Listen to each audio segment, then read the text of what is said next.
Now I humbly request all our dignitaries, Dr. Pravakar Sahu sir, Lieutenant Colonel Updesh Kumar Sharma sir, Mr. Ferris V, Mr. Pranjal Jaiswal, Shri Praveen Dwivedi, Shri A.K. Singh sir to light the auspicious lamp of good wishes.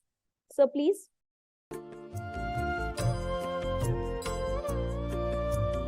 शुभं कुरुत्वं कल्याणम् आरोग्यं धनसम्पदः शुभं कुरुत्वं कल्याणम् आरोग्यं धनसम्पदः शत्रुबुद्धिविनाशाय दीपज्योतिर्नमोऽस्तुते दीपज्योतिर्नमोऽस्तुते शुभं कुरुत्वं कल्याणम् आरोग्यं धनसम्पदः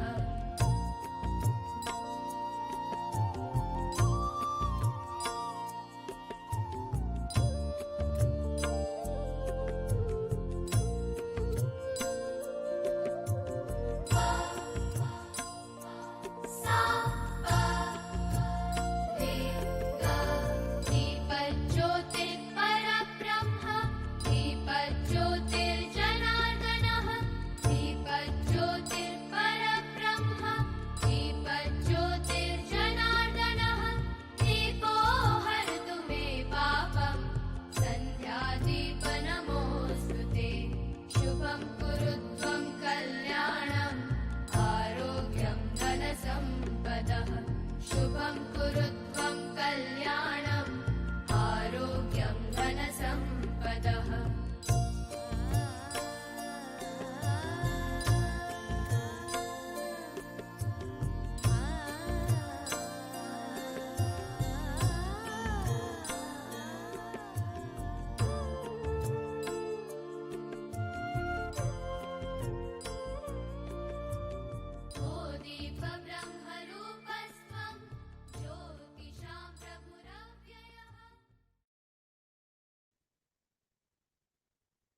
Now I request our team to play the video of Professor Subrata Chakravarti sir, Chairman Advisory Board, Awoke India Foundation, for his welcome address.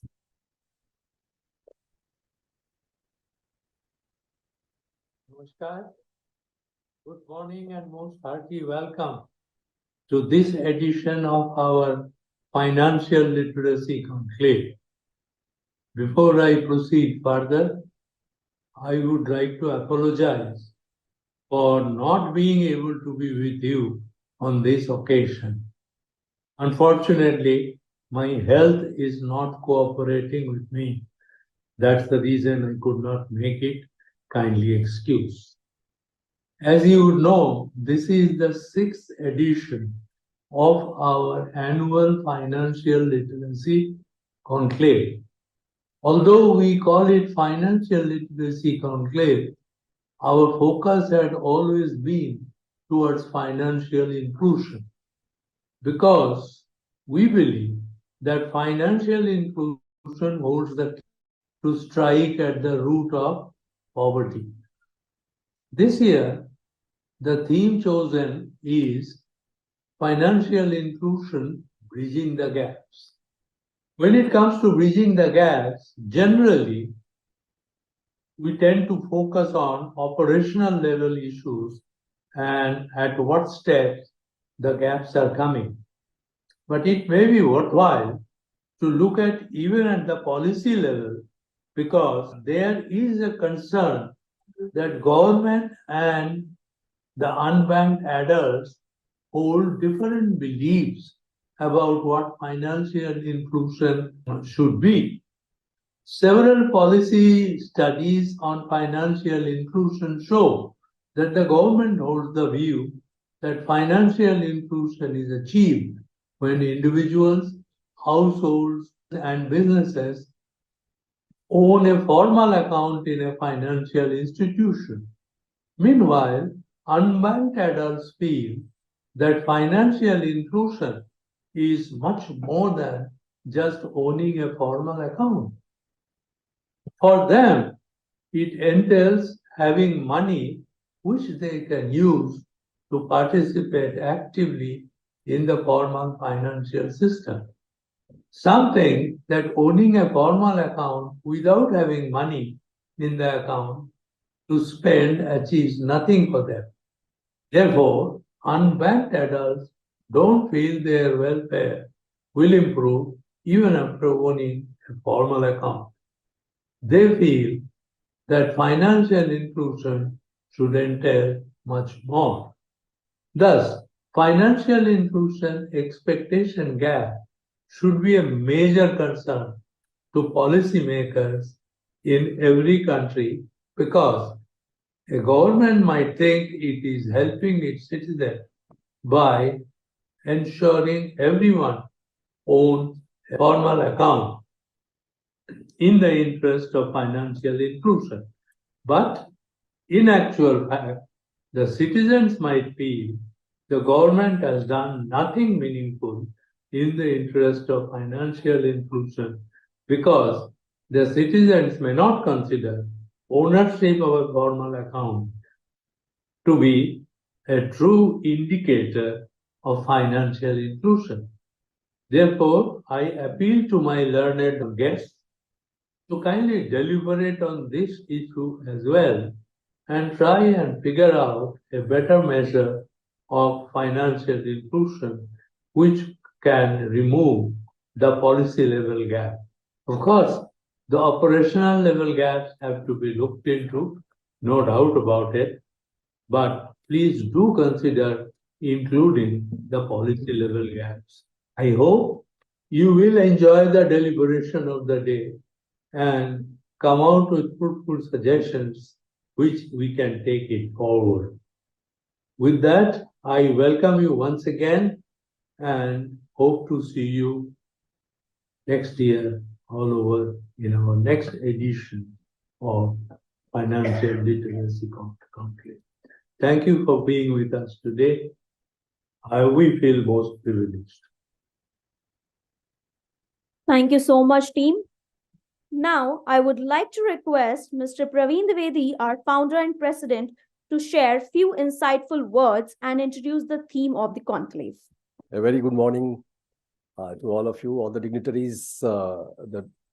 First of all, we are privileged to have Honorable Union Minister Shri Suresh Prabhuji, who will be joining online to deliver his virtual address. So welcome, we welcome him to this conclave. Our respected guest of honor, Shri Ananta Narayan, old-time member SEBI, our distinguished guest of honors on the dais, Dr. Prabhakar Sahu, Senior Lead Economics and Finance Niti Aayog, Lieutenant Colonel Ubdesh Kumar Sharma, Joint Advisor Niti Aayog, Government of India, Shri Pranjal Jaiswal ji, GM SEBI North Region, our Advisory Board Chairman, you just heard, former Dean and Director IIM Lucknow, Shri A.K. Singh ji, our Advisory Board member and also former CGM NABARD. So, and of course, the distinguished guest of the dais here. We are really privileged and honored to have you all here today. This is, as you know, the 6th edition of International Financial Literacy Conclave, and we really feel privileged and proud to have consistently hosted this important conclave, which is the cause of our existence for Evoke India Foundation. And we relentlessly work towards financial literacy, inclusion and awareness and investor education to help realize people's dreams through this financial inclusion. You know, the kind of work, transformational work done by the Government of India in this space has helped us get banking accounts to about 50 million people over the last maybe 8 years. Now, this quantum jump in financial inclusion has laid the foundation stone for a stronger edifice which needs to be built over with it, and for an effective and efficient usage of banking accounts, availing banking, basic banking to advanced financial products and services to accelerate the path to prosperous and developed nation by 2047.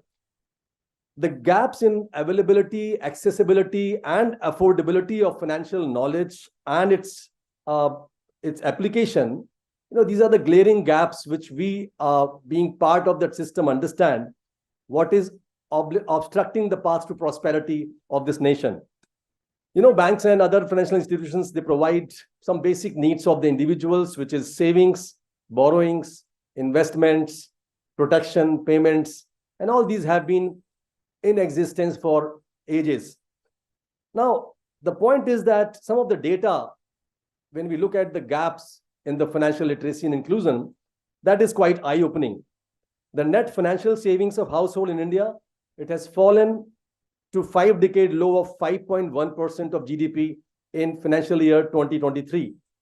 Personal loan and credit card loans have risen by 24 and 28% in last 2 years, compared to overall banking sector loan growth of only 15%. Mutual fund investors in this country of 140 crore are only 3.5 crores. Life insurance penetration is only 3%. Health insurance penetration is only 15%. And while India tops in digital payments with 1.7 trillion UPI transactions in financial year 2023. So digitalization has indeed, advanced knowledge and early adoption, but wisdom to use that knowledge for the long-term, safe, secure, and wealthy future requires much more efforts by all the stakeholders. If I were to talk about some of the stakeholders like insurance industry, Bima Vistar, Bima Vahak, Bima Sugam are some of the excellent initiatives by IRDA to accelerate protection for the masses. Similarly, the Center for Financial Literacy project by Reserve Bank of India is making a huge impact in banking linkages and financial learnings of the rural population. And we are actually privileged to be implementing this for about 11 districts in Uttar Pradesh for Reserve Bank of India. And we have covered 7 lakh people in the last 1 year on financial literacy. And these are rural people. Similarly, SEBI, our capital market regulator, then MFI, stock exchanges, mutual funds, they have made tremendous progress in taking equity culture to tier 2 and 3 towns. However, the gaps remain, and we need to have innovative efforts with hybrid solutions for all about money management, and money is all about trust. So this is where I think challenges lie, how the cybersecurity threats, how geopolitical risks, technical disruptions, they are all leading to a lot of consumer behavioral changes.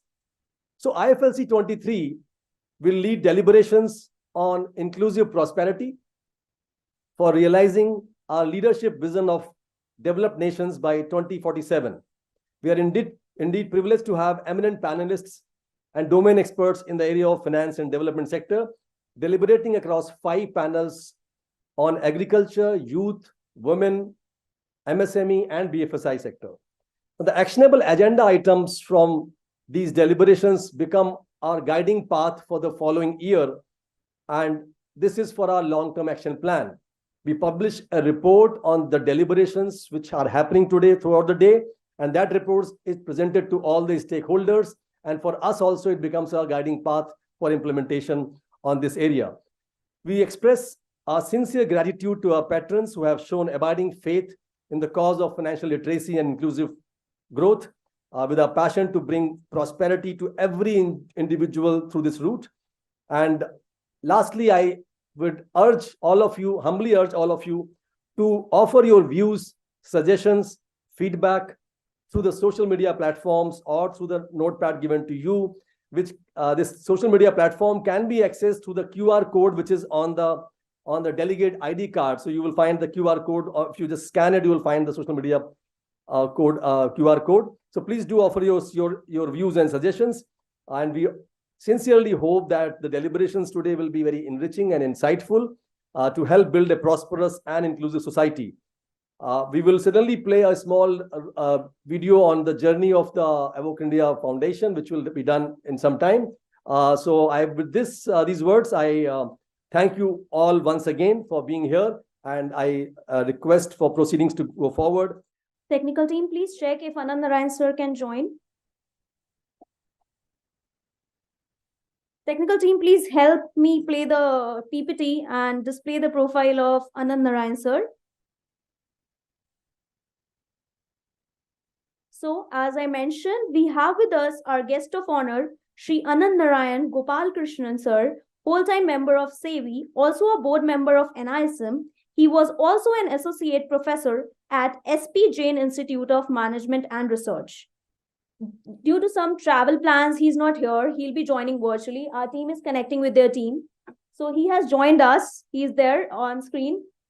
Okay, great. A very warm Sorry. welcome, sir. Thank you very much. I hope I'm audible now. Yeah, very much. Yes, sir. Great. So, sir, I again welcome you with a very warm heart. I request you to share your insightful views with us because I know you're running late. So, please, can we have your views? Sure. Good morning, everybody, to Awoke India Foundation, to all the dignitaries on the dais, to all the ladies and gentlemen assembled here. First of all, my sincere apologies that I'm not here physically with you. I wish I could have come down to Delhi at this point in time, but unfortunately, my travel plans were curtailed. But I'll try and make do. So, first of all, thank you very much, Awoke India Foundation, for putting together this International Financial Literacy Conclave with a very, very timely and relevant theme of financial inclusion, bridging the gap. I represent the Securities Exchange Board of India, about 1,000 dedicated professionals who are committed to the cause of capital formation. What I thought I'd do today is talk a little bit about SEBI's mandate, talk a little bit about the progress that we have made so far on financial inclusion and financial literacy, and then talk about the tremendous opportunities and challenges that still exist in achieving our full potential as far as financial inclusion is concerned. So very quickly, SEBI is guided by the SEBI Act of 1992. We are a relatively young regulator, just 35 years old. There are three pillars which form our mandate. The first pillar is investor protection. The second is market development. And the third is market regulation.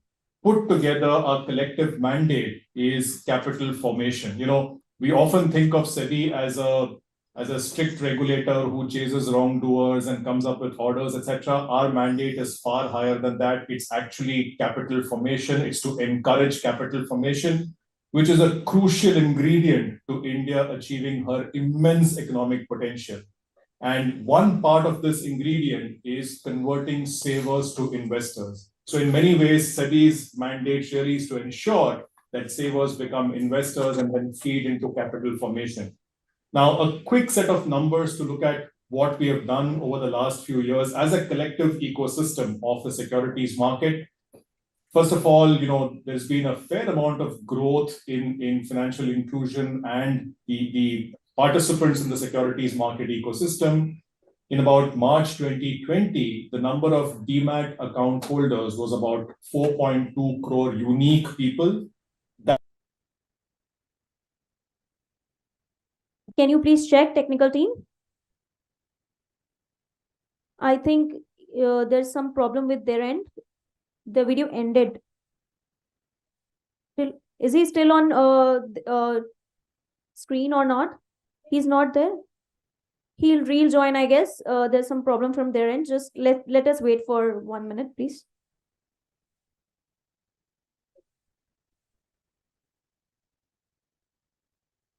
So we are trying to connect with him. Sincere apologies for the delay. There are some technical issues, I suppose.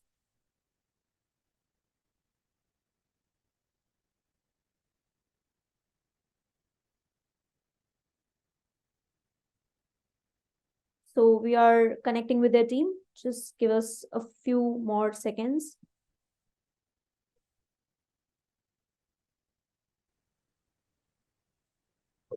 Hello. Okay, I guess sir is audible again. Please check. Yeah, can you hear? Can you? Yeah, I guess sir has some meeting, that's why. Okay, Suresh Prabhu sir has joined. Yeah. Can I speak? Okay. Yes, sir. Yes, sir. You're Can I speak? audible. A very warm welcome, sir. She's saying speak on. Okay. So my good morning, my friends. I'm really sorry that we couldn't connect for a bit, though the program is on financial inclusion, digital literacy. I think I'm a little bit digitally not as literate as I should be. And that's why I couldn't join. I'm sorry for that. But let me congratulate the organizer for keeping this program on a topic as important and as relevant. And I would say there could be nothing more important than that, than what we are discussing today. So I must congratulate you for that. And my friend Pravakar Sahu also for always being very visionary as well as very realistic in terms of understanding about the challenges of today, at the same time focusing on how they should be addressed in terms of looking a little bit ahead of time. Let me tell you that India has done some amazing progress in terms of creating digital literacy amongst almost all the people of India. It is shocking for many of my friends who come from abroad, from the so-called the most developed countries of the world. They cannot understand a street vendor doing transaction digitally. There are people who are shocked when they see that somebody who is transferring money without even having any any contact with any of these so-called modern devices. He just money goes transfer without even the other person knowing. So this is something which has happened amazing. Let me actually give an anecdotal reality which I've seen it personally. When the Prime Minister assumed office and he became the Prime Minister in 2014, he announced on the 15th of August from the Red Fort, which is India's Independence Day, where traditionally Prime Ministers provide a policy vision for the country from the ramparts of the Red Fort. He announced that I am going to bring each and every household, every person in the country to be connected to bank accounts. This was a tall order because it was not easy because at that particular time, I think more than half of the population was not connected to the banking system. And mind you, India's independence 15th of August. On 26th of January, which is India's Republic Day, that's in a matter of few months, he actually accomplished that task. So this is something which is absolutely mind-boggling to think that this could ever happen. But when he did that, it was not what was the only purpose of doing that. In fact, today that in itself has provided a lot of financial independence to people because the money gets transferred directly from the governments to the bank account of the intended beneficiary. So the women, in particular, the point that you're also discussing, get this money into the bank accounts without even husband knowing about it. And that's the best thing. So now the husband become receiving it the other way around that was happening previously. So this is something which he did. Then he developed an app which is now actually providing huge benefits to the people. And now he has actually encouraged the other countries to adopt that app. He went to Abu Dhabi. He requested the ruler of Abu Dhabi to accept it for the entire, the president of UAE, the ruler of Abu Dhabi, to accept it for the entire UAE, and is doing it in so many other countries, which is a revolution in the world which has happened over a period of time. There may be still people in the illiterate in the country. There are, I'm sure there are, I don't want to hide that fact, but digital literacy has pervaded in all parts of the society, in the remotest of the villages. And this is a transformation, a revolution, which has happened without anybody realizing it. So I think I must really thank the Honorable Prime Minister for making this happen. And I think this credit really goes to him because I've seen it personally, how he and he alone was driving it and made it happen. I was in his cabinet, so I've seen it very closely. But second important part, which we are discussing today, is something the digital literacy, how it has changed the lives of rural people. I was in Gujarat only 2 days back. I'm now touring the whole country to create a new cooperative policy for the country, which I already prepared, but now we're having outreach program. We did in north, in east, south, west, and now in the east tomorrow in Patna. But while I was in Gujarat, the Amul, which is India's very success story, $10 billion top line, the managing director came to meet me. And he was telling me that how a woman gets an SMS message on a mobile saying that so much of your milk has been purchased with so much of fat content, so much of quantity, quality. So she gets money because somebody we can go and sell it to a private person. He'll say, no, it's not good quality. He will not give you the value for money. Here she gets entire information and the money gets transferred on a routine basis. I met a chairman of Banaskatha Dairy Corporation, Mr. Chaudhary, who happens to be also the Speaker of Gujarat Assembly. He's a cooperator first and he says, I'm the Speaker later. And he was telling me 2,000 crores of money gets transferred through these digital transactions to the account of rural folk, women. And this is something mind-boggling. You cannot just imagine what's happening around this. So maybe the literacy was needed earlier so that you can read something, write something. This is, of course, necessary even today. But because the digital transformation is happening at a pace which is actually making one so-called later, the literacy comes from the word later. The later is becoming obsolete. And now this is really becoming a huge issue. So I think the challenge for us is financial inclusion, financial literacy, the knowledge about finance is now that is very important because finally, why do you work? You work for getting something in return. You want money, right? And money has the power of buying anything that you need. Not always, you cannot buy happiness with money, unfortunately. But otherwise, money can buy you most of the material things. And financial literacy, therefore, is very important because you can be taken for a ride. If you put your money in some so-called attractive investment and that goes, but then you have lost everything that you had. So now, with this kind of understanding about how the money is created, the monetary value is created, because the women in Anand, for example, in rural Gujarat, they understand how that money is coming in, how that money is going, and they can now transfer that money into something even better. They can make investments into some products. In fact, that is very interesting. The woman, again, using the same example of cooperative dairies in Gujarat, the same app, you can use it for buying and selling your cattle.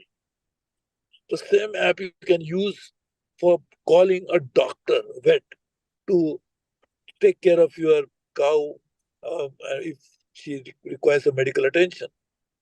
They can buy all kinds of stuff on this. So it's actually e-commerce of a different kind. So just imagine what is really happening in the world in through this change is something which we couldn't have even thought of only about years ago. Suppose, for example, we have got a conventional way of first bringing book literacy to the people, how to write, how to understand. That itself would not have taken them to financial literacy because financial is something different. You have to deal with money. You understand and you can read and write doesn't mean that you understand the so-called world of finance. Now connecting people to the real world, I'm not saying India or just urban and rural areas, because now with this, you're connected to the whole world. So you understand what is the value, what is the price of milk, for example, in other parts of the world. When you're making milk into a value-added products, into cheese or Srikhand or any biscuit, anything, you cannot, now you can understand that what's the value of that. Can you imagine a rural woman who may not be necessarily be able to read and write in that so-called conventional way is now far more advanced in terms of understanding the complexities of this so-called modern world. So this is a transformation that has already happened in India. I must, of course, thank all the banking system. They supported the Prime Minister. They responded to the Prime Minister's call. Our central bank, the Reserve Bank of India, which actually then created a proper regulatory system to make this happen. And also, I must actually congratulate the women themselves, the rural folk, because there's always a big barrier, when you talk about financial literacy, the biggest barrier is your mind. If you don't change your mind, you'll always be in a trouble. I remember when I was growing up, there was no computers. So even after I became graduate, there was no computer, really speaking. When I became chartered accountant, we used to use calculators. Or my mind, actually, even calculators come later. My own mind to calculate everything else. So once I asked my son, how do you use a computer? He said, Dad, you just put it on. He wrote down, put the main switch on, then put this button, because that was a desktop. The laptops were yet to be born. He said, you use this button. And then I said, then what? Then he said, don't, I will not tell you anything else. Start working on your own. And that's how I learned, because he insisted that you should learn on your own. Now, can you imagine? The same thing is happening with the rural women. They are learning on their own. There is no school. There is no classroom. There are no teachers. It's a self-learning model, because now money is so important that every woman now understands, oh, something has come into my bank account. I must understand that money, how can I now put it to better use? To buy something good for my kids, something to send my kids eventually, because some of them are earning, you'll be shocked, in millions of rupees. And I want to save some more money. If I want to save, I want to buy some financial instrument. All of this is becoming a reality of life, because one is a theoretical training and one is a practical understanding in the day-to-day life. That is what has actually happened. So let me, therefore, I know there are so many other speakers to speak. I'm actually from, I'm actually in Bangalore on my way to Patna. So let me stop here. But I must really congratulate, and I know I'm really, it's a loss is mine that I'm losing an opportunity of being there in person, so I could have met all these enlightened and brilliant minds who are going to speak after me, and then I would have learned a lot if I had attended. So therefore, I'm saying it's my loss. So I'm sure I can tell you something as a, I think it's not maybe in a lighter vein, but a reality. That though I became chartered accountant, I studied law, I was doing 2 PhDs, but I think what my young sisters or even older sisters are learning today through this digital platform and digital literacy, and therefore financial inclusion and financial literacy they acquired through this process, is far better than what I know. So therefore, I must congratulate them, salute them, and also thank the Honorable Prime Minister for ushering us into this incredible revolution. This is like leapfrogging of a different kind. So it was not an incremental change. What we call transformation is something which is important. I was the power minister, and I know the power of transformer, because if there is no transformer, you cannot really use the power which is generated to the household, because you need step-down transformer, first step-up transformer to transmit it to long distances at high frequency. Then you need a step-down transformer so that your household equipments can use that power. Otherwise, the if high frequency power you put in the all all your gadgets will just get lost. So I think that's the power of transformation, and that transformation has happened in rural lives of Indian people. And I'm sure India will be very happy to share this knowledge with any country in the world, because only the other day Prime Minister addressed the Conference of Global South. India is now currently the chair of G20. In fact, I handled G20 and G7 as Prime Minister Sherpa for almost 7 years. So I've done that, and I used to always speak on these issues at global platforms. And I keep doing that even today to the global platforms all the time. I was in US and talking about the same thing. So I think it's a great, great achievement which India has achieved thanks to Prime Minister's leadership. But we'll be very happy to share this knowledge and experience with any other country in the world who really needs to have it. Because the whole idea is not just transforming India. The whole idea is to transform societies of the world. And that's why the theme of the G20 was Vasudhaiva Kutumbakam. Because we believe that world is one family. And just mind you, when we thought about this slogan, Vasudhaiva Kutumbakam, it's not a slogan, but it's a commitment. When we thought about it, it was few thousand years ago. Maha Upanishad talks about it when there was no globalization, when there was no discovery of the rest of the world, when there was nothing like the concept of countries, nation state was not yet born. At that time, we talk about Vasudhaiva Kutumbakam. Today, we think world is one family because we have to deal with challenge of climate change. We thought world is one family because when the pandemic hit us, we realized that no one is safe unless everybody is safe. That came much later.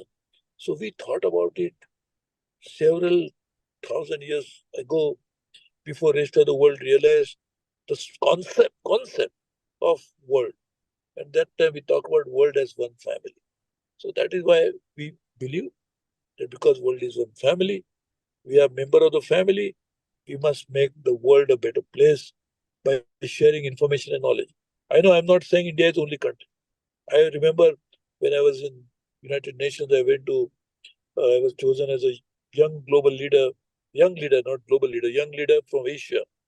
When there was International Year of Youth, I went to Africa. Kenya had some phenomenal progress in digital areas. So this is something which I know we have to learn from others. I'm not saying that we are the only ones who understand everything. No, that's not our claim. And that would be too arrogant to say that. I would only say that we know something, we have done something, we like to share it with others so that they can probably benefit from it. But we also want the knowledge to be shared by others with us so that we can benefit. And this is how the world benefits. And that's what we mean by Vasudev Kutumbakam, one family. One member of the family may be strong in physical form, so he'll defend us physically. Some may be financially better off, so he can make the family better. Somebody could have a great ability to run the household, so they can do it better. That's what is meant by family. So I think let's all work together and make world a better place. Thank you, my dear friends. I really appreciate this opportunity, and I am really apologetic for not being there physically. As I said, that's my loss. And sorry for not joining in a little earlier, though we are trying. I have a friend here who is far better than me. And from his mobile, we could connect. So I will see you soon. All the best. Thank you, my friends. Thank you. Thanks and congratulations to organizers. Thank you so much, sir, for your visionary words. Moving ahead, we have with us our guest of honor, Dr. Pravakar Sahu, sir, Senior Lead Economics and Finance, Cell Niti Ayog. He was a professor at IES and has 22 years of teaching and research experience at many academic and research institutes that include ICR, IER, India, Brazil, Belgium, East West Center, USA, University of Saitama, Japan, etc. I request him to please come up to the dais and share his insightful views with all of us. Everybody, I'm happy to be here, and I thank AOK India for this opportunity. Let me congratulate the AOK India and everybody, all the functionaries, particularly Professor Chakravarti, Mr. Dwivedi, Mr. Singh, and all the functionaries of AOK India. You know, it's very important.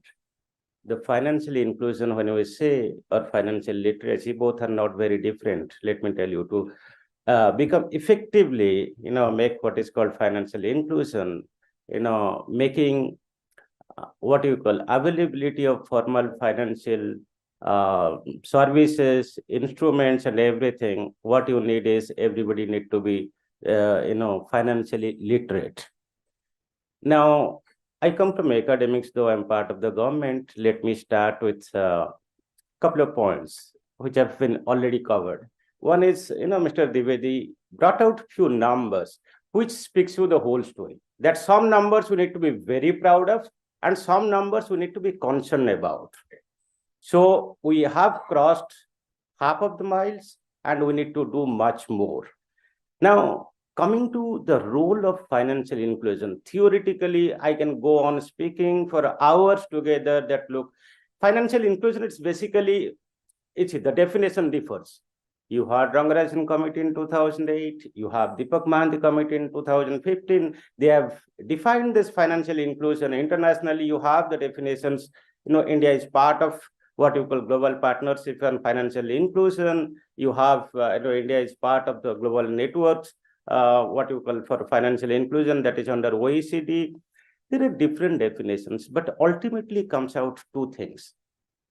You see, it is about bringing equality, reducing poverty, and most importantly, it is unlocking the economic opportunities. Let me start from the macro level because I'm a student of macroeconomics. How does it work?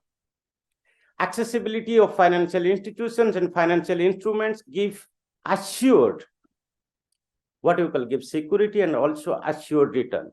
Somebody, a small household, if that household gets the access, whether it is bank or a banking correspondence, that is like access to the formal financial institutions and also alternative instruments, that household can save, can use that money, and that is where actually it kind of it has multiplier impact for the enterprises, for innovative ideas, for employment, for everything. So that is where it's not only poverty, reducing poverty and inequality, the role of financial inclusion. It also gives a big boost to the savings, the investment, and overall growth. In the last 25 years or so, you see that savings rate in the early 90s was something like 20%. It increased, of course, till 27, and we reached something like 36%. And that is where we had a growth rate of 7.5% on an average. Then there was a crisis and things slowed down, but then we revived. And again, there was a crisis. It was a twin crisis, which happened 2 years back. Pandemic, it's a health crisis and also an economic crisis. And that is where it is much more important to talk about the financial inclusion, because when you have a financial crisis or a huge crisis like we had recently, many of the households or many people, they may be out of this access to financial services. And the recovery after every crisis is not equal. There are differential impact on different sections of the society. That is where the financial inclusion and financial literacy is very, very important. And I think it was pleasure to listen Suresh Prabhuji. I worked with him sometimes back. It's almost 15 years back when he was a minister. It's always a pleasure. I think he comes out with so much of experiences, and some of those, I think he said it's very relevant. And I completely agree with one point, that Jan Dhan Yojana that helped us to create 50 crore accounts. It was a transformation. It was not like you are taking another route or accelerating. It's just changing the intercept altogether. It has made lot many changes. I'll cover that. Now, I'm asked to cover a little bit about the MSME, how we can really help them, what are the things that Government of India has done. But what I'm looking forward to the subsequent discussions on bridging the gaps, particularly the policy gaps. The chairman kind of hinted in the welcome address. I'm not going to talk on that because you need to have deliberations. You have 5 technical sessions following this. I'm going to give a little bit of introduction about the financial inclusion that has taken place in India over decades, and what are the initiatives that Government of India has taken in recent years, particularly towards MSME, and give you some points that what we need to think, so that it is kind of we can take it forward. Now, the financial inclusion, of course, it's quite a deep, what I would call big jump in recent years, but it started in 1956 when we nationalized this life insurance corporations. Then we had nationalization of banks in 1972. Then some of the things like indirectly we made it kind of inclusive. Prime lending scheme, right? It was meant for credit to the different sectors so that availability of credit to the needy sectors. Self-help groups, assisting self-help group, banking correspondence, and finally the Jan Dhan Yojana. And there are many schemes which are meant, which is kind of targeted. The schemes for MSME, schemes for agriculture, schemes for SC/ST, schemes for kind of, sections, those who are not very well off. So there are targeted financial schemes. There are many which I would not like to cover. And all this financial inclusion, what are the outcomes? Just look at the data. The number of bank branches, number of accounts, the savings, the credit, all the indicators, if you look at over the last 30 years or 40 years, it has been increasing and increasing quite fast. In fact, you can always see, like not 20 years back and now, just go around, see the number of bank branches, the ATMs, the POS offices, and everything is available. So it is a sign of financial inclusion where you get linked with the formal financial services. In fact, very recently, RBI has brought out something called Financial Inclusion Index. They introduced in 2021. And in a couple of years, we have improved from, I think, 56 to 61. And that's quite a lot. So we are doing well when it comes to financial inclusion, and it's very important. In fact, if I remember right, Udeshji can correct me because he's dealing with sustainable development goals. 7 out of 27 indicators are directly or indirectly about the financial inclusion. If you want to achieve the sustainable development goals by 2030, what we need to do is we need to focus more on financial inclusion. In turn, actually, it depends on the financial literacy. Suresh Prabhu is right that somebody, it is up to the person actually learn on her or his own, but it's not always. I think we need to do little more rather than just leaving it to the person to learn on his or her own. Now, I'll just highlight a little bit about this Jan Dhan Yojana because it is really a substantial, I can say it's a phenomenal step. What it has done, it's not only direct benefit transfer that, okay, it goes to the accounts, and it goes to the, the housewife. So husband cannot really, do anything about that money. It's not about that. It has brought out the transparency and efficiency in the system. The leakage that was happening, it's gone. And what has done, since you have an account, you can be connected digital. All this UPIs, digital transaction, in fact, 42% of digital transaction in the world is by Indians. It's huge. I think it has never happened before. And that was possible. All this is possible because we have created this Jan Dhan Yojana account. The savings has increased 13 times after all these 50 crore accounts we have opened. And Suresh was so right. I think the way it was done in 6 months' time, I don't think any country could have done it better. I think the credit goes to the Prime Minister and credit goes to the government. So this digital transaction, which is kind of it's an achievement, a big achievement that is possible because of the and some of the other schemes that Government of India has done, which are part of financial inclusions. There are a lot of numbers, but I won't be going to do that. But these are some way, giving some financial protection to the household and people. What are these? Prime Minister Suraksha Bima Yojana. It's basically an accident insurance. Prime Minister Jeevan Jyoti Bima Yojana. It's a life insurance, kind of 1-year life insurance. Atal pension schemes. Prime Minister Mudra Yojana. It's basically helping small enterprises, the small funds. And the statistics is 6.33 lakhs loans given. So it's a huge steps in the in the direction of what you call financial inclusion. Now, I'll just cover a little bit about the MSME because I'm sure there are distinguished panelists. They would cover the other aspects. Why is it MSME? I think we all know the importance of MSME. Whether it is 1/3 of GDP, 42% of the exports, but most importantly, it is the second largest employer after agriculture. The backbone of Indian industry, the backbone of India's export, it's the MSMEs. So what we need to do is like kind of help MSME. In fact, I'll tell you the history. All these big giants, suppose automobiles you take or electronics you take.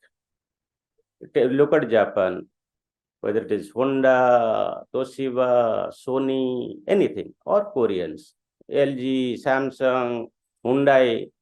if you look at their history, once upon a time, they used to be a small enterprise. In fact, the founder of the Hyundai opened a garage so that he could repair the cars run by the US Army. So, so what happens is basically once you help this MSMEs, they become bigger, and ultimately they become kind of the multinationals, like we have seen them growing to become big multinationals. So what are the government steps and initiatives for the MSME sector in recent years? One is the Self-Reliant India, where we allocated something like 50,000 crores. It's basically augmenting and strengthening the MSME sector, and it happened very recently. Then we created what is called, we proposed, and every year in every budget, we allocate more and more resources. That is called, 2 lakh crore to the MSME sector. In the last budget, if I remember, we gave 9,000 crores. So it is basically additional money which is given for the, assisting the MSME.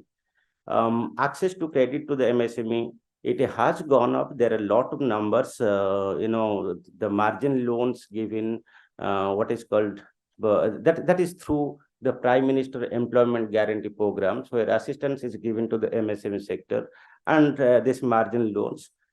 There are numbers, and these are all positive. What I mean is we have not solved the MSME program or MSME issues or access or availability of the finance to the MSME. That's completely over. No, there is still a credit gap. The number, I can always say, it's something like 15 to 20% credit gap is there. If you just simply look at their working capital available, the formal financing that is available to them, and what is the requirement, you get the credit gap. Government focuses on credit guarantee schemes, that is giving without collateral loan to the MSME up to 2 crore.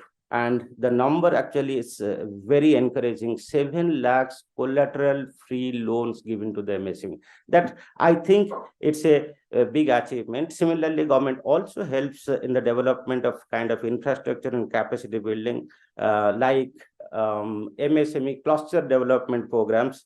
There is a huge amount of money that is given. The schemes for regeneration of traditional enterprises, the artisans, the handicrafts, it's basically giving a boost to all our traditional strength in these sectors, and all these MSMEs are part of this.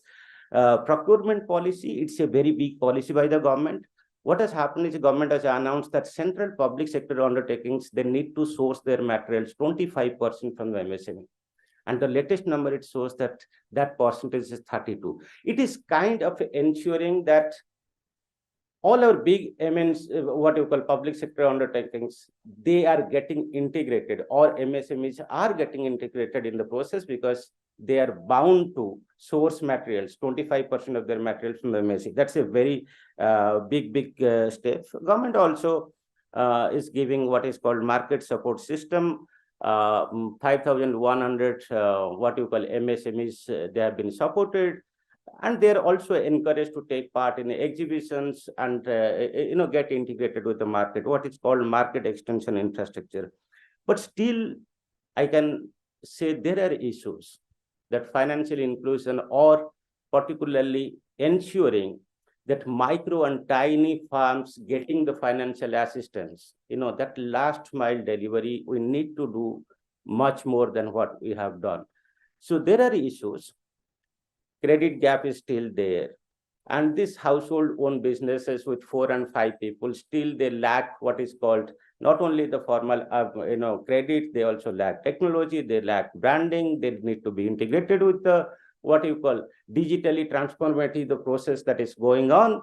So the financial inclusion process, I think some of the issues that we need to look at, and that is the purpose of this international conference, how to bridge the gap.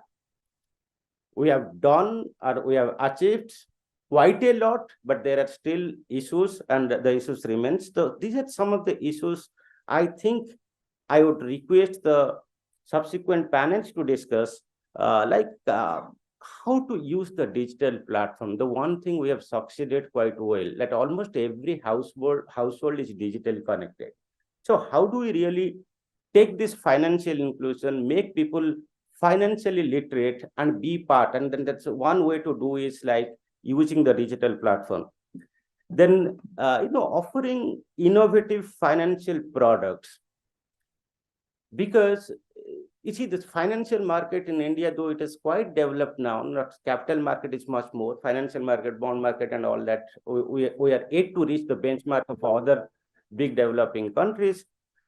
But here we are talking about the people or the sections, those who are not able to take the benefits out of this. We need to reach them. How do we do it? Can we really make innovative financial products so that even the most deprived one, at the bottom of the society, he or she can avail that? I think we need to discuss that. And financial education. This is something I think in the core of this international conference, the objective, I'm sure. And then partnering with the fintech, a lot of startups are coming up. How do we really use them? And also, kind of collaborate with them so that what I told, that innovative financial products and also uses of digital platform, so that we can almost cover everybody to get the formal financial services. I think that is something I'm looking forward to receive. And of course, localized peer-to-peer, what you call lending. That would be very, very good. Now, before I stop, I can only tell that we at NITI, we look at these issues very seriously, and financial inclusion for a country like India, it's absolutely essential, because two objectives again, where I started, we need to grow. And if you want to grow, as I think it was made earlier, it's the capital formation. And capital formation in India happens from the domestic savings. If your investment is like 32%, your savings is 30%. So almost 95% of your investment is funded or financed by the domestic savings. This 1 or 2% FDI is very important because it gives linkages with the world, technology and everything. But it is mostly, from your domestic savings. And to mobilize domestic savings, one of the instruments is that accessibility of financial institution and financial instruments. That is basically the part of the financial inclusion. So when it comes to growth, that savings, thereby capital formation, and then growth, the financial inclusion is absolutely necessary. When it comes to poverty and inequality, financial inclusion is absolutely necessary. The impact of poverty and inequality, it has been very well established. I think, Sureshji was telling about the Kenya. So it has been established. There are many studies by the World Bank, IMF, and all that on the developed countries. Forget about that because they are financially very developed. Just look at Bangladesh, Kenya, Peru, India. There are so many studies which say that how financial inclusion can really help reduce the poverty and inequality at an accelerated rate. My only request is, before I stop, I would like to get, the main points coming out of the technical sessions after this, so that we can take it forward with the line ministers. Thank you so much. Thanks for the opportunity.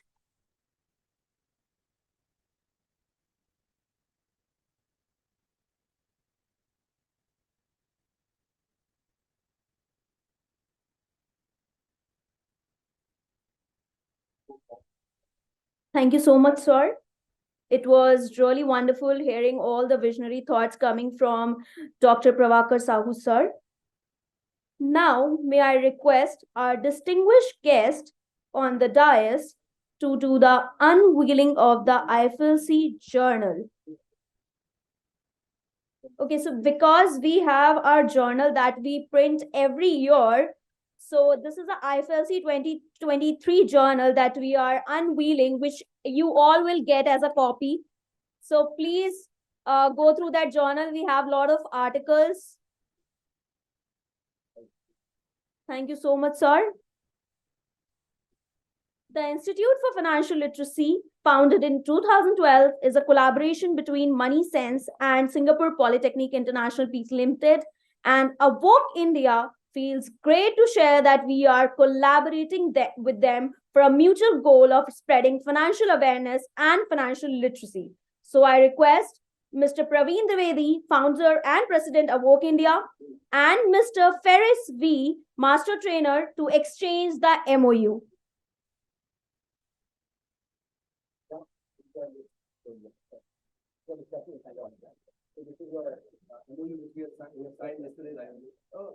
So the MOU was signed yesterday and we are exchanging it today. Can we have a huge round of applause?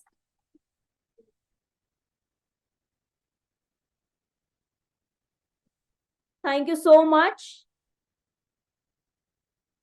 Moving ahead, now I request Mr. Praveen Dwivedi sir to please present the memento to our guest of honor, Dr. Prabhakar Sahu sir.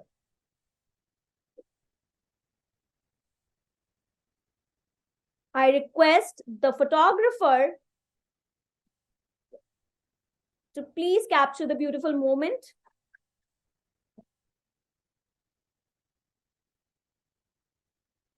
Thank you so much, sir. Now I request Mr. A.K. Singh, sir, to present the memento to our guest of honor, Lieutenant Colonel Ubdesh Kumar Sharma, sir.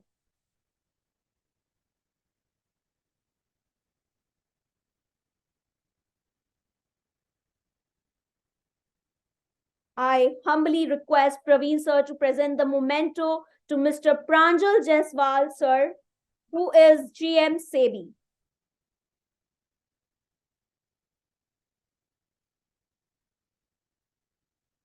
Thank you so much, sir. And last but not the least, I request A.K. Singh, sir, again to present the memento to Mr. Ferris V.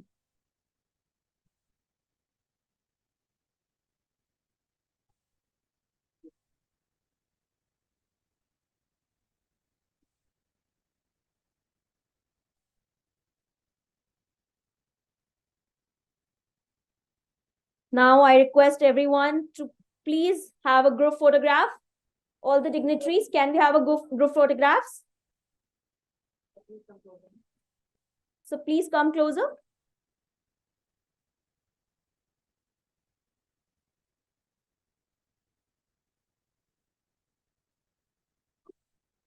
Now I humbly request Shri A.K. Singh sir, Advisory Board Member, Awok India, and ex-CGM NABARD, to please give away vote of thanks.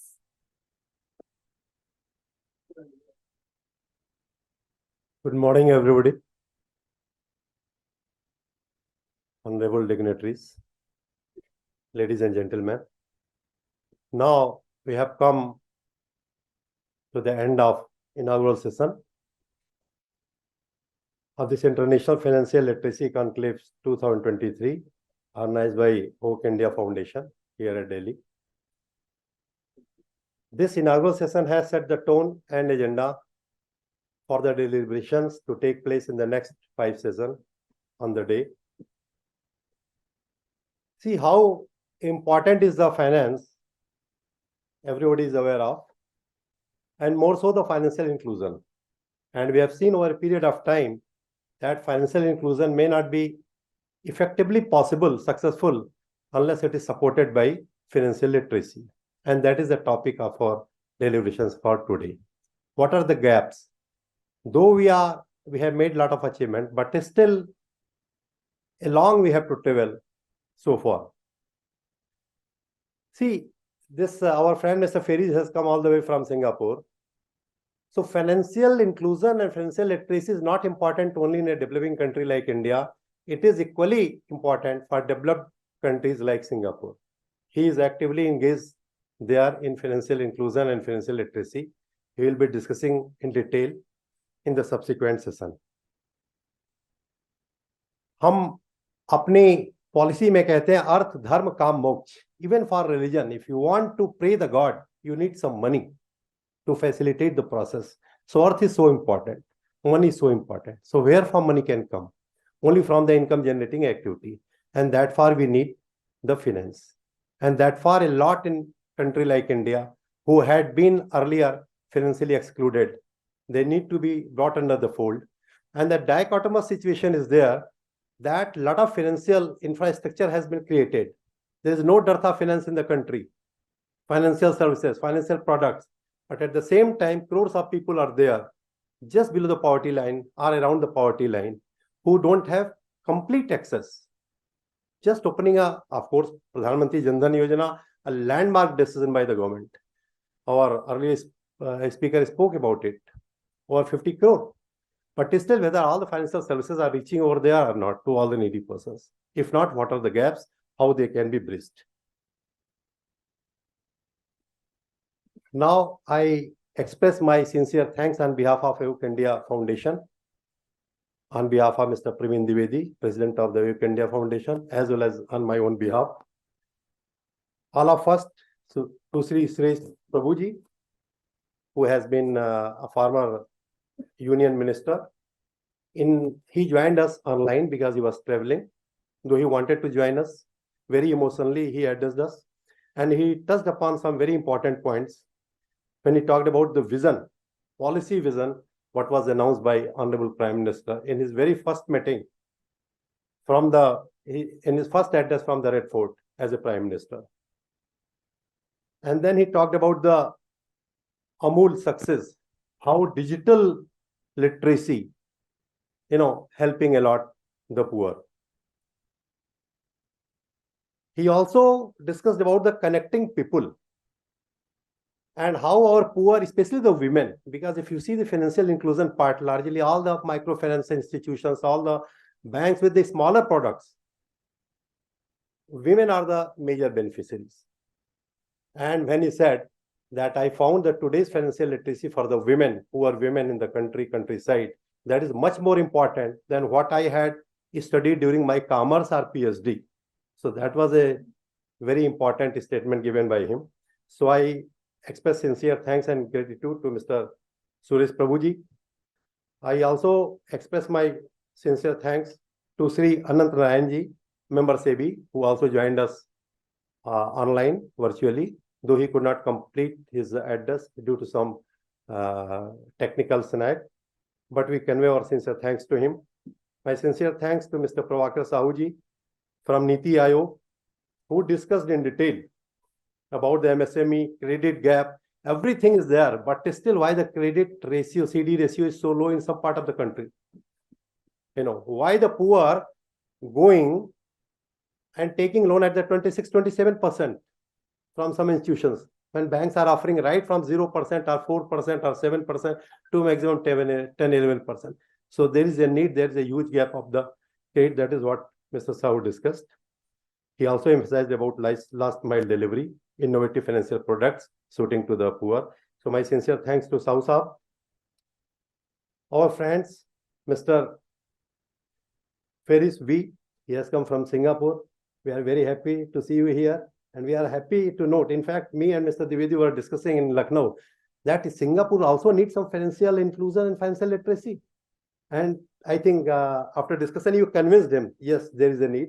Shortly, I'll be visiting Singapore, and I will try to contact you there and see as to how we can learn from your achievements there. Our sincere thanks to Updesh Kumar Sharma ji from Niti Aayog. Our thanks to Pranjal Jaiswal ji from SIDBI. Thank you, sir. And also our sincere thanks to Professor Subrato Chakravarti, our chairman of the advisory board, who had been associated as professor with the IIM Ahmedabad, with the IIM Lucknow. Due to poor health, he could not join us here. Thanks to Dwivedi ji and all the ladies, gentlemen sitting over here. Our dignitaries who have come for the subsequent panels, taking this opportunity, I extend a warm welcome to Dr. Harsh Kumar Bhanwala ji, who is ex-chairman NABARD and also heading a finance company here in Delhi, and certain other dignitaries who have joined there. A warm welcome to them. And we hope that we will have some meaningful discussion, deliberations during the daytime, and we shall arrive at certain, points which can help, which we can send as a policy facilitations to the government and the other stakeholders. So once again, thank you very much. Thank you so much, sir, for the vote of thanks. Now I request everybody to please stand up for the national anthem.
Thank you so much, everyone. Please take your seats.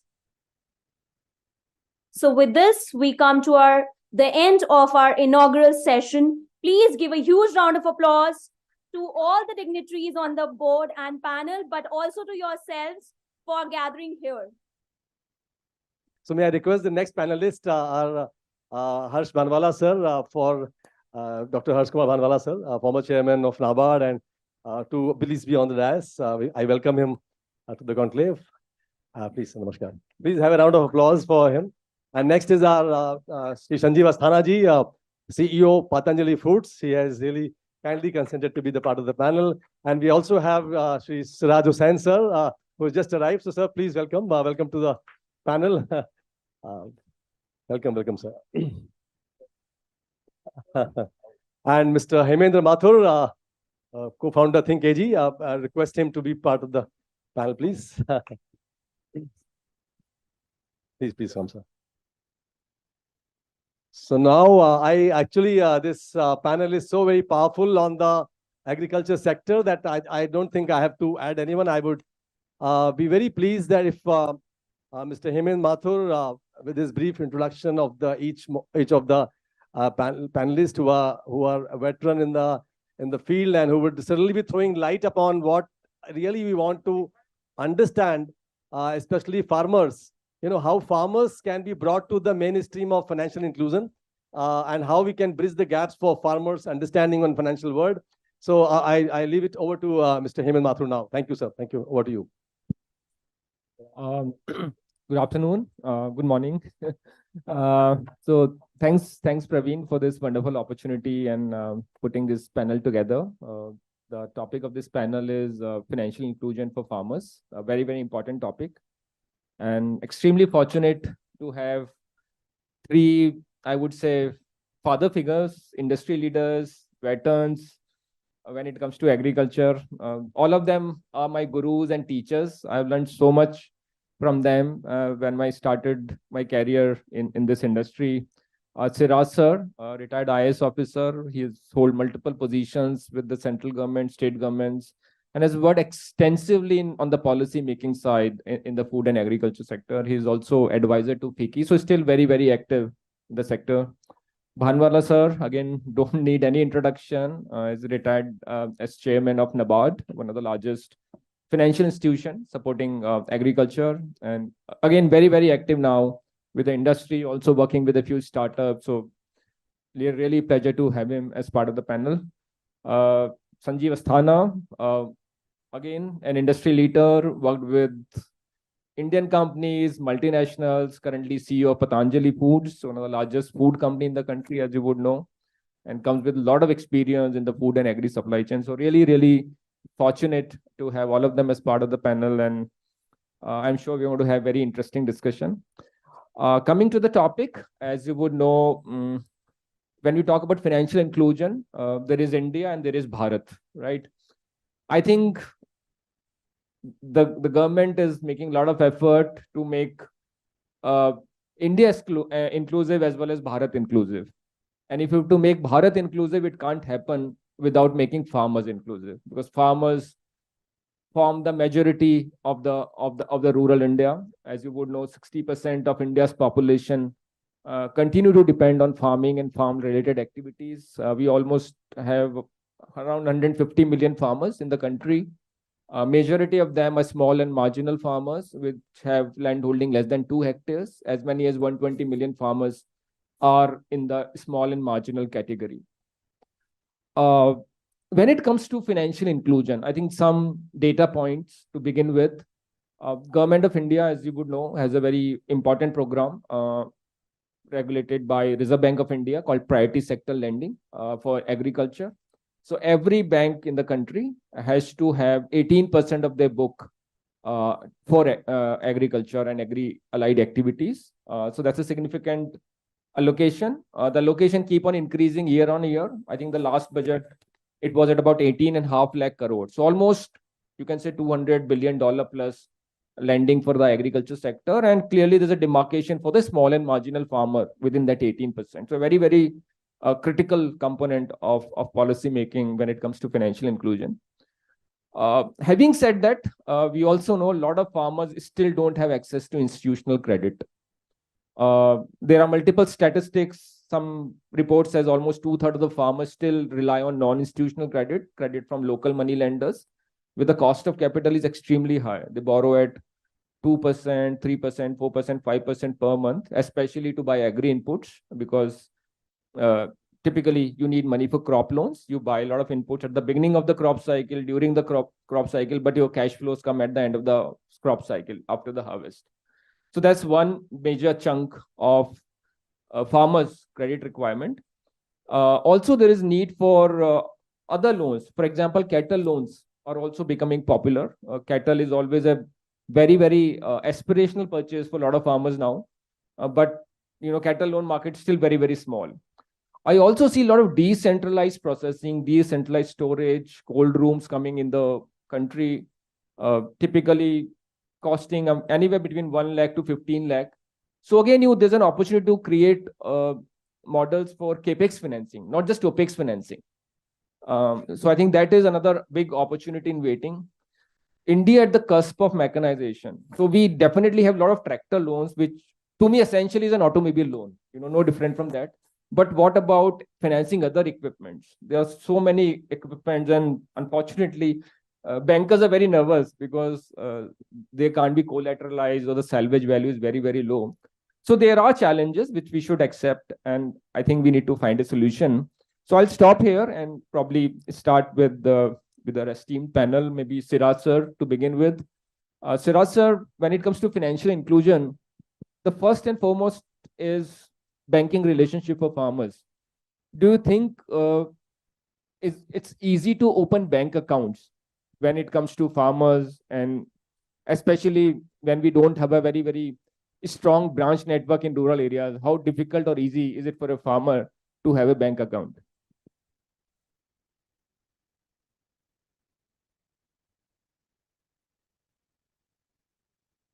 Thank you. Thank you very much. I have some experience of organizing such events in Delhi as a Vice Chancellor of Jamia Hamdard University in Delhi. So it is always easy to get the speakers, more difficult to get the audience. So thank you, audience, for coming. I know that Delhi is very polluted right now, so you must have really made some effort to reach here. You see, our government has done an exceedingly good job of financial inclusion by launching PM Kisan. So before this, we never knew how many of land-owning farmers, people who own land, they may not necessarily be farming. So PM Kisan targeted that. And initially, it was thought that some 14 crore people will be getting benefit under PM Kisan. But due to various exclusions, etc., 9 crore persons are actually getting it. So very well done there. Now, what is perhaps not appreciated is that a lot of farming is done by people who do not own land. And therefore, reaching to these people is the real challenge. Mr. Bhanwala is here. No one knows it better than him. So I think I will be brief and I will leave it for him to cover these points. But I must share a personal experience. My driver is from Begusarai in Bihar. So we have been paying him in cash. I went with him to the bank branch twice, but I could not open his bank account because he has an Aadhaar card. He also happens to have a PAN card. Bank said, we need a local address of Noida. So obviously these poor people do not have a tenancy agreement and all that. So we could not open a bank account. The bank said that for Jan Dhan account, there is a separate branch. So you go to that branch. That branch is in Noida extension. So we could not do that. So last month or this month on 10th, he went home to Begusarai. So I said, you go to State Bank of India and you open a bank account there. So he went to State Bank of India. And he told me the next day that he has not been able to open a bank account because bank wants a PAN card. So this fellow does have a PAN card, but he had left it here. So then I talked to top people in Bombay, in the State Bank of India headquarters, that how do you expect poor people to have PAN card? Sir, finally his account was opened. He has still not been able to get his debit card. For another person, I went to the post office. So post office, instead of opening an account in the post office bank, opened a post office account, not the post office bank account. The net result was that I was not able to transfer money to that post office bank account. So finally, I had to reach the Ministry of Postal PNP and talk to the joint secretary there. And then, so it is still not very easy for poor people to access banking, especially in rural areas. A lot is written about it. I think I will stop there because Mr. Bhanwala knows it much better than me. Thank you. Thank you, Siraj sir, for a very interesting anecdote. And thankfully, his driver had Siraj sir to accompany. I don't know how many drivers have that kind of privilege. But yeah, I think it's a very genuine question. How, if opening a bank account is so difficult, how do you expect financial inclusion? So, Bhanwala sir, you are a authority on this subject. Tell us your journey at NABARD. How do you see financial inclusion has shaped up when it comes to farmers? And what are the 2 or 3 things that we need to do to hopefully make almost all farmers financially included, maybe next 5 years, 10 years? What are those policy initiatives? What are the things that we need to be doing? Good morning, everyone. Thank you, sir. You have been in my board and a guide in a big way. And thank you for giving this feedback. We'll place it somewhere appropriately as well. First of all, let me say, everybody thinks that financial literacy is required for people who approach banking system. I equally emphasize the training and literacy of personnel manning branches in rural areas. Every 3 years there are transfers. There are rural tenures which are compulsory. So somebody from an urban area goes to a rural area without knowing reality. He insists on certain things which are not prescribed otherwise in the RBI circular for financial inclusion. We know Jan Dhan account with 0 balance, you can open an account. You have no frills. Prior to that, there was a no frills account by RBI. With 0 balance, you could open the account. I think the maximum work done in this country till now on financial literacy literacy is primarily in the area of financial literacy. If you look at it, other than the normal classroom approach we have in the normal schools, the money-wise, in terms of the entities involved, it is the government sector involved, banking sector involved, non-governmental entities involved, and even the self-help groups themselves involved in financial training, which are the groups of the people themselves for training and taking the initiative forward. My apologies, because of certain rigidities, sometimes it becomes really difficult to handle situations which you narrated, sir. Instructions are clear. I think the absence of outreach of ombudsman scheme, is still a thing which is much desired in the banking system, even for financial inclusion. If every bank, there are Reserve Bank, every bank appointed ombudsman for redressal of the grievances, and within each bank there are ombudsmen. Complaints, there is it may not be called ombudsman, but complaints could be handled, and they are priority wise followed up at the top level, that they are cleared. So if it is a written complaint, digitally complaint, then it is certainly redressed within a defined period of time. So I think probably if it was a regular complaint given in those things, also it would have been addressed. Probably your call to Mumbai would have been not required, sir. So some literacy at your level as well. Anyway, I'm sorry, that's on a lighter part. But I would say certainly there are gaps. Some people follow it with a lot of rigidity.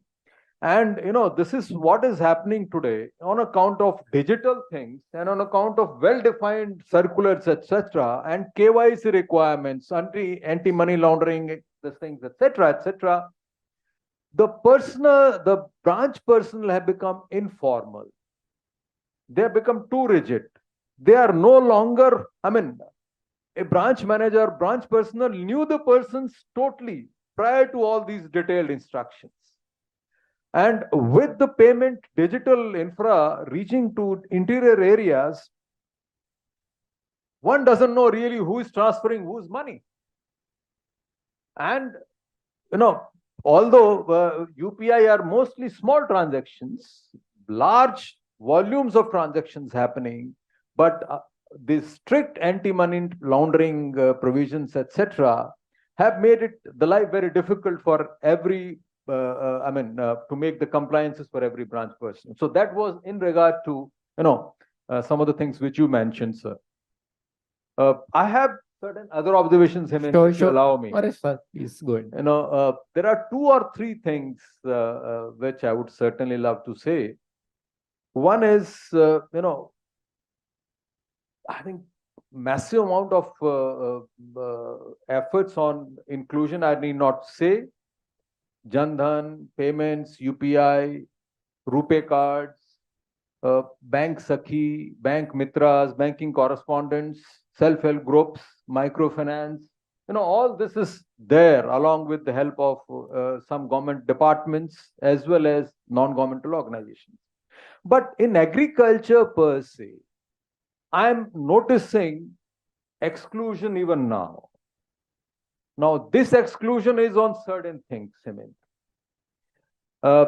If you allow me 2-3 more minutes, I'll just explain what are these exclusions and how we need to tackle them. First of all, there are new sectors within agriculture which are getting preeminence. It's no longer just crop loans. Crop loans, 9 crore Kisan credit cards exist out of a 14 crore operational holding and farming population household of around 12.5 crores. So if you have done this much, this is a fairly good amount of coverage. Everybody need not borrow, yeah. That's for sure. I may not borrow. So if you ask people, there are certain people, my grandfather said to me, please don't borrow, knowing from historical regions. He had not seen the large corporates. He had never been to a corporate. He was a teacher. Otherwise, he would have said otherwise to me because all the corporates leverage much higher than whatever is their own net worth. He says, don't borrow. So some people in rural areas still follow that and they're not borrowers. So this gap doesn't really bother me to that extent. But exclusion of certain other sectors does bother me. For instance, other than milk, horticulture sector receives hardly any credit and it's a growing sector. And it is not monitored by banks also at the ground, at the grassroots level, in the district level meetings, etc. Similarly, we require for sustainable agriculture to be carried forward, we require, what you call investments in water. We require investments on land. Water conservation, land not consolidation, conservation, as well as land leveling, etc. Whatever different activities are required. I think there is hardly any credit flow to that.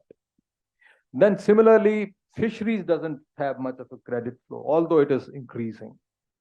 So these are the sectors, and also agri processing doesn't get that much of impetus in terms of credit allocations at the lower levels.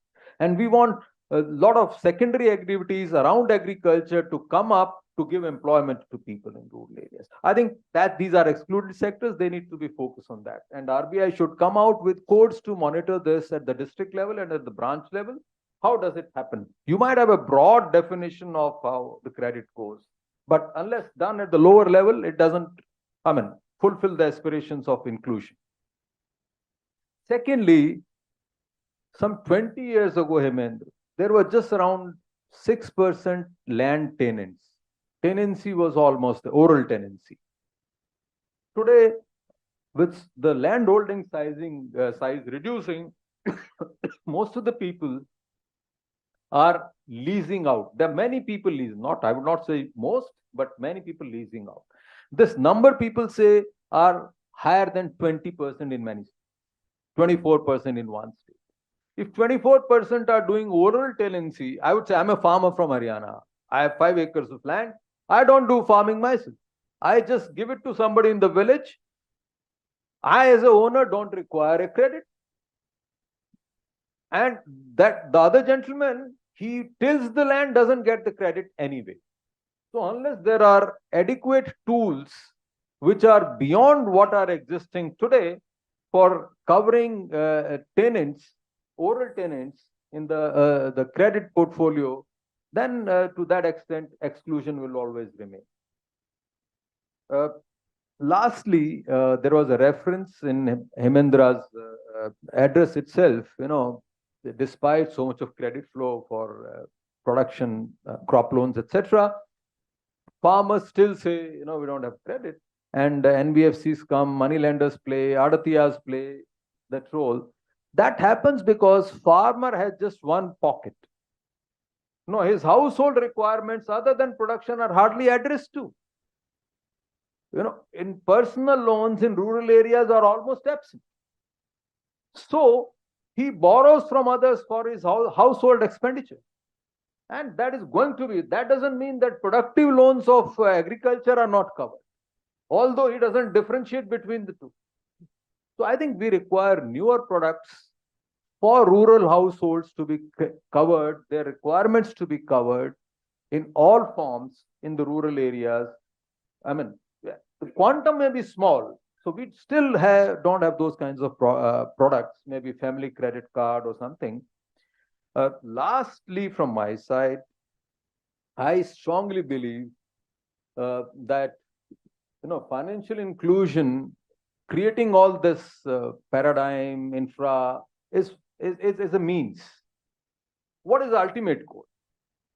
Ultimate goal of financial inclusion to me is that one should be able to use productively whatever resources are there within the family or within oneself. It's better utilization of oneself. I mean, productively. So if I'm not able to do that, and if you look at the farming household income, it is no longer agriculture. Just 35 to 40% income comes from agriculture. And we require employments, private sector, casual, which contributes around 40-42%. And rest is non-farm sector, etc.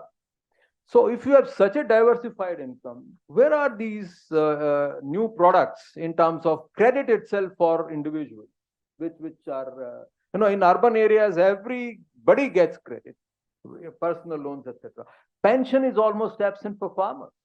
Can we think of pension products? Although Atal Pension Yojana is covered, to some extent it is taken care of. Next, insurance coverage beyond life. Life is around 10% in the rural areas coverage.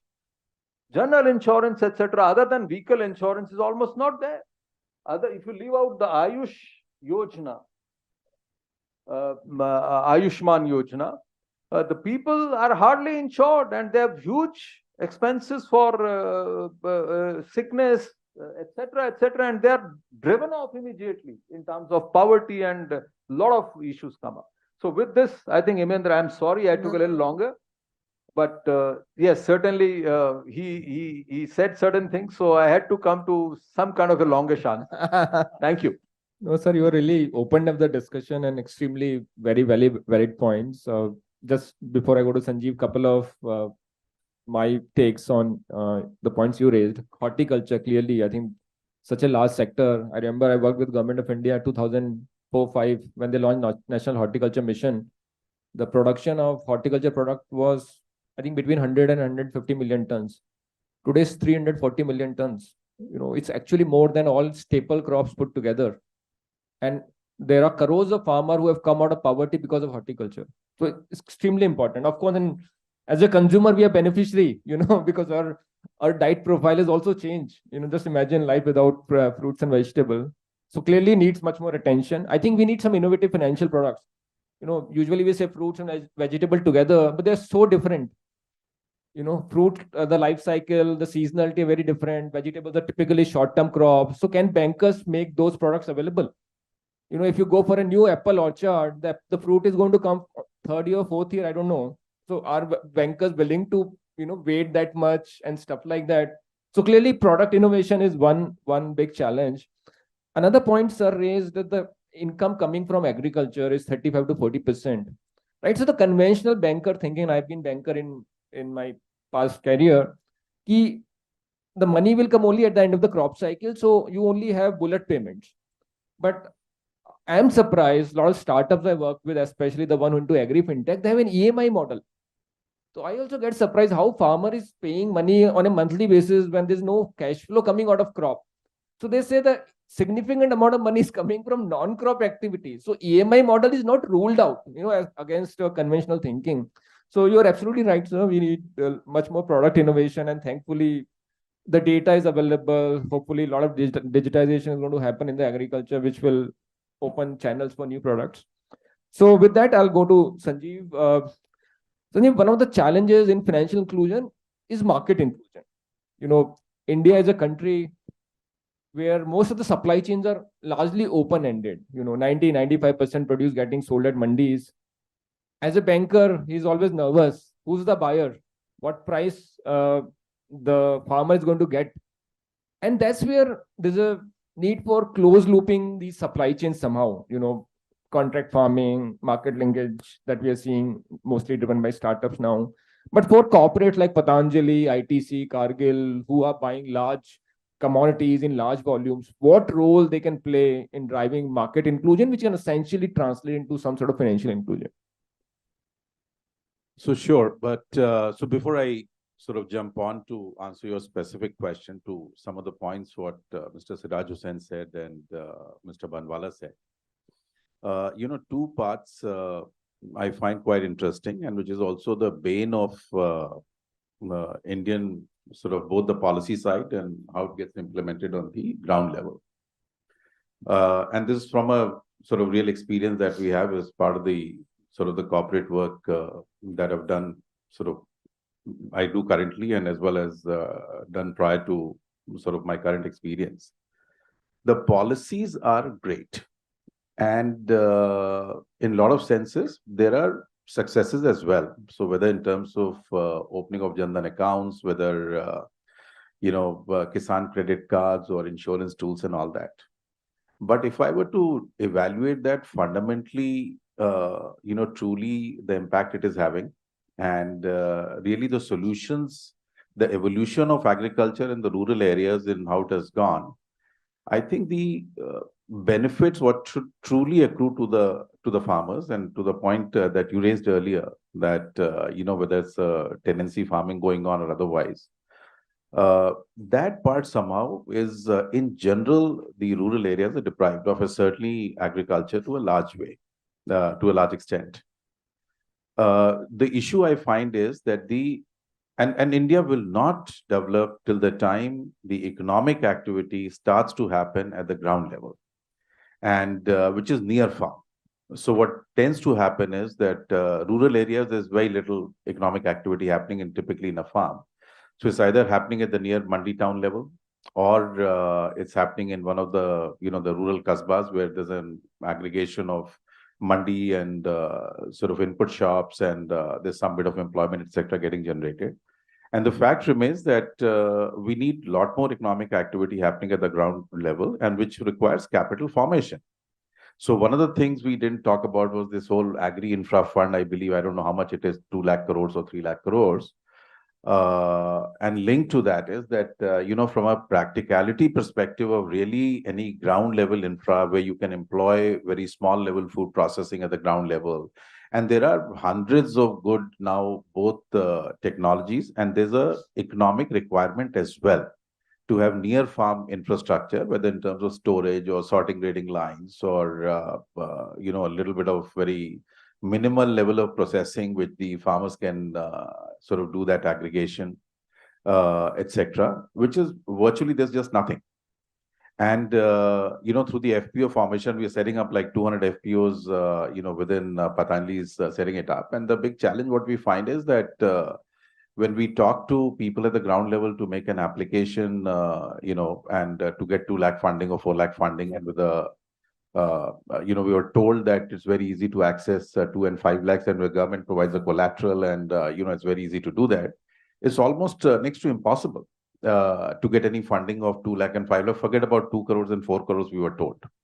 And we have a massive requirement of, if we can get sort of this capex formation away from our balance sheet, we are 100% dedicated users. They can be very viable sort of solution to the FPOs that we are setting up, and to no avail at all. So finally we said, okay, fine, if we need to invest 1,000 crores in our sort of oil palm, procurement platform, we'll go ahead and do it ourselves, because the government is certainly not going to happen in the northeastern part of the country, which is a priority sector. So, one is this part that, I find that the capital formation is generally sort of low to poor. The second issue, which I find in the agriculture sector today, and which is very important also, is that is still the processing for loans. One of the aspirations all the farmers have, and the associated people, is that why can't we get a credit card like a regular people? So I spoke to the PNB guys who are our bankers. I spoke to SBI. I spoke to a lot of others, that why would you not do that? That is something which is a pure no-no. That no, we have to do. There's no credit record. We will not be able to follow through and all that. And I think larger challenge, and perhaps both Mr. Banwala and Mr. Siraj Hussain can tell better, is that I believe that the bank branches at the ground level, they're saddled with some 20-25 schemes. The branch manager is a harassed individual, maybe wanting to run away to the urban areas after his 2-year mandatory skill, whatever this posting that he has to have. He is just a harassed individual dealing with some 20-25 front-ended scheme, what he has to deal with. And most of the time, virtually nothing happens. So with the result, to the point, Hemend, I'll just come to this part. So despite all the good efforts going on, I think that a lot more needs to be done. It's not that we certainly cannot say that nothing is going on. I think there's a lot of good work which has happened in the financial inclusion at the ground level. But I think the policy side and the discretion that it needs to allow the commercial banks to disburse either loans, to get the inclusion going for the people in the rural areas, the farmers especially. And I think certainly the government needs to go back to the drawing board, and institutions like NABARD and others need to go back to the drawing board, and certainly the corporate boards need to go back to the drawing board and really recraft that how we can, in practical way, genuinely get people to be sort of funded through loans or equity or whatever at the ground level. And if government needs to sort of give a guarantee for, rather than doing a loan waiver one-off, can explore ways and means of doing some capital formation, funding supply chains at the ground level, I think that will be an enormous help to the overall system. Now, Hemant, coming to your questions, what you asked me, the supply chain part, I think again, and I think companies, we go through the similar problem as well. I think in terms of, extending credit to the FPOs or the farmers, etc., that's totally entirely out of question. So really what you want to end up is the easier option, which is either a trader or a, mandi agent or whatever. You would tend to start funding that. I think partially it is getting clear, but the challenge remains that FPOs themselves as a unit, despite I think 10,000 or 20,000 FPOs that we have, if we look at viable and commercially sort of operational FPOs, I believe that is a solution, whether through the cooperative structure or self-help groups or any viable, sensible unit which the producers can, or cooperative society, they can get together. I believe that is a viable way that Indian agriculture truly has to look at. But we need those kind of entities. We need, viable entities. And I think the record is, I would still say, pretty abysmal. And in terms of really, if you were to sensibly look at as to whether these units are operationally active or not. So, because of the lack of it, doing supply chain financing in any significant way, which the benefit is accruing to the farmer, is virtually out of question. So dependence on the informal credit, the need to reach out to the local money lender, selling off the produce at the harvest time, at a much cheaper levels, and the ones who can afford to keep it, how do they manage it? And especially as Indian agriculture itself is on a cusp of change in a very significant way, that continuum sort of goes on, that the high value agriculture, which is largely more sort of perishable, which is largely requires a lot more sort of financing. There is no collateral in the form of the product itself. So you need to look at other ways of how do you fund it. I think this challenge is still a lot of ground needs to be covered. And I think, the fact is that the corporates can do only as much in terms of working through this. Really, the solution lies in how do we formalize the informal part of the lending? How do we integrate the traders and the money lenders and all that into some form of ecosystem and still sort of develop that risk appetite, amongst the bankers to truly look at it, and being more forgiving in case there are smaller loans to be written off and more discretion at the ground level. I think we'll have to look at it. Otherwise, I think it's part of that is a story half done or maybe 1/10 done. But a lot more ground needs to be covered before we can say that it is we are right up there in terms of doing that. Thank you. I'm sorry for a long answer, but this was important. No, thanks, Sanjeev. Very important points. I'll have 2 points to respond to. Clearly, in terms of FPO bankability, you are right. Of course, that program is very ambitious. Both NABARD and SFAC are supporting the entire program. But for FPOs to become bankable, I believe they have to migrate to FPPDO, who farmer, producer, production, processing, and distribution organizations. How they capture margins. Essentially, if you're trading commodities, your margin profile is continue to be surviving on very thin margins. Unless you do some value addition at farm, those margins are not going to change. And I think Sahyadri Food is one of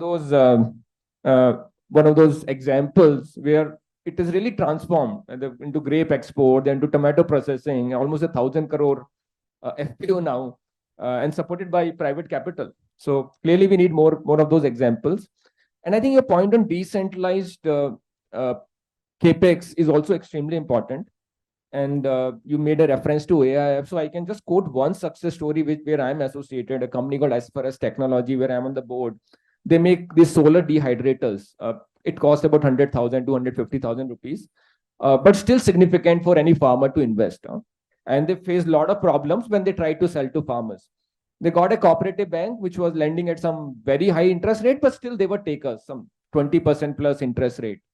There was some takeoff. Of course, they have to assure market linkage for lenders to become comfortable. But after AIF, State Bank of India approached Asperus and said, look, you guys qualify under AIF, and we'll give the micro entrepreneurs loan. And the loan, the interest cost has come down to 5.9%. And suddenly there are like 2,000 micro entrepreneurs in Aurangabad alone. And only guarantee which SBI is asking, if someone is not repaying the loan, just move the dehydrator. These are portable machines, right?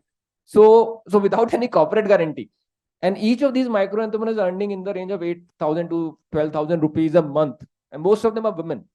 Most of them are women sitting at home, just looking at some dehydration, which is essentially solar dehydration. So there are some success stories. Of course, I totally agree with Sanjeev. We need many such success stories. And decentralized processing will really open up opportunity even for farmers. This doubling farmer income, the ambitious goal that we have, I don't think it's going to happen by improving productivity. It's going to happen by helping farmers do more value addition. I think that is where the opportunity is. So I'll go back to Siraj sir. Siraj sir, you of course have been associated with food processing industry, again a very large sector of the agri economy, and a lot of these food processing units are micro, medium, small, MSME category, mostly in rural areas. And my experience with a lot of these food processing units is that the cost of capital is very high. They take working capital loans at 14%, 16%, 18%. And that's where the balance sheet doesn't look very attractive for investors and for bankers. How do we make food processing more inclusive and so that farmers also get benefit out of it?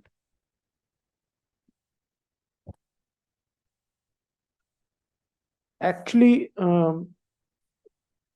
food processing, invites a lot of attention but most of the market is localized, and therefore very little is known, in terms of research about what is happening to very small food processing units, whether they are surviving, whether they are dying, uh, what is their profitability, and so on. So we do not really know what is going on in case of very small food processing units. I would also like to add, going back to financial inclusion, that we do not know, Bhanwala Sahab, what is the extent of financial inclusion of agriculture labor, for example. In Odisha, an attempt was made to give direct benefit transfer to agriculture labor also. So Odisha has a database, but I do not know if any other state has tried it at a very large level. So that is something for you to highlight. For example, UP, you are sitting in UP, you take one or two districts and find out what is the level of financial inclusion of agriculture labor. In Andhra Pradesh alone, the tenancy is 30%. So tenancy is very high. It is not recorded, but it is very high. One more point, sir. I am diverging from your question. तो कई साल पहले हम जब FCI में थे, तो हम पंजाब की मंडियों में जाते थे जब वीट वगैरह का प्रोक्योरमेंट होता था, तो वहाँ कमीशन एजेंट की दुकान पे बहुत सारे किसान और लेबर और ये सब लोग रहते थे। तो हम उनसे पूछते थे, भाई आपके पास किसान क्रेडिट कार्ड है या नहीं है, आप इनसे क्यों लोन लेते हैं, आड़तियों से क्यों लोन लेते हैं। हमारे प्रेस में ऐसा बना दिया गया था जब ये फार्म लॉस थे कि जैसे आड़तिया से बुरी तो कोई चीज ही नहीं है, और वही ये एजिटेशन करा रहे हैं, ऐसा इंप्रेशन मीडिया ने क्रिएट कर दिया था। तो हम उनसे पूछते थे, भाई आप इनसे क्यों लोन लेते हैं। तो मुझे जो नई बात पता चली बरनाला साहब, वो ये था, हम सब ये समझते थे कि सिर्फ शादियों में बड़ा एक्सपेंडिचर होता है। उन्होंने बताया पंजाब में, आई डू नॉट नो और जगह कितना है, उन्होंने बताया साहब किसी की मौत में बहुत एक्सपेंडिचर होता है पंजाब में और हरियाणा में। बोले साहब हमें उसके लिए कर्जा लेना पड़ता है, कोई बैंक उसके लिए हमें कर्जा नहीं देगा, यही देते हैं हमको कर्जा। फिर वो कहते हैं कि साहब बच्चे की पैदाइश में बहुत खर्चा होता है। तो ये जो कंजम्पशन लोन है, केसीसी में 30% शायद अलाउड है, 20% केसीसी लोन में आप कंजम्पशन में खर्चा कर सकते हैं, लेकिन उससे ज्यादा है रिक्वायरमेंट। तो जब वो उससे ज्यादा रिक्वायरमेंट है, वो मीट करने का कोई तरीका अभी नहीं है, और उसकी वजह से किसान जो हैं वो कर्जे का शिकार होते हैं, इंडेटेड होते हैं, और बहुत हाई रेट पे वो बोरो करते हैं, और उसके बाद की जो समस्याएं हैं वो आपको मालूम है। हमने बड़ा लंबा पेपर इस पे लिखा है, भानवाला साहब ने भी उसको रिव्यू किया है, तो उसमें नहीं जा रहा हूं। अगर वक्त बचेगा तो मैं एक चीज बताना चाहूंगा, यहाँ जो बैठे लोग हैं इनके पॉइंट ऑफ व्यू से, अभी नहीं बोलूंगा, जब आपके पास अगर बच जाएगा टाइम तो बता। We have 10 minutes, so we probably one question each to Bhanwala sir and Sanjeev, and then we can come back to you. Bhanwala sir, this whole government initiative on agri-stack, I think you also wrote about it in one of the newspaper, I remember. And I think this is work in progress, what's going to happen. And we have seen how the India stack has really transformed the Indian fintech industry, so to say, from customer onboarding to loan processing to disbursements. What role do you see for agri-stack? Do you think it's going to make things a little easier for bankers to give loans to farmers? I would certainly agree with you that it will make, once implemented, the role easier. So there was a reference somewhere earlier that there are no transactional records. There is no history. Somebody said, when how do I lend, when the banks ask them. Whereas for others, there are records available. Digital approach of lending or formalized approach of lending. But AgriStack will take a lot of time to come into existence. If you remember, Aadhaar itself will all the government push. Aadhaar took almost 10 years to be the fundamental of many other activities. And AgriStack is, as of now, under, pilot phase at most of the places. Some of the each corporate house has its own platforms for a limited purpose. The startups have their own mechanism. So everybody is trying to explore in a different fashion. Land record digitalization data has progressed significantly, but connecting all these other things of Aadhaar, land record, or customer identification number of various entities is yet to take place. I think unless that happens, and good thing is that India stack has come into being. So payment, market approach or input buying, etc., can be captured much better. I see Agri Stack has a potential, but another 15 years job. So with a lot of digital literacy of farmers, we have done only financial literacy. Agriculture digital literacy is yet to happen, and nobody is taking initiative on that. How do I get market info on agri related stuff? Young people get it, old farmers, and we have aging farmers in the country. That's another unfortunate part. Young people in the rural areas don't want to do farming. They want to do other things. So this is going to take a lot of more time. And then it associated with that are data privacy issues. There are remedial issues if the grievances come up. How does it get leaked? And the proprietary issues for the corporates. So can we have at some level a agri data collaboratory, like we had lots of other things? So there are some initial infancy, in total infancy, some things happen by retired IT professionals happening, but I see another 15, 20 years for this. It's an unfinished task for it to be Still not bad, I think 15 years. You spent 75 years, so maybe another. You are young, so you can't speak after No, 20 years.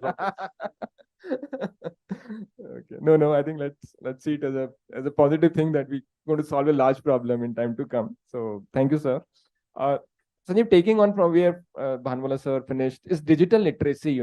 They like almost there are 3,000 startups. Everyone have their own apps. I think a lot of corporates are building their own apps and way to interact with farmers. How do you see, given your wealth of experience in the agri supply chain, how digitally literate farmer is? Forget the financial literacy. Is he open to adopt digital tools? They are. I think to answer your question in a very quick way, I think there's a great desire the producers, the farmers have, and their capacity to adopt is very high. I think the problem is that whether 3,000 agri startups or banks or corporates, none of them are building it up, which is practically sensible for the farmers to adopt and understand. They're not customizing, one size fits all. And agriculture, Hemant, across the country is very different.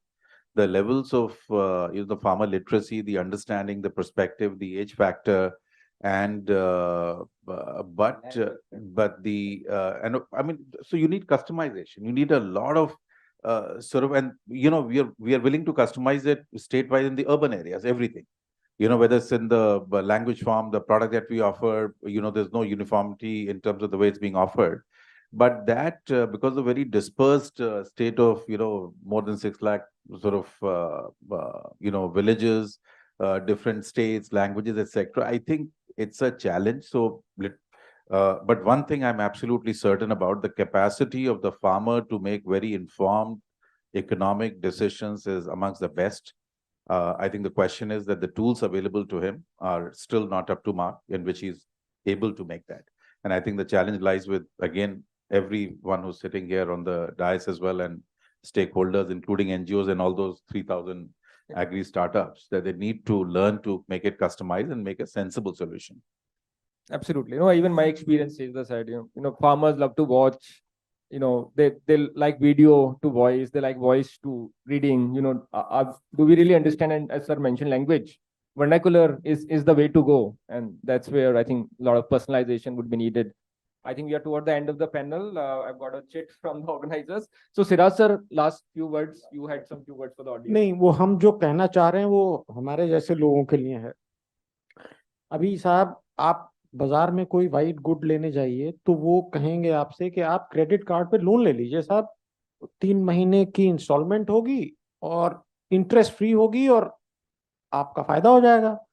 तो हम भी साहब एक microwave लेने गए और हमने बहुत मना किया उनको। हमने कहा भाई हम अफोर्ड कर सकते हैं। बोले नहीं साहब ले लीजिए, देखिए ये आपके इतने 1000 रुपए। खैर वो ले लिया हमने क्रेडिट कार्ड पे, आईसीआईसीआई क्रेडिट कार्ड पे हो गया। अब साहब वो क्रेडिट कार्ड से कोई इंटीमेशन नहीं, 1 दिन 2 दिन 3 दिन 4 दिन कोई इंटीमेशन क्रेडिट कार्ड की तरफ से नहीं आ रहा है कि हमने आपको लोन दिया है, कब उसकी इंस्टॉलमेंट ड्यू होगी, क्या होगा। तो मुझे हमेशा ये रहता था कि आखिर क्रेडिट कार्ड कंपनी कैसे अर्न करेंगी, वो क्यों ये लोन दे रही हैं। खैर वो समझ में आ गई बात, और मैं चाहता हूं कि आप लोग भी समझ लें, specially the youngsters sitting in this room. तो ये परचेज हमारी थी शायद 13 सितंबर की। तो 18 सितंबर को बैंक से क्रेडिट कार्ड से आया लिख के कि ये इतना है, इतनी प्रोसेसिंग फी है वगैरह वगैरह। खैर वो जितना उन्होंने कहा था उतना नहीं था, लेकिन चलिए प्रोसेसिंग फी वगैरह भी ठीक है। और उसकी पहली इंस्टॉलमेंट 20 को ड्यू हो गई। अब अगर आपने वो 1 दिन मिस कर दिया पेमेंट का, तो आप समझिए कि आपको उस क्रेडिट कार्ड लोन पे पेनल्टी लगेगी। So that is the model of credit card companies giving you interest free loan. Thank you. Thank you. No, thanks very much. I think very, yeah, you want to say something, sir? Taking a cue from him only, the strength of Indian economy and the rural areas in particular has been the savings, not spending. And I think somehow our financial inclusion measure, even for SHGs, we started with savings for 6 months before credit was introduced. So those who are trying to approach financial inclusion through pure credit, this thing, they are grossly somewhere, some problem they may face.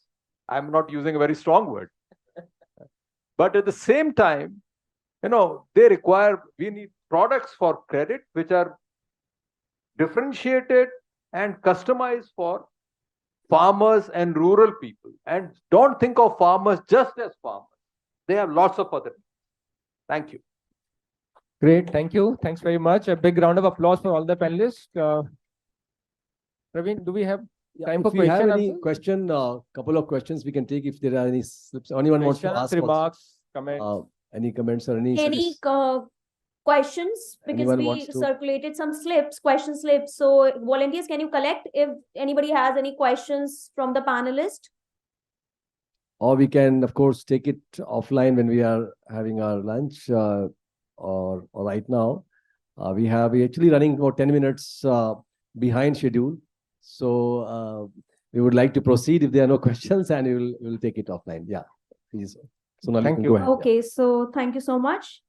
So as we got to hear so many different and important insights from such knowledgeable dignitaries on the dais, I would request our founder and president, Mr. Praveen Dwivedi sir, to please give memento to Mr. Hemendra Mathur sir.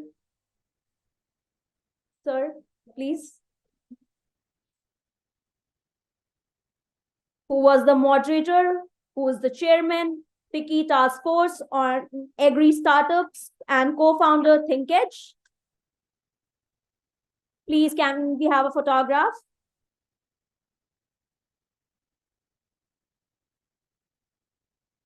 Now I request Praveen sir to also give memento to Mr. Siraj Hussain sir, who is IS retired and advisor FICCI.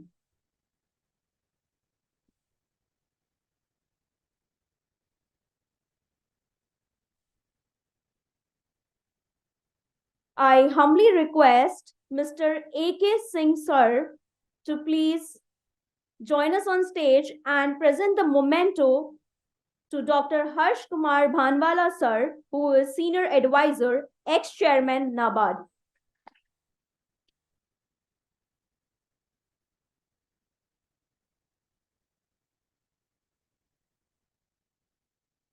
Now I request A.K. Singh sir to also present the memento to our another panelist, Mr. Sanjeev Asthana sir, who is the Chief Executive Officer, Patanjali Foods. Can we have a huge round of applause?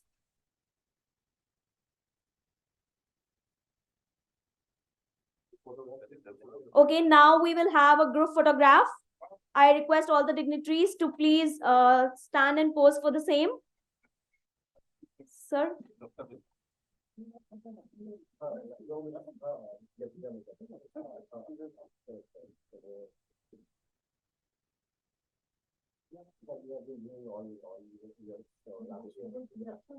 Okay, thank you so much. Thank you so much, all the esteemed panelists.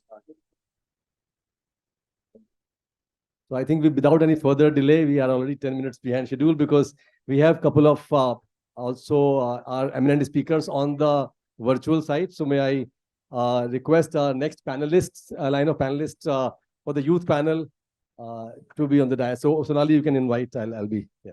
Thank you. Okay, so moving ahead, I request the panelists from youth panel, starting from Mr. Ashish P. Somaya sir, who is the Chief Executive Officer, White Oak Capital Asset Management Limited, who has over 20 years of experience and has been an instrumental figure in the growth of India's private sector asset management industry since 1998. So can we have a huge round of applause? Next up, we have Mr. Ferris V, who is the Master Trainer at Institute of Financial Literacy, Singapore since 2012. He has conducted over 900 talks and workshops for corporations, territory institutions, and the public.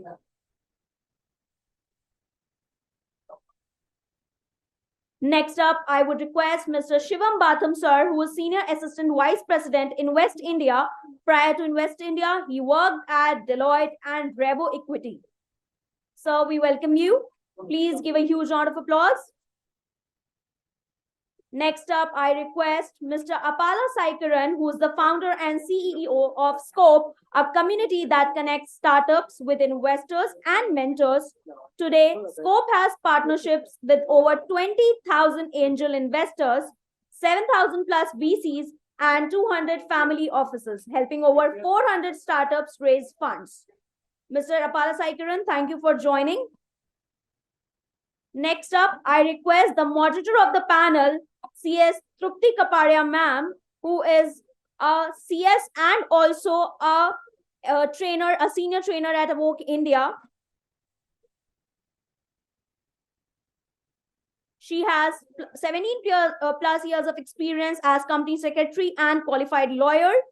She has worked with companies like Nomura, JP Morgan, and has also worked with many other companies and has been training MBA students and many corporate employees. Thank you so much, esteemed panelists. Over to the moderator. Thanks, Sonali. Thank you so much, ma'am. So,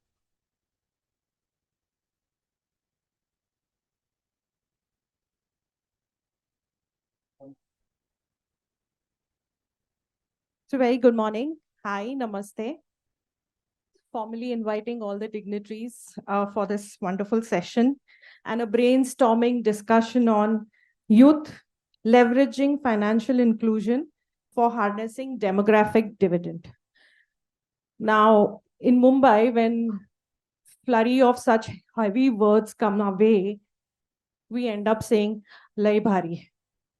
So with this Lai Bhari topic, simplistically putting that all we are going to discover, or rather engage ourselves, is to discover a path where youth can lead themselves into financial wellness. Indian demographics or financial inclusion. When we talk about these two terms, these are, quite a focus for many, many years. To the extent that we can, if I may say so, it's overused, but extremely important and very, very relevant.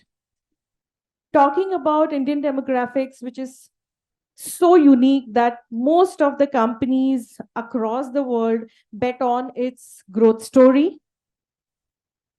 The sheer number game or the sheer potential of success in coming years is something that can be least more emphasized. Financial inclusion, on the other hand, as the term says it all, which means financial wellness for one and all. So this is a little discussion around what has worked so far, what can work in future, and what should be the roadmap in bridging the gaps which are screaming attention as important and priority in today's world. A lot has happened. So we have spoken about the digital, acceleration that has happened. As one of the blessing in disguise of COVID times, there was a huge digital transformation that we saw, acceptance of the UPI success story. We have been, referring this success story in most of the talks that has happened today. So a lot has happened, but a lot more ground to cover, and that's what we are going to end up doing today. So with this backdrop, or rather the fat curve of demography that we have in India with such a huge youth population, it kind of cannot be emphasized more that this is definitely one of the key areas to focus on. So with this backdrops, today we have eminent panel of distinguished experts to deliberate on, once again, simplified youth leveraging financial inclusion of harnessing demographic dividend. So in the interest of time, diving on first question to Ashish sir, being a business person and hands-on, in garnering investments across the country and across all age groups, what is the approach of the youth segment that you have experienced? No, I think there's a very insightful proverb which I read long back, which says that habits change with generations, right? And so from that perspective, I think, say 20 years back, let's say my generation, I'm now nearing 50. So people like us, like when we started our career, we had lots of fears about engaging with investing, about engaging with capital markets. And the history of our capital markets and the history of the financial industry was riddled with very many, ups and downs and very many challenges. But what I find is that when I interact with the youngsters today, for instance, a lot has changed, right? For example, today, if you see our news flow, yesterday CDSL, which is the largest depository in the country, they announced that they crossed 100 million unique demat accounts, and then there is another depository, right? So we are north of very significant 150 million or some such number of demat accounts, and the honorable SEBI chairman just warned that a lot of these people are trading futures and options and derivatives and stuff, right? And there is a lot of worry across multiple quarters as to what will happen to all of this engagement in the capital market. If you ask me, of course, I want people to make money and I want the youth to participate. But if you ask me in all humility, I don't lose much sleep over youngsters engaging with the capital market in any form or format, because as many people who are opening demat accounts and trading FNO, a similar or a slightly lesser number is also opening systematic investment and dollar cost averaging accounts with mutual funds. And I don't think we should mollycoddle or we should get overly worried. The reason is very simple, that today's youngster, right? Today's youngster, their socioeconomic background, at least I'm not talking about 140 crore people. I'm talking about the 4 or 5 crore who engage with the capital markets through digital media, right?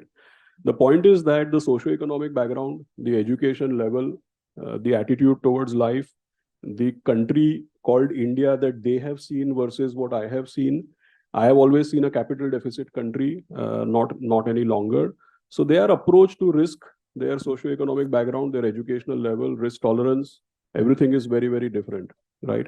In 1998, if I was trading the markets and if I lost 50,000 rupees for my family, it would become a topic of social discussion across my relatives and my family members. But I think today, if a youngster has bet 50,000 rupees and God forbid, if it becomes 25,000, I think they'll come back with even more, understanding and force. So I think in all of these literacy discussions, we should keep in mind it's not the same youngster anymore. It's not the same market anymore. It's not the same way in which they're engaging, and it's not the same way in which they are going to react. Correct. So I'm very, very bullish on people who are young today. And I would say that people who are today in their 30s and 40s and early 20s, it's going to be the richest generation of India ever, compared to the past or ever seen in the future. That's a very unique take that we have. Moving to the academic side. So while we see the on-ground approach that Ashishji has highlighted, Ferris, coming to you, how important, with the evolved youth, as he mentions, is financial literacy to kind of build the financial inclusion environment? Okay. I think it is pretty significant. So first of all, I think there are two terms here that has been mentioned by the speakers. And Trupti are talking about financial literacy. What kind of role does it play to impact financial inclusion, right? So to address this question, it's important for us to understand what exactly is financial literacy. So financial literacy is to empower individuals. In this context, we talk about youth with skills and knowledge so that they can achieve financial wellness, right? So essentially, it's like equipping them with the skills so that they have the ability to act. So when we think of financial inclusion, we think of what? We think of accessibility, accessible to affordable, available financial products and services to meet their needs, right? So having access is one part, but having the ability to use these products effectively to meet their needs and their financial goals is another, right? This is where financial literacy comes into play. And this is where it plays a crucial role. So let me give you one simple example. I think just now, Ash, right, talk about, wow, these days you have money, right? So so when they invest during his time, it becomes the talk of the town, right? Let's say there's this youth who is not exactly strong in terms of financial literacy, has a sum of money, right? That maybe 50,000 rupees or 30,000 rupees that he wants to invest, he wants to grow his money, right? Then financial inclusion, when to do some research, manage to assess some products that is available, affordable, and some more is pretty interesting. This product itself highlighted that there's a guarantee feature. What guarantee feature is it? It's going to guarantee that you, by investing in this product, you get 2% per month return. 2% per month return. So he's not exactly strong in terms of financial literacy. He has access to the products, but and he has available funds. So he decided to park the business because it's a pretty attractive proposition. So what has happened? Just now, Ashish has also talked about the risk tolerance, right? So for those of us who understand the principles of risk and return, we would know that high guaranteed return does not equals to low risk, doesn't equals to no risk. When there is a high return, there's an element of risk. The guarantee feature masquerades the fact that there's some kind of risk. So this is actually a true example because in Singapore itself, right, there's this scam called the Gold Guarantee Scam. It operates at that manner by guaranteeing 2% monthly, right? Putting 30,000 rupees, you get 600 rupees a month, $7,200 in a year, right? You contextualize it in India, right? So for this case, what has happened? It means that financial literacy plays a crucial role. The reverse is true. If you have financial literacy, the ability to act, but you do not have financial inclusion, the opportunities to act, it serves little significance, little impact. Therefore, to address the question, both financial literacy and financial inclusion is extremely important. And I think the role that Awok has played is tremendous. Yeah. So thank you. Thank you so much. So I would gather the comments of both the speakers and extend the same question to Shivamji. In terms of, access is what was spoken. So technology is far more advanced today, and youth today, as mentioned, is a lot more tech savvy. So in your role as a facilitator, have you really, found the youth leveraging this benefit towards good development of financial habits, or you see any red flags, unsolicited information flowing to them, acting recklessly, so on and so forth? So just your take on that, please. Okay.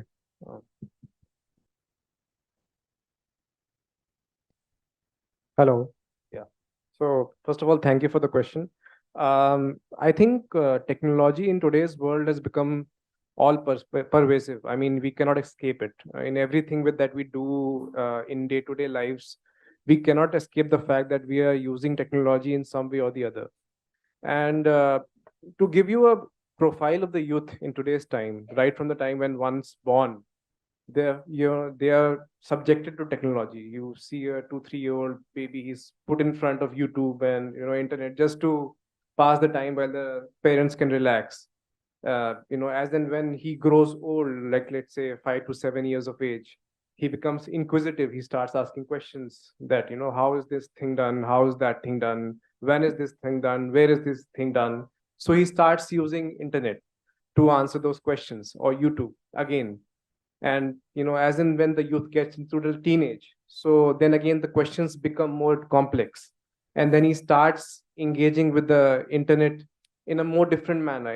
He or she then finds other needs, like social needs, educational needs, or even sexual needs for that matter. So the youth today are subjected to technology, and we cannot escape the fact that we cannot isolate technology from them. Now, just to give a few facts here, 85% of the non-adult population in India today, that is roughly, below 18 years I'm talking about, that is roughly 40 crore people in India. That's a huge number. So they have access to smartphones in some way or the other, be it the parent's smartphone, on their own smartphone, and they have access to the internet.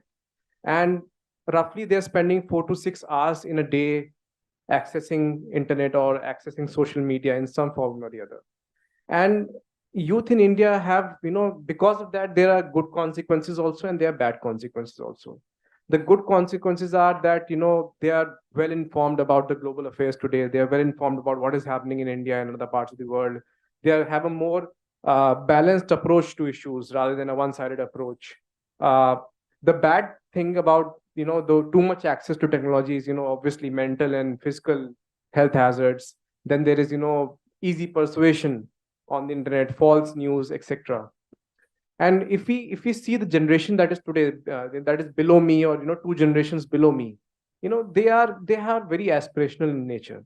They want to rise up the income ladder. They want to get rich. They know where the income levels are. If I say that, when I was 18 years of age, if I knew that, what is the richest man in the world earning, I didn't know that. And what is my father earning or my mother earning, I didn't know that. And what is the gap between my parent earning and what is the richest person, I didn't have any idea. The youth today have an idea about that. They know what is their income status and what is the gap that is there that they need to fill. And because of that, they have very high aspirations and ambitions. They want to rise up the ladder and they want to get rich quickly. So that is where, the financial services sector comes into play. They want to access these financial products, which gives them high returns, have somewhat lower high risks depending on the profile. And that is the good thing about technology. The technology connects them to these products, and they're much more aware about these products than we are. Youth today are using apps that we may not even have heard of, in investing or be trading or anything. However, the bad thing is that, again, they can fall into traps of like scams, then they can fall into traps of risky investment products, like, for example, derivatives or, intraday trading. So that again can lead to an erosion of income. So there has to be a balance. And our job at our level is to educate the youth today to be financially aware about all the products, be aware about the risk profiles of all these products, and then make the decision themselves. Thank you. Thank you. So yes, the risk is what where the primary role will come in as educators to get them into a safer space. When you mentioned that today youth is using apps that we probably don't even know about, we have one right with us on this panel who's created an app at a very young age, being an undergrad, conceptualizing scope at undergraduation level is phenomenal, Sai. So I'm sure all of us are eager to know, and a youth icon to be very clearly standing out here as the youngest panelist here, and with so many of the online young minds watching, I think your story will be extremely inspirational. So please take us through that, your ideation, difficulties, and how you have been such a roaring success. Well, firstly, thank you for the warm introduction. You know, it's definitely been a roller coaster journey, starting my whole journey, from my 11th class, basically from 17 years, 16, 17 years. So first I built an app called Student X. And when it started, getting a lot of users from my BT network, I was, my dad's pocket money isn't enough to keep up my server spaces. So then I got used to, then I learned about the concept of angel investors. And I was like, chalo try maar lete hai, let's send an email. And I understood, when you send 300 emails, you'll get one rejection email.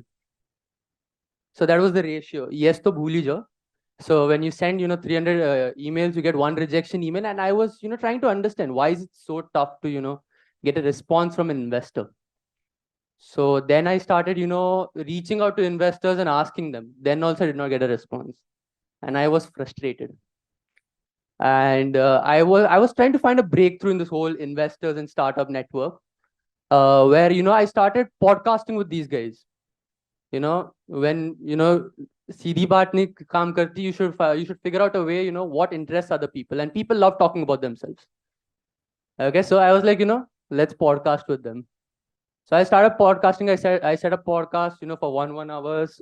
Anybody who used to say yes, I used to personally go and 1 hour I used to sit and let them talk about themselves. And ke jo 5-10 minute milte the, I was like, I'll pitch my idea immediately. And I was like, how about I send you deals over WhatsApp, and you give me a yes or a no immediately with a reason. I'll do the due diligence. I'll take care of everything. I just need a yes or a no with a reason. So the VC or the investors were like, fine, we'll do it. From there on, the journey started. So first, after that, I, IT company. I built my invite-only platform. I raised my first funding from Satya Nadella, sir, of $300,000. Then I raised my second round of funding of $1.3 million from Tim Draper. Now we recently raised our third round of funding of $17 million. So during all this fundraising process, we built a network of around, more than 300 plus family offices, more than 20,000 angel investors and HNIs who work with us. And in the family offices also, I was able to reach out to some wonderful people. So we partnered with Jared Burchell, who manages the family office of Elon Musk, as well as we reached out to, Bayshore Global, which belongs to which is Sergey Brin's family office. So all of them started working with us. And we, over the span of 2 years, we closed more than, right now we closed 500 deals that may be equity, debt, convertible, whatever it is. We closed and we used to charge a 4% success fee. And the whole, pain point when I was going through this journey, rishtedar kya sochenge? Because trust me, if people think finance is risky, trust me, a kid doing his board exams and doing a startup, the amount of stress that guy goes through, even I guess, Wall Street bankers won't go through that. So that's one thing. But when last year due to my revenue, I was, across a lot of news channels. I was across, Fox. I was across, WSJ as well. So last year, my revenue was around 390 crores, in which the profit was around more than 37%. Awesome. So I built a team of also around 80 people. Now we are expanding in US. So over the whole journey, it's been a roller coaster ride. But now if Rishtedar ask, company revenue 390 crores kama raha hai. So that's one thing I love to flaunt with my relatives. But yeah, so I understood, the whole finance and everything, it works on connection basis. It works on trust. And for youth especially, as Ashish sir and Sanjay sir was mentioning, youth definitely, goes to across Instagram. And Instagram now we have something called fin influencers. Yes. Yes. I was coming to that. Yeah, fin influencers we have. And they make it sound, as if paise tum 10 minute mein kama loge. They make it sound so easy. And when you look at the whole process, when you read their caption or when you go through the process, pata chalta hai, ye 10 saal laga dunga tab bhi is scheme se kama nahi paunga main. It's like that. So yeah, so guiding is really important, and with literacy, inclusion is really important. Sure. Because without, inclusion and giving literacy is as good as my school textbooks. Good for nothing. Sure. So, very interestingly put, and definitely a commendable journey for all of us. Proud of you. It would also be nice, since you've spoken so much about your company, to help us understand what this platform really facilitates. Because I briefly touched upon scope, but that perspective will give a idea around the whole. So basically, the primary use case of scope is, to help startups in the fundraising process. The average check size also it does is around $2 to $5 million. We have, as I mentioned, we are able to facilitate for more than 500 startups. Recently, we did Lula, which is a US company, InsurTech startup, which got funded via our network. So it got funded via Khosla Ventures, Bill Ackman, and all these guys. We facilitated a fundraising round of $60 million.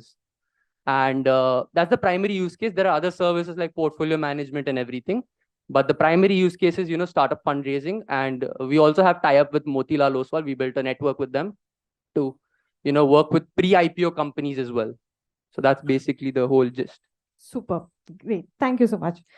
Moving on, let us try and discover from a grassroots level perspective. White Oak has actually broken, the metro's reachability and, has had a roaring success when it comes to rural India garnering of funds as well. So, Ashish sir, I would really pose this question to you, saying that what really did work in penetrating the rural markets, and how much role would you think young minds had in terms of, the successful numbers?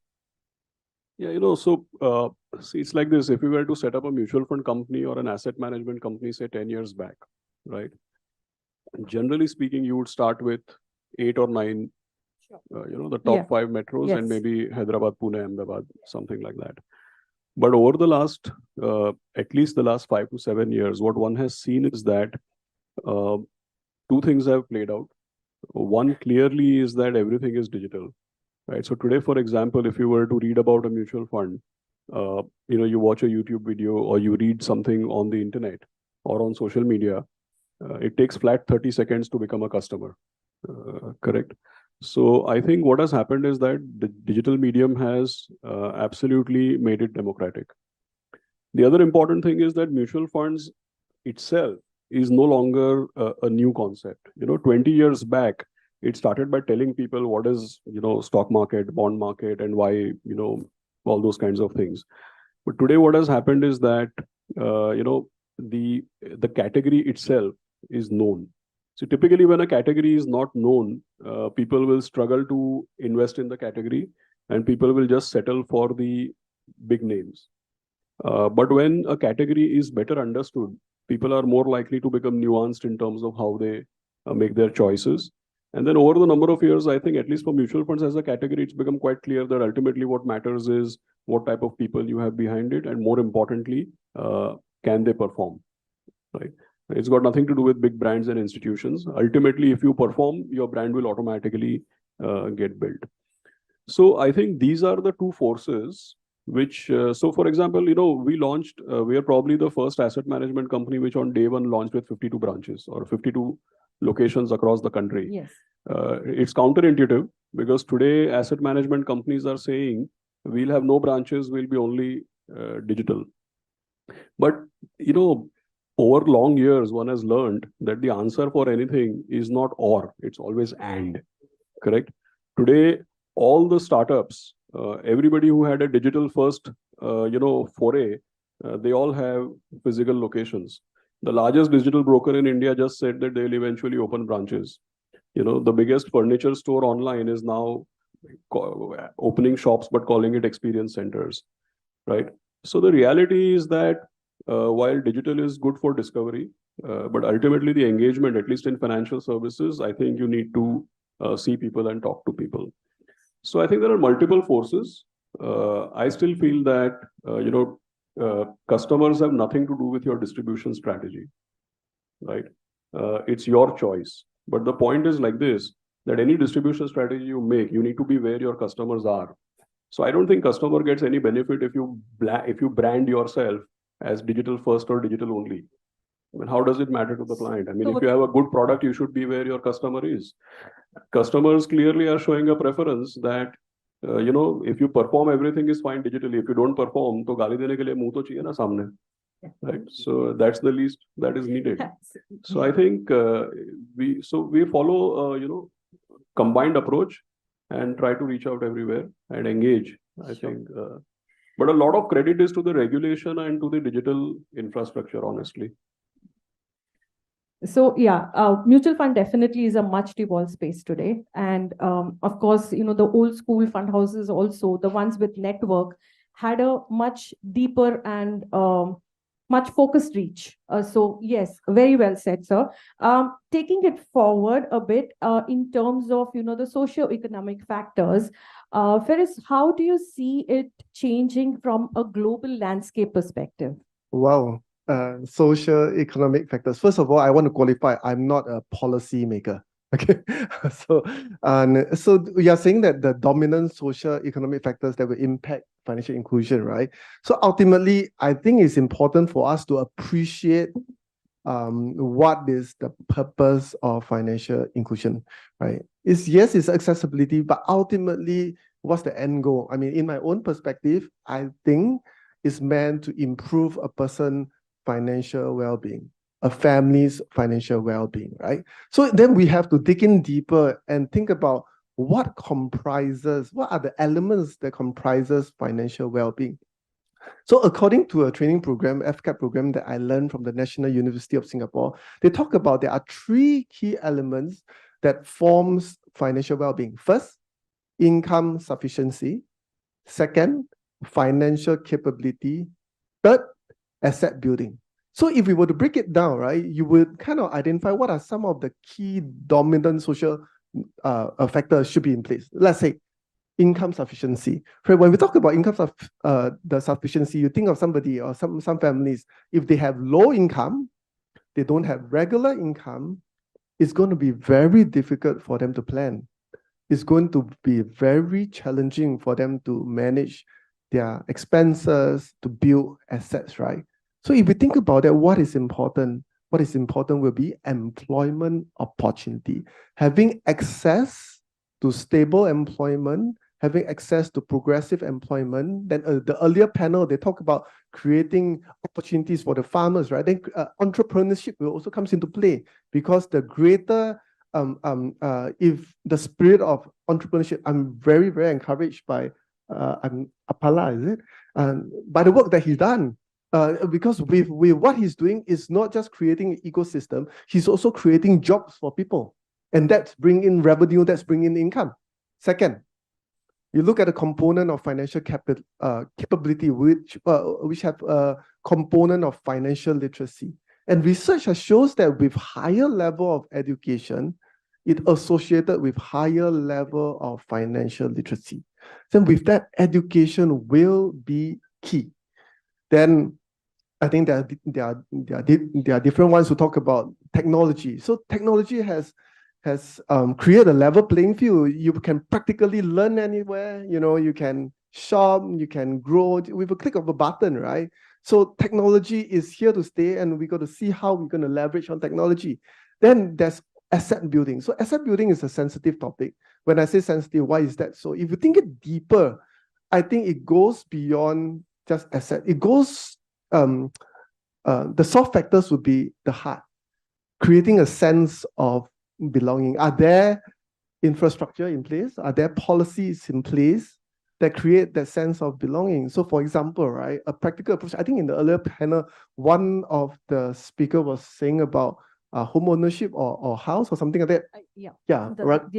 Correct, right? So I would think that this would be a practical example. Would be owning a home. But so why owning a home is so powerful? Those of you, when you have a home, you will be motivated. It creates a push for you to provide for your family. Am I right? It will create a push for you to want to grow, want to stay employed, want to create, if you are entrepreneur, you want to create innovations, solutions, you want to get different streams of income, you want to, then for the lower income or for those who are struggling, they will want to move beyond the basic needs, to move up the social mobility ladder. So these are some of the dominant factors which I think is helpful. Yes, very, very well caught. I would extend, the same question to Shivamji in terms of any different take with India in particular in mind, and also with so much of focus and energy being, put into initiatives like Make in India. Are there any particular initiatives from government side towards development of financial habits for youth, or creating platforms like where, entrepreneurs like Sign, where they can kind of, build an association or have a like-minded, gathering? So just to continue where Ferris left, on the socio-economic profile, India's socio-economic profile is truly unique. I mean, if you see the demographic dividend that we have, I mean, 70% of 50% of India's population, that is roughly 70 crore people, are below 30 years of age. That is the so-called young working population that we have. And that demographic dividend will remain over the course of next 10 to 15 years. And further breaking it down, 25% of India's total population is below 15 years of age. So that will come into the working class in the next 5 to 10 years. So the demographic dividend is here to stay, and the youth will come into the mainstream over than 5 to 10 years, and they will need to be financially educated so as to make them inclusive. Now, I agree with what Ferris said that, for me, financial inclusion can only happen when you have a stable job. India's labor force today is approximately 670 million people across all age groups. And out of that, 30% of those workforce are into the service sector. Now, we have tried to initiate Make in India, where we are trying to increase the percentage of manufacturing sector of the GDP into, bring more manufacturing companies. And we want the labor force to somewhat shift from the service sector to the manufacturing sector as and when India becomes a developing nation. The target is by 2047. So why I'm saying this is, for the service sector, the jobs are somewhat, in some sectors, specifically like tourism, let's say, the jobs are very seasonal. So there is no stability in the job. The worker might be working for 3 months, they might not be another job in the next cycle. It might get disrupted due to some cyclical, environmental events and all. So this whole service industry typically does not guarantee a stable job, and the as you see a developed country profile, the most jobs that the most number of jobs that they provide are in the manufacturing sector. So as we see this transition from the services sector to the manufacturing sector, we feel that the labor workforce will have a stable job, will be able to buy a house, will be able to have, savings, then will be able to invest. Investing can only happen in the youth when there is savings. Savings can only happen when there is a job. From the government of India's side, there are a number of initiatives. I'll name a few of them that, that encourage that whole value chain. Firstly, there is, the Jan Dhan Yojana that everyone knows about. That was truly, a path-breaking initiative that opened bank accounts at the ground level. The first form of any financial inclusion is access to financial services. So that Jan Dhan Yojana brought financial services or financial literacy to a lot of people at the ground level at the doorstep. The second was the Skill India mission that was aiming to skill around 400 million people in the 5 to 7 year period. The target for that was that we have the youth, we have the jobs, but we don't have the skills. Only when they have the skills can then they be employed. So that was the whole purpose of the mission. Then we launched, then the government of India launched the PM Jeevan Jyoti Bima Yojana, PM Suraksha Yojana, to integrate the youth into the insurance sector as well, because we need a backup, right? Then the whole digital infrastructure was put in place by the Digital India mission, the whole optical fiber, 2G, 4G connectivity, etc.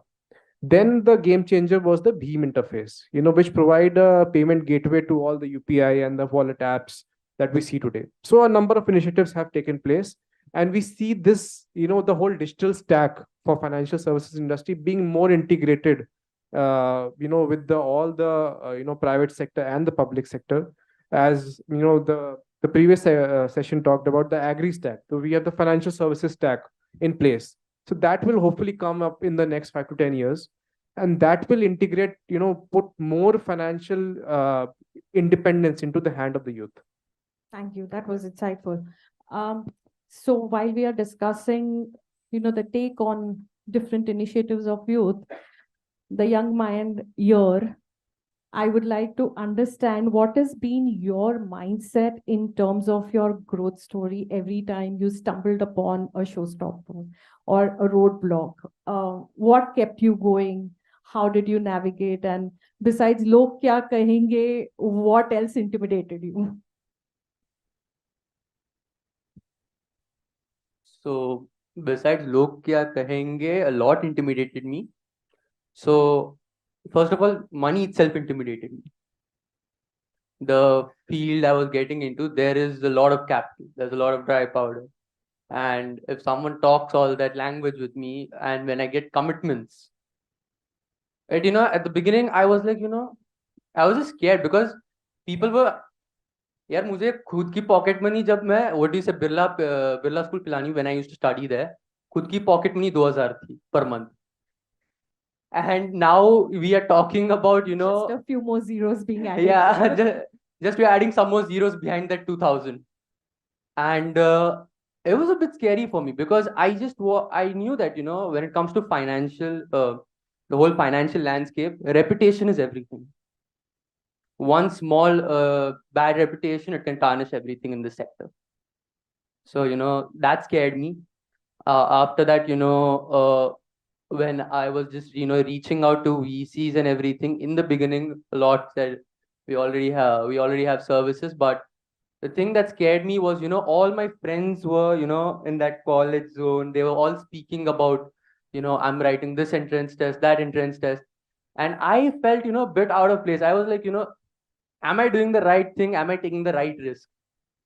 2 साल बाद पता चला बहुत अच्छा risk ले लिया. हाँ. So that also scared me. So there are tons of things, because I just wanted to, regardless of all the money and everything, it was the rejections that kept me going the most. So the go-getter mode or Yeah, the go-getter spirit. So I was like, money is one thing, but I just want to convert that no into a yes at any cost. I don't mind, kitne bhi, interactions I have to do, whatever I had to connect with. And 2 years down the line, I couldn't even imagine that, I'll be connected with, like family office of Elon Musk or, Sergey Brin. That was really surprising for me when I just reflect back. But there were a lot of, scary points, like, because in the India, I have to say this, in the classic traditional mindset, 10, 11, 12 is your crucial thing. After that, kisi entrance test ki preparation kar lo. Right? And I told, Papa, I want to do a startup. So for a normal middle class family, that's like, selling your kidney in an open market. Yeah. So that was like that kind of situation. But, all those scary points, even my dad was, he tried to show he was confident and everything. But of course, he's my dad. So he's going to be a bit, he's going to have reservations. He's going to think, if that doesn't work, then what? So all those, points, the late nights, I used to barely sleep for like 4 hours. Raat ko 4 baje bhi, if somebody calls me for a meeting, I'm like, I'm ready. I'll sit. It was like that. So all those no's, all those, if I don't make it, those scared me a lot. But but coming to if people passed comments, if people passed comments, I was like, bolne do. Koi baat nahi. Logo ka kaam hai bolna. All right, that's really inspiring. That go-getting spirit, go-getter spirit rather, is, I'm sure, a takeaway for everybody watching this. We'll just have a video clip from another panelist who's not been able to join us today, but her book has become a household name when it comes to finance. And I'm sure most of you must have guessed, we're talking about Let's Talk Money, and the author's name is Monica Halan. She has not been able to join us, but has given a small brief message. So before we move towards concluding, let's have a quick look at the clip.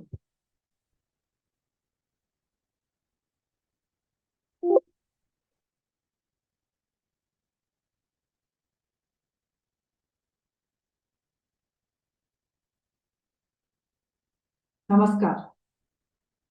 I wish Awoke India all the very best and congratulate them for organizing this very important day of conversations around this topic of financial literacy, education, and inclusion.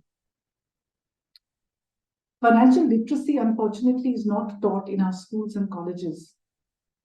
Our children work so hard through this education system, through competitive exams, all for the day that they start to earn their money, start earning income. But when the first money comes into their bank account, they have no idea what to do with it. Because the entire system has prepared them, has got them equipped to be professional, to do well, but they don't tell them what to do with the money, how to use it, how to spend it, how to save it, how to invest it. The problem is also in our homes. The socialist backdrop of the country has made money into something evil, something which contaminates everything that it touches. Therefore, we say things like it's hard kamal, it's the evil rich. So society as a whole, and especially in our homes, we don't talk about things around money. Being rich is considered, bad in a certain way, because the rich are constantly lampooned in the country. We don't celebrate our rich. So there are two pincer movements which are prohibiting the young people in the country to look after their money, to manage it well, and to prepare for a future. One of the issues, and I have to share with you that I've been in the space for a very, very long time. I have, through my media work, I have written on issues around personal finance through the books, which are now helping thousands and thousands of people. Let's Talk Money and Let's Talk Mutual Fund. And most recently, I have started a podcast. I mean, these are public service initiatives that I do to disseminate financial education, to get people literate. The podcast is called Let's Talk Money, and it's available on all platforms. And the ideas are very, very simple. A lot of people think that managing money is a very, very difficult thing. It is complicated. It is some kind of rocket science. My entire endeavor through all these years has been to say, no, it is not. If you are smart enough to be a professional, a doctor, a lawyer, an astrophysicist, a merchant navy officer, a bureaucrat, whoever you may be, you are able to do these difficult things. Managing your money is not that difficult at all. So in my world, I begin from a very simple system where you get your cash flows in place. Nobody teaches us that our personal cash flow management is a very important thing. We need to think it through. I use the 3-account system. All the money drops into one account. I call that the income account. The money that you want to spend every month goes into a second account. I call it the spend it account. And the third account is the invest it account. I'm using lessons from behavioral economics to separate spending from saving. The second thing which is really important before you do 1 rupee of investment is to set up an emergency fund. This is 6 months of monthly expenses in a safe place, which allows you to navigate and negotiate an emergency. The third is buying sensible insurances, basic term insurance plan plus medical insurance. When you have strapped yourself down with these protection measures, now is the time that you start investing. So don't jump right into investing. Do the preparatory work, learn to swim in the shallow before you go to the deep, and only then you start investing. And even in then, you invest in buckets, short, medium, long term. It is only your long-term money that you expose to the risk of equity.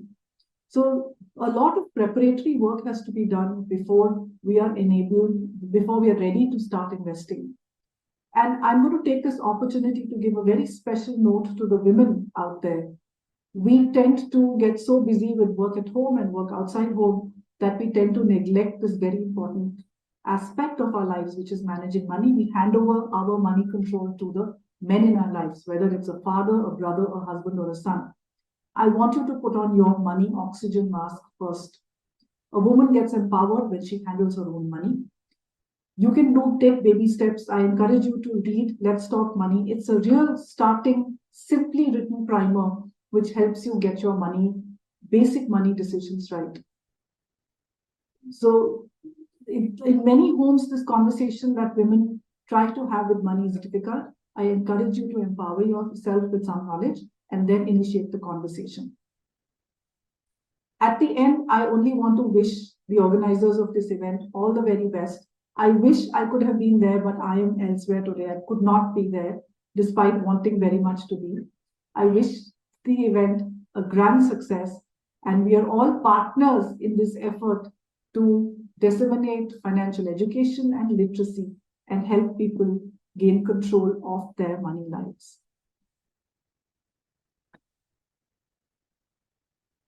So very quickly, we'll try to wrap up the session. I'll just go round table and a quick concluding remark from each of the speakers and the key gap that they would want or you would want to see being focused upon. So Ashish, sir, we start with you. Just a moment. I'll just also ask, in fact, one, sorry for interruption here, but the key takeaway which we want to take from the conclave is that how are we, we as stakeholders, while from BFSI sector, from non-profits like we who are working in that space with the stakeholders. So what are the 1 or 2 action items which you think we should do, Apala, Ashish, Ferris and Shivam? If you could just give me 1 or 2 quick pointers which are very, very specific and actionable, I think that will be wonderful because we actually have that task on hand, how we go back into the ground and start doing that work, what you say from your insights. So that's my question. Thank you. Yeah. See, I would put it this way that I think the youth's engagement with finance and the youth's engagement with capital markets, I think 20 years back, the challenge was how to get them engaged. I don't think that's any longer going to be the challenge at all. I think the engagement is natural, right? So I don't think that's the challenge. The challenge is engaging in the right format. So I would pick up on what Sai mentioned. There is one extreme. There is one extreme where the influencers and the people from like to like generation, the youngsters are telling each other that it's easy. And then there is your and my generation, which is very preachy, right? We always say, don't do this, don't do that, don't do this, don't do that. And then the other extreme is like, ये लोग तो बोलते रहते हैं, get on with it, it's very easy. I think we need to strike a balance. I think the right thing, the right communication would be that engage in the right format. Like I always tell people, for example, people who run mutual funds, they always tell the whole world, don't invest in equity, don't do FNO, it's very risky. I think that's the wrong line to take.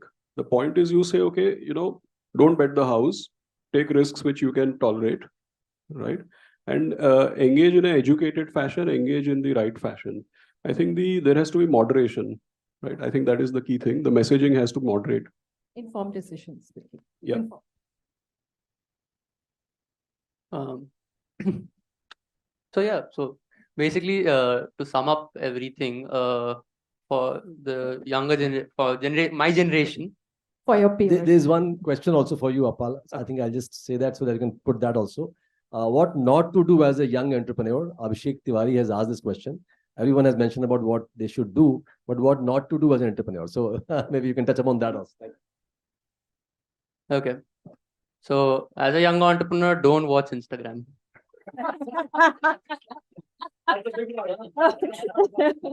No, honestly, on Instagram, the life is so luxurious, it's like heaven. And if young entrepreneurs are successful in raising the funds as well, they don't really understand the essence of building a startup with those funds. They might think, it's all that lavish names, big names that come in, flashy articles or anything. It's not none of that. So just don't watch Instagram while you're building your startup. That's one thing what not to do, and that's the only not to do. Yeah. And coming to the summing up the whole thing, what I can say is as much as literacy is important, inclusion is important. So definitely I would like a work to hold more for youngsters, calling in a lot of college students and everything, because yes, a bit they are excited to know how to make money, but it's this quote that I would like to say. There's this brief quote which says, if you give money to if you give money to a person who does not know how to generate wealth, you're giving the money to a poor person. But even a person who knows how to generate wealth, he's classified as a rich person. The person who has money is not classified as a rich person. Let me be honest over there. So a person who knows how to generate wealth, he is the actual rich person over there. So that's the only conclusion I would like to give. Thank you so much. Super. Very well said. So, Ferris, please. It's pretty interesting when Praveen asked for the two applications, because there were earlier when Shivam as well as Shaki was sharing something stood up for me. So one of the things that stood up for me, Shivam was saying that when you have the skills, then you will have the jobs, right? So he was relating to employment opportunities. So a practical application would be those of you out there who have the skills, come up with training programs, vendors, companies, right, to be able to equip these people so that they have the skills and so that they have the right jobs. The other one would be developing innovative, creative, affordable, available products and services so that those people who need these products will be able to use them, right? Then the one that Shaki, is it? Sorry. I really, he is very impressionable to me, right? So earlier when he shared, there was something very impressionable. I'm not sure how many of you heard him. He says scared how many times? A lot of times. I'm going to come to that, not because scared, but I felt that he is courageous. Courage is not doing it in the absence of fear, in the absence when you're scared. Courage is doing it in spite of fear. So practical application. Give a round of applause to him. Practical application will be among the youth out there present, not just the youth, anyone who has enterprising mindset, and those who are online, on-site, and those who get to hear this, right? If you have an idea, just like him, scared, if you find that it's worth pursuing it, go for it. You never know how it will turn out. If you do not try, you never know. So I want to encourage those of you right now, you have some idea out there. You say, I'm just not sure. I'm just scared. Just like what he has done. Scared. I'm so scared. Just like I hear so many times, I almost wanted to count and I lost count. And yet he do it. I think that's another practical application. Thank you.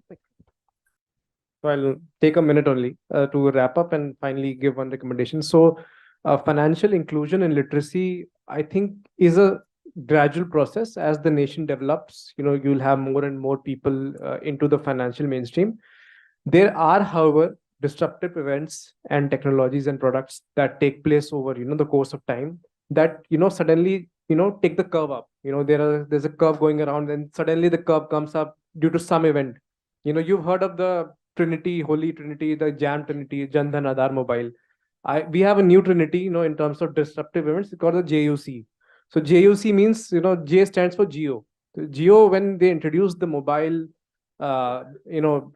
internet packages in 2016, that was the true innovation and disruptive event. Everybody had suddenly a internet package, even, the lowest income stream.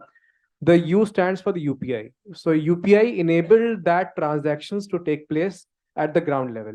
And the C stands for COVID. So during the COVID, that was a disruptive event, not in our hands, but that propelled, people who staying at home doing nothing, suddenly they wanted to start investing. Suddenly you saw a number of people who want to invest in stock markets come up. So you need disruptive events and products like that to suddenly steepen the curve up. And finally, one recommendation that I have is that, there is still a mentality in most parts of India that, government products and financial products are the safest. So maybe take that learning forward and encourage schemes like NPS. More people come into those schemes, first before they venture into private sector financial products. Thank you. So very quickly, I'll just summarize our concluding remark here, that from all the insightful information coming in, while we are very consciously recognizing that, youth is one of the key movers and shakers of the country, so to say. And while we acknowledge that a lot of energy is spent in building up skills to earn a lot of money, but we cannot say the same when it comes to giving lessons on, managing that earned money. So recognizing that gap, and yes, in an evolved environment where we do have an access to a lot of information, like Sai says that, it is only talking about the rose and the thorns are being missed out to be mentioned, and that's very conditional, processing of information that goes to the youth. So informed decisions kind of become a very key aspect to deal with. So when we are with such pitfalls to, encounter and overcome, we also have success stories like Sai, or, a young boy of 13-year-old Tilak Mehta, who's developed this entire Dabbawalas system into a courier service. So he's leveraging the Dabbawalas for courier service for low pay scales. So innovation and not being scared, or being scared and still going on, is probably the way to go. So we have a lot of hope with such youth. And finally, we can just say that let's all come together as parents, mentor, guide, trainers. I'm sure a lot of these categories are there in this room, to allow a culture or build it up in a form where, the mindset is just because I can buy it or I can afford it, I don't need to buy it. Because at the end of the day, it is not how much money that you earn is going to decide your richness. It is going to be your spending habits and how you kind of channelize it constructively. On that note, thank you very much. My gratitude for such insightful, engaging discussion. Thank you very much. Thank you so much, ma'am. I'm sorry about the overlap. It's okay, ma'am. Very interesting. Thank you. Okay. So now I humbly request Mr. Praveen Dwivedi sir, founder and president of Awok India, to present mementos to our dignitaries, starting with Mr. Ashish P. Somaya, CEO, White Oak Capital Asset Management Limited. Ashish has multiple M's in his name, so money already goes with him. I was struggling to put the name with the 1M, 2M, 3M. I don't know. I asked his colleague, so congratulations and wonderful insight here. Thank you. Okay. Thank you. Okay. Thank you so much. Moving ahead, I would request sir to please present a memento to Mr. Ferris V, Master Trainer, Institute for Financial Literacy, Singapore. Next up, I would request sir to please present the memento to Mr. Shivam Batham, Senior Assistant Vice President in West India. I would request everybody to please give them a huge round of applause. Next up, I request Mr. Apala Saikiran to please accept the memento, who is a founder and CEO Scope.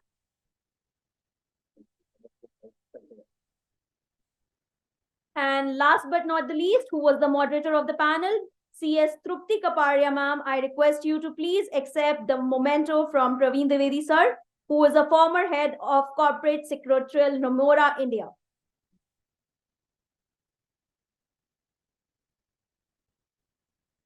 Ma'am, it was a wonderful session. The session went really well.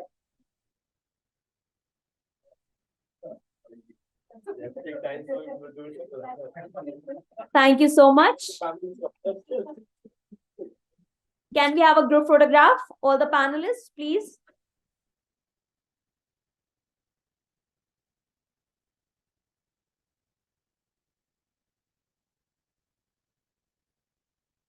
Okay, thank you so much. I think now we are standing. Please help the panelist. I will just take 2 minutes, Sonali, and then just, because we are not actually 10 minutes, we are about 15 minutes behind schedule. So, please allow me to rush things a little bit because our stomach will start jumping actually because lunch is a little far away. What we will do, we will actually also offer tea, coffee here, people who are here from 9 a.m. So it will come inside the hall. May I request our honorable panelist for the next panel, which is the most important, most powerful panel. I am sure all of you are waiting for that anxiously. So let me invite Madam Nainalal Kidwai here on the dais, please, Madam. Please welcome with a big round of applause. Because without any further delay, we will like to start this right away. And Dakshita Das, ma'am, please do come over. Please, ma'am. Maybe you can occupy the seats in the middle. Maybe please come from the same. And Madam Anita Madhok, Dr. Anita Madhok, Madam, and also Vandana Bhatnagar, ma'am. Please do. And most importantly, K.S. Rao, sir. I think he is the one odd man here, which is going to drive us all a lot of learning on the women panel. So please give a big round of applause for him for his courage. Thank you very much. Nice, sir, please. Thank you. So I think over to Sonali, if you want to just do a brief introduction. And then sure, sir. Thank you. So I would just introduce all the panelists on the dais. I would like to welcome all the panelists, starting with Ms. Dakshita Das, ma'am, who is retired IAS, former Additional Secretary, Department of Financial Services, with over 35 plus years of experience as a civil service veteran. She is a published author and has represented India in various forums, including the United Nations. We can see her complete profile on the screen. Next up, I would welcome Ms. Nainalal Kidwai, ma'am, who's the chairperson, Rothschild & Co. India, chairperson and founder, India Sanitation Coalition. Ma'am is an author and has retired from her position as executive director on the board of HSBC Asia Pacific and chairman HSBC India. She has received numerous awards, including the Padma Shri. Please give a huge round of applause. I also welcome Mr. K.S. Rao, sir, who is Executive Vice President and Head Investor Education and Development, has 30 plus years of experience in mutual fund industry, is passionate about spreading financial literacy, and he has introduced innovative programs like Nivesh Mahakumbh for her and 4G Nivesh. Next up, I introduce Dr. Anita Madhok, ma'am, who is Integrative Health and Life Coach, MD Open Spaces Consulting. Dr. Anita, ma'am, is a certified management consultant and master trainer for the Global Professional in Human Resource Certification. And last but not the least, the moderator of the panel, Ms. Vandana Bhatnagar, who is a strategy expert in skill development and gender, was also a chief program officer at National Skill Development Corporation. She was also the president of the Uditi Foundation, which is aimed at women's economic empowerment in India. Ma'am is also the moderator of this panel, as I mentioned before. So over to ma'am. Thank you so much. And good afternoon, everybody. This is truly a privilege for me to be here amidst such a distinguished set of people coming with immense experience, knowledge on this topic. And we can look forward to fantastic insights from very diverse perspectives. And I'm sure it'll give us a lot of food for thought. Not the most appropriate phrasing, I think, before lunch, but nevertheless. But just to give a little bit of context here, when you're talking about, the gender gap, and we're looking at really how financial inclusion can play a role in reducing the gender gap in the country. In India, we've had now over the last many years, a lot of discourse, debate, and concern about the very low gender metrics and poor performance of India on these metrics. And that's something which is more in recent years been focused on the economic parameters, especially labor force participation rate. And in that context, if you even just look at the global gender index, India is fairly low down at 126. And within that, if you look at the sub-index on economic empowerment, our performance comes further down to 142. So that really tells us where we are in terms of India's standing on gender with respect to economic empowerment, and more specifically, looking at the financial inclusion aspect.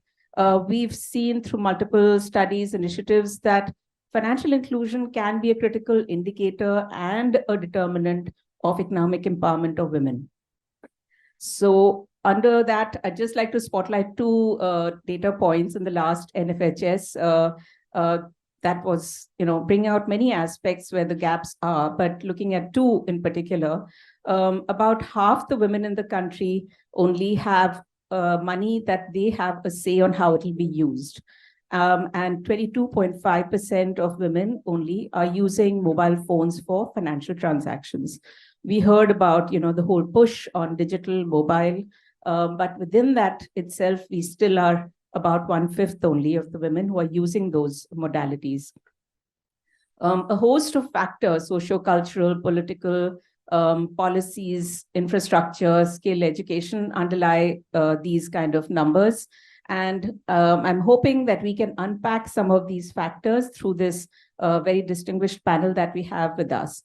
I'd like to just begin with Dakshita, and I'm going to be using first names with permission from all these very distinguished people. But Dakshita, I'd like to hear from you. You've been at the intersection of policy for financial sector as well as gender, as the MD of the National Housing Bank, as well as the chair of a recent government committee on gender budgeting. You've done extensive work on that as well. Would be great to hear what in the last few years have been some of the focus areas and shifts that you've seen, especially with respect to financial inclusion for women. So, first of all, I'm glad I'm here, and I'm glad I'm with this illustrious group of people. Well, I'm extremely bullish about the gender inclusion so far as the Indian women is concerned. The government has done some phenomenal scheme rollouts, like JAM Trinity, which was spoken about earlier, like the entire movement to ensure that there are operational bank accounts, and like rolling out certain very clever schemes which ensure that there is a financial inclusion which is at an economic level, which is hitherto not addressed. In the earlier session, we heard Monica speak about financial literacy and savings, but that applies to middle class plus. Let's talk of India, which actually exists. And in that India, there are schemes which are doing exponentially well. One of them is the one which, Sukanya, which is very popular. And you go anywhere in the lower income class, everybody has a Sukanya for a daughter, which bolsters not only a financial inclusion, but also a sense of having a daughter is not a burden. Recently, this year, the government has rolled out another one where they have that a very simple financial inclusion scheme for lower level workers. You can start with 2,000 rupees, go up to 2 lakh. You get a fixed rate of return over a period of 2 years. Fabulous. We also have data which is coming out about how during COVID times, when the money was transferred into the bank accounts of women, how they turned out to be the principal savers. They actually save because they think of families. They actually think ahead. And I'm largely talking of the lower income groups, and I'm largely talking of rural India when I speak, because we don't need really to have a drive or a push on that above. But yes, there are challenges. One of the we don't have adequate guidance and awareness as to how to analyze this.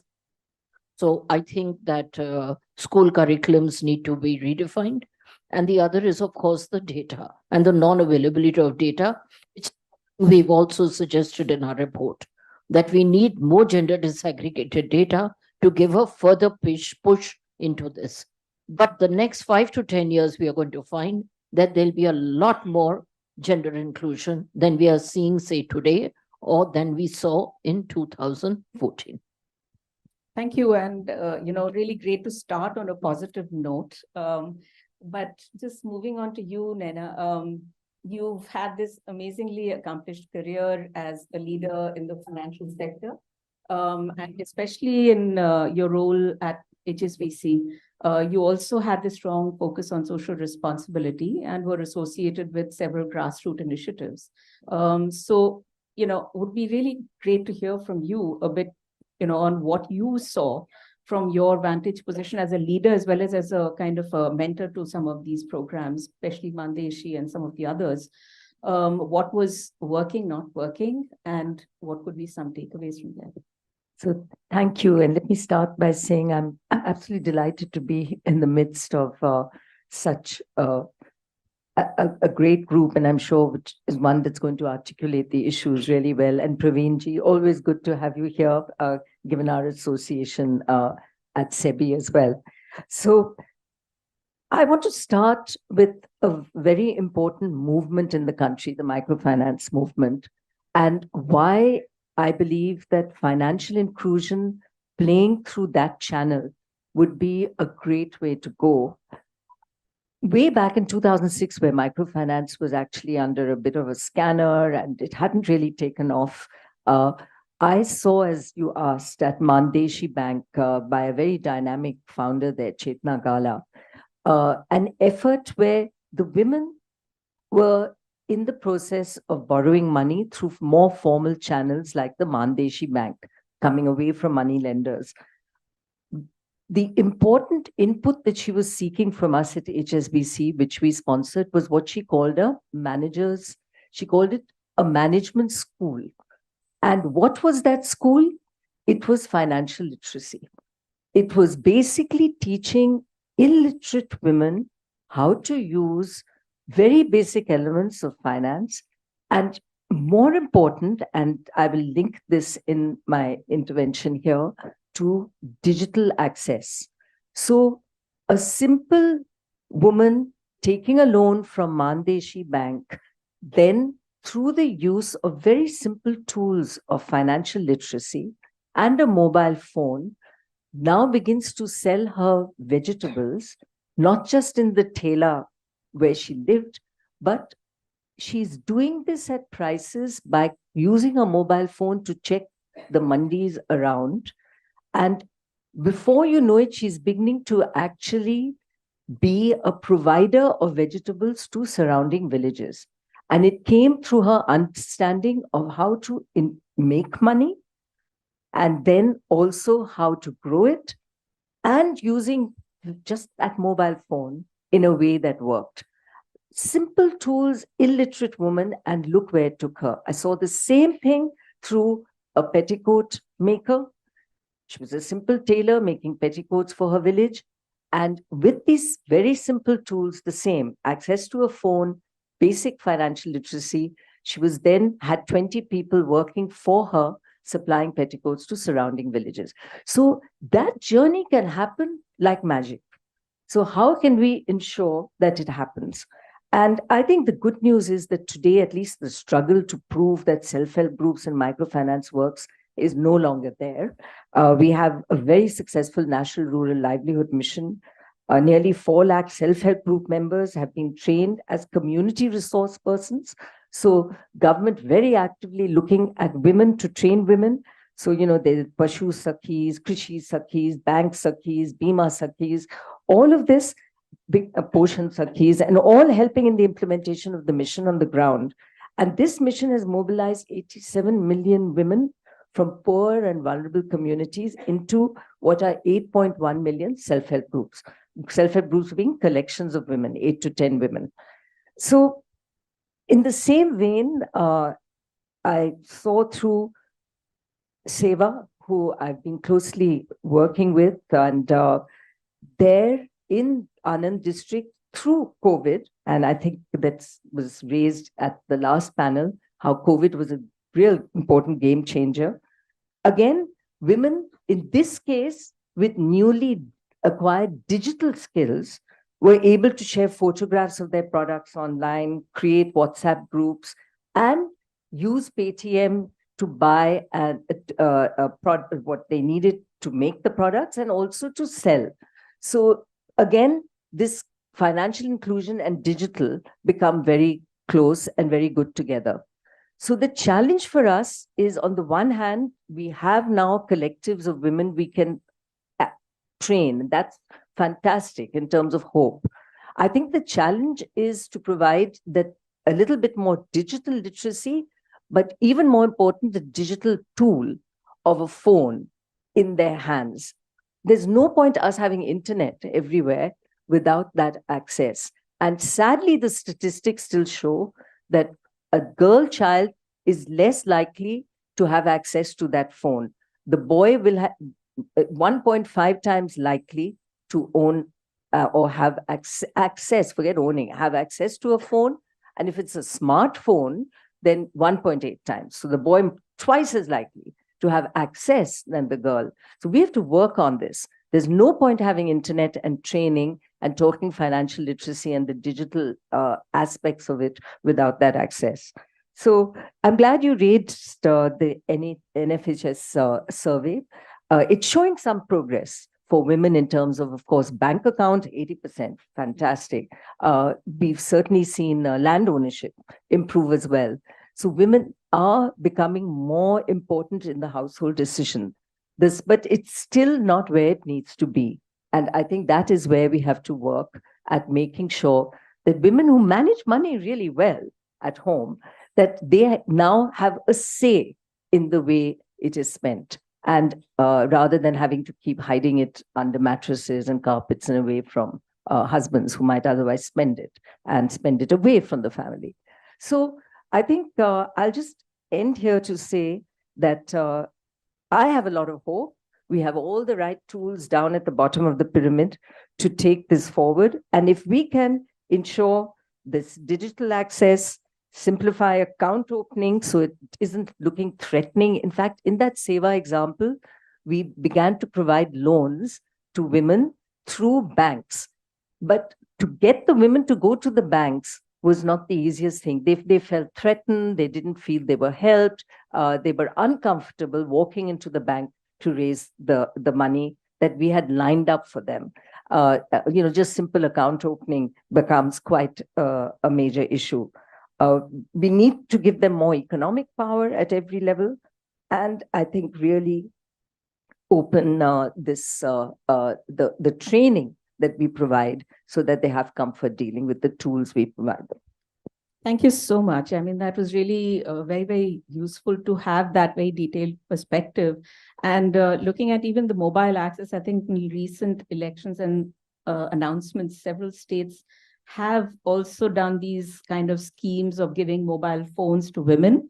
Unfortunately, we haven't really come across data or analyses looking at the correlation of how provision of these phones has translated into actual usage. But I think it's definitely a trend that we are seeing of women being given more direct transfers and access to mobile devices. But just coming to Rao, I think this is a good point to segue into what some really great initiatives from the private sector have been taking place. We've been seeing in the last World Cup so many advertisements on investor education and safety in the financial space by the regulatory bodies and industry associations. But progressive companies like Aditya Birla have, I think, also taken this forward in a mission mode and hearteningly focused specifically on women as well. So as the head of this programming that is going on at Aditya Birla, it would be really wonderful to hear from you about some of these programming efforts and what have been some of the takeaways from them. Sure. Thank you so much, Ms. Vandana, for having me here. Thanks, Praveenji, for making me part of this. As you rightly said, it is not with an adventure to be here, but it is a great venture to be here. And it's and for us, financial literacy has become a mission, and educating women is most important, because 48% of the population is women, and if you are not including them, there is nothing called financial inclusion. And Praveenji, I think one thing I would like to say is the way you included me in the women panel. I mean, if you want to have a woman to be in the financial inclusion, first you educate men that they need to educate women. I think that's the most important part of it. And the another part I would like to say is, like, we come from this India, the mythologically, like, if you have to possess goddess Lakshmi, it has to be run through the goddess Saraswati. Root through is the goddess Saraswati, and that's the education will make that happen. And the whole inclusion can happen, of course, goddess Durga who can come and make it happen. It's everyone can become that. And for us, this for her is an initiative which we were looking at a lot of debate what we do next. And over last 10 years, we worked many things in the financial inclusion, including, like, we go to the army camps and we do for the Fauji called Fauji Nivesh, and we adapted some schools because it's a school education is the most important. And the youngsters we work with universities, which is the most of the times the final year students. We do this workshop called My First Paycheck, and we hardly find people like Sai Kiran, limited number, and we want more Sai Kirans to come to make that happen. And but a lot has changed, and it's things have changed. And for us, when we looked at for her, we thought some statistics which you are mentioning today, 80%, 70% of the people are having the bank accounts, but they may not be venturing into other investments.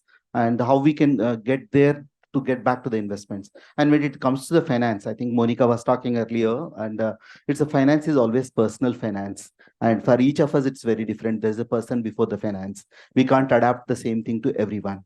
And this is a country with the geography, with the different languages, how you can get there. And we partnered with, this is a Canadian partner called the Women Collectives. She has done amazing work in part of North America and Africa. And we started this for her initiative a couple of years back. And whole intention is how we can get that financial quotient for the women to be improved. And then what are the merits we were just looking at? We did a survey, and we worked with many of the colleges to start with management colleges, and we did this. Then the outcome of it is we need to get them right. And that's for us, that HER, her, we thought it could be an acronym kind of it. I need to do anything as a H is a holistic way, and the E is enablement and empowerment, and R is respect whatever the way it is today. And it's today when it's a gender gap, we need to acknowledge there is a gap. Then what else I need to start with? Overnight, we can't improvise. And the way we spoke about COVID, and we spoke about JAM Trinity, and that has helped us, to be frank, in the last 2 years.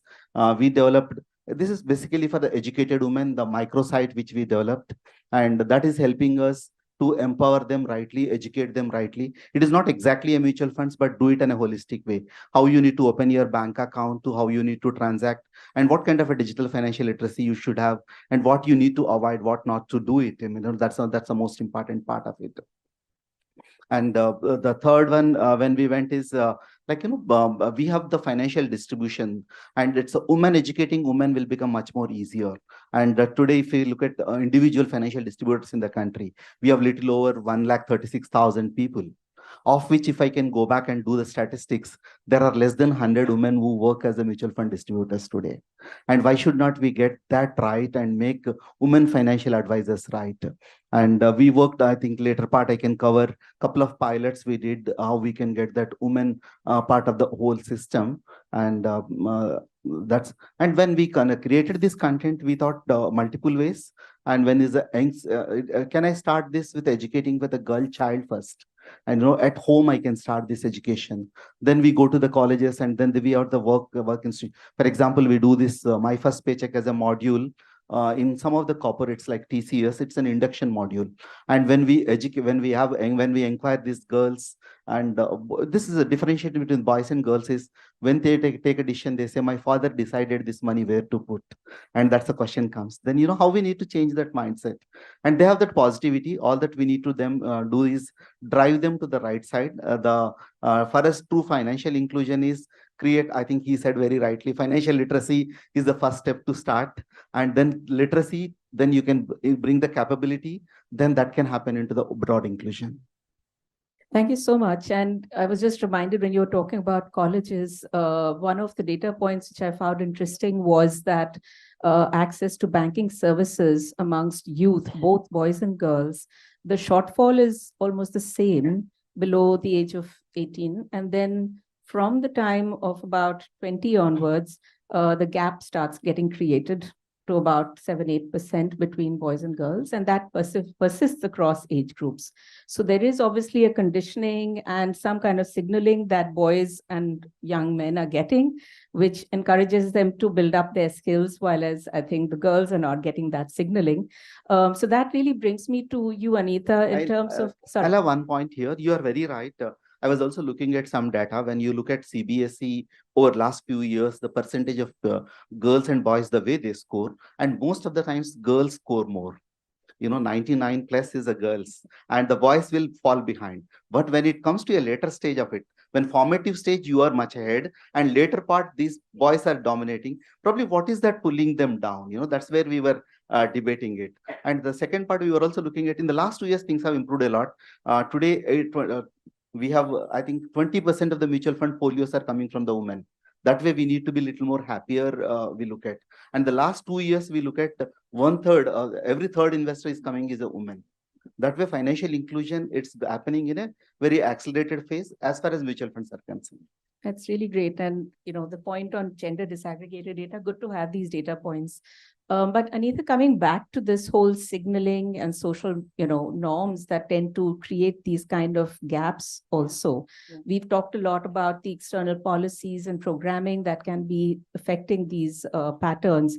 But looking at where this is coming from, behavioral aspects and conditioning that's coming from in our houses, etc. You've had an extremely extensive experience in the space of working with women across ages and segments. And have been a coach also for women leaders. Would be really useful and great to hear what you've seen in terms of, these constructs and what are the observations you've seen on this. Thanks a lot. But before I begin to state my mind, I want to say thank you to Praveen Trivedi for having me here. Yeah. Obviously, our connection at IMA has gone beyond just what it was. When I look back, Vandana, the things have changed enormously. From having a mother who didn't know how to even sign a check, and although she was literate and educated, but not empowered to manage a bank account, not empowered to sign a check, to where I am today and where we are, where we see a lot of women today, 20% investing in mutual fund, every third investor coming as a woman. And by the way, a side one is that there's a very nice book I read the other day. It's called Investment is the New Cooking. Yeah. And that's about how women need to move from cooking and add investment to their portfolios. But in a recent study I conducted in the capacity of being the current chairperson of the Women Empowerment Committee of Indian Society for Training and Development, we did a training need analysis for women. And in the training need analysis, about 300 odd respondents, and mostly they're working women, entrepreneurs, some urban, some semi-urban, some rural sector, but all people who are earning. And even the earning women have said that the topmost training need that they require is financial literacy. It's the topmost. 64% of the women have ranked it as the #1 training need.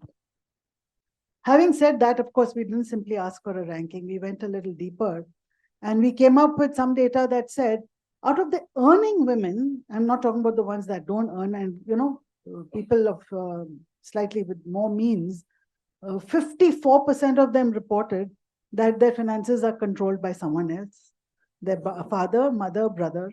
And some of them said there is some advisor, but it's generally father, brother, and husband, these three people. 54% of earning women. And I'm not talking about the ones who are not earning.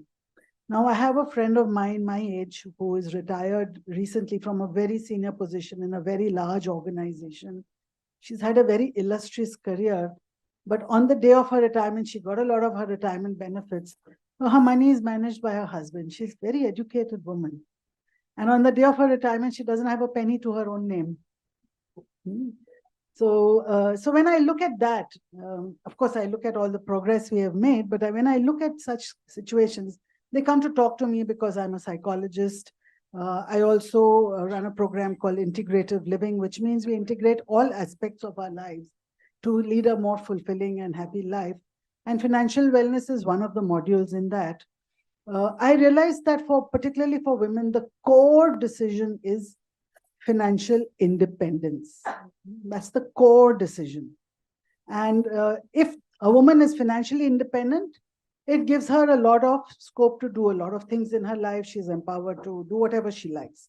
I mean, she can stay out late and she has a nice car to drive her back or whatever. She can make those decisions for herself. If she's financially dependent, or even if she's earning and someone else is controlling the money,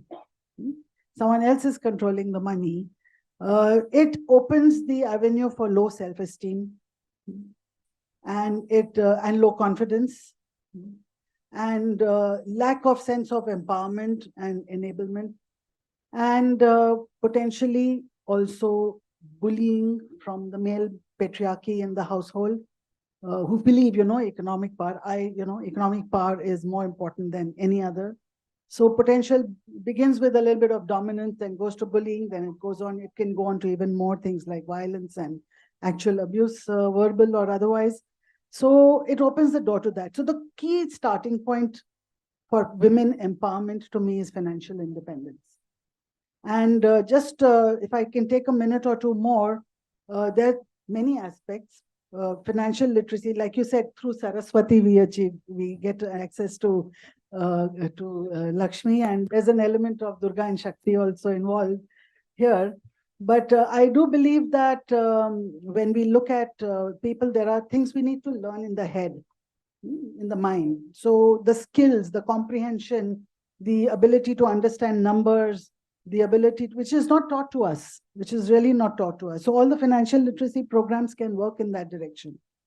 The second thing we women need to do is to look at our heart, not just the mind, because very often our own self-limiting beliefs hold us back. So money is evil, or money is greed, or it's not good to talk about money matters, or the men are talking about money matters and stock market movement. How do I make my statement here? And in a way that they will listen to me.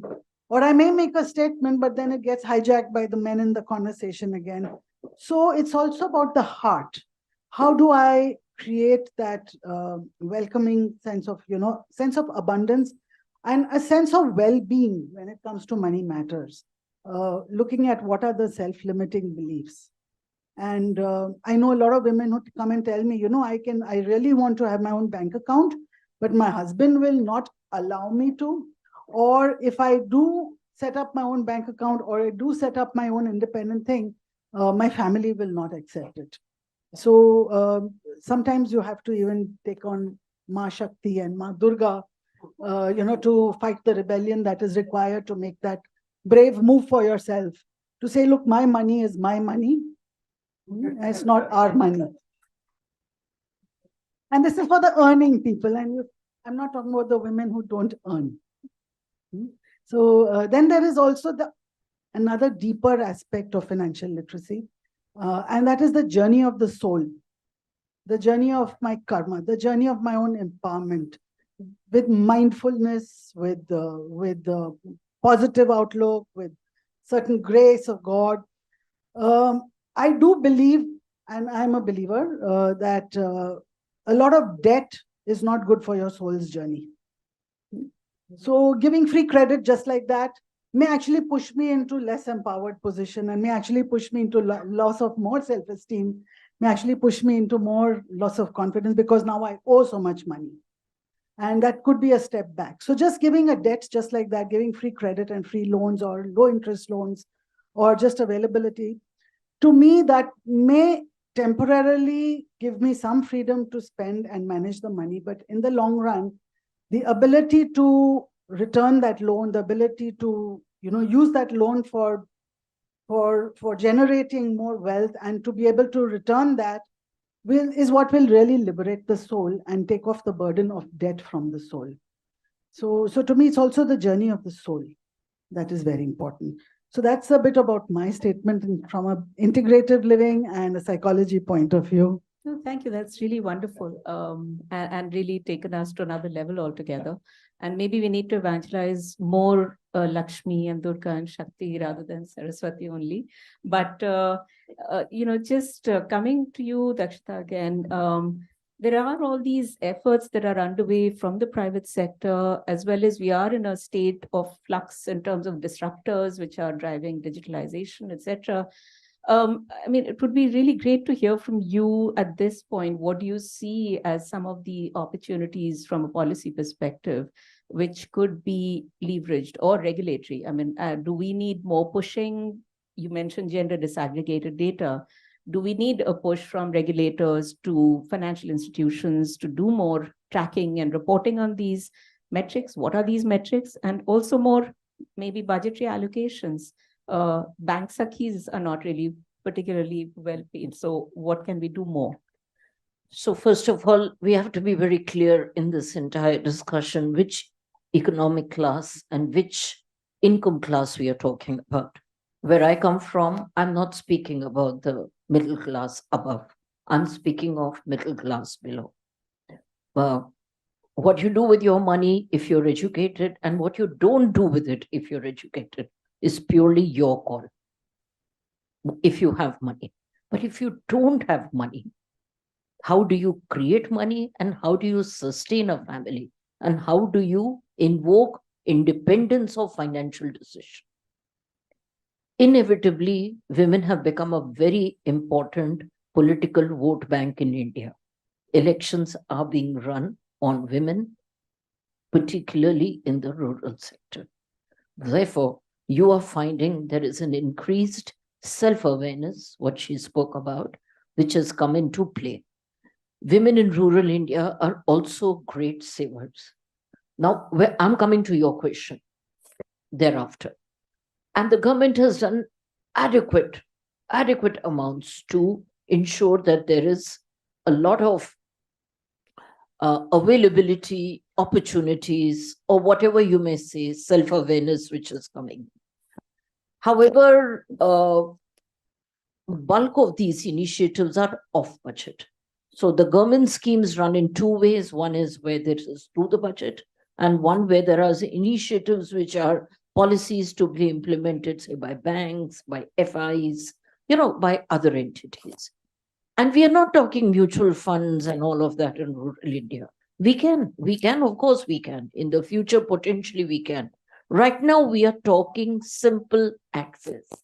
And the turning of women into a vote bank, which has leveraged their sense of independence and importance, which has translated itself into greater financial outreach and financial inclusion. Do we have the data for that? No, we don't. There is no single umbrella which tells us that so many women are integrated.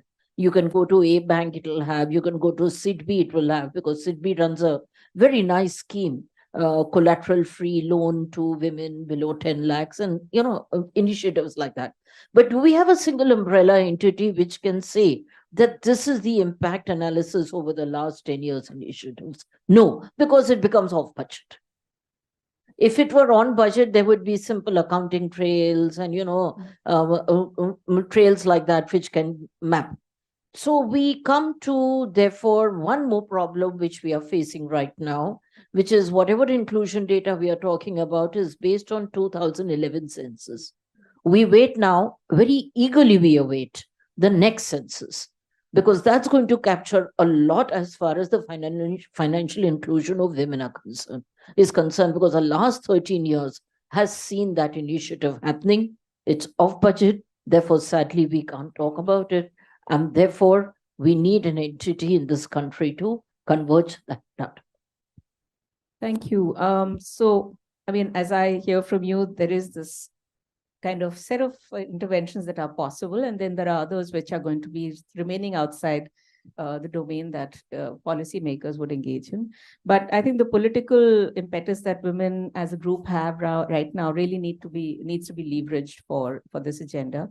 But Nena, just coming to you a bit again back to the kind of observations you shared. We heard so much about this whole digital push that's taking place. Of course, there are views that the digital gap, which is there for women, could maybe even exacerbate at some point some of the challenges on financial inclusion. But there are others who are far more optimistic. Would love to hear your thoughts a bit on where you see some of the opportunities on this, and if any other levers that you're seeing emerging, which could be looked at to be leveraged going forward. So just picking up on your digital point, if things stay the way they are in terms of digital access and digital literacy, where women are denied their right at home just from access, of course, the gap is going to widen. So we have to fight this now. We have to enable digital access to women now. And it can only happen through that access being provided at home, yes. But I fear as long as culturally the girl child is the more suppressed at home, because the boy child, who may never go on to use his career, there are enough boys sitting around doing nothing, but we at home culturally still repress the ability of the girl child to grow. And I fear that the tick box exercise of providing money, opening bank accounts, giving mobile phones for free, there's nothing that assures that it goes to be used by those it has to be used by. So the behavioral change can happen. I mean, I've worked in sanitation and water in 5 years, thanks to the Swachh Bharat mission, the huge behavior change of at least awareness of using a toilet. Sadly, not everyone still uses it, but owning a toilet, having a toilet, going to the toilet, the awareness changed. So the behavioral awareness of where women must have that economic independence, such an important point, is not good enough to me to be the funnel of money, which is then getting managed and run by someone else, and I'm deprived in the process. So that it is right for women to have that economic independence is a cultural change. And I think we have to hit at the core of that. If I can just have a quick follow-up question on that. When we're talking about behavior change also, role models also play a role. And we heard from Anita about how even women who are corporate, professionals, and a lot of us would resonate with that, have not really actively engaged in managing our money. Would you see there being a role for women leaders in professional roles in corporates, being some kind of role models or signaling to their own, environments for women in their organizations to become more engaged on this? Do you think there's a role for that? I think there's definitely a role, but I really believe in the collective. So whether it's the disempowered, rural poor, or the earning middle class and up, we have to do this in groups. So I would say every company should have a women's group. Boys are welcome, and we did it through these various women's associations when we were looking at inclusion and diversity. And one of the subjects has to be financial inclusion. So women sit together, they form a group that moves.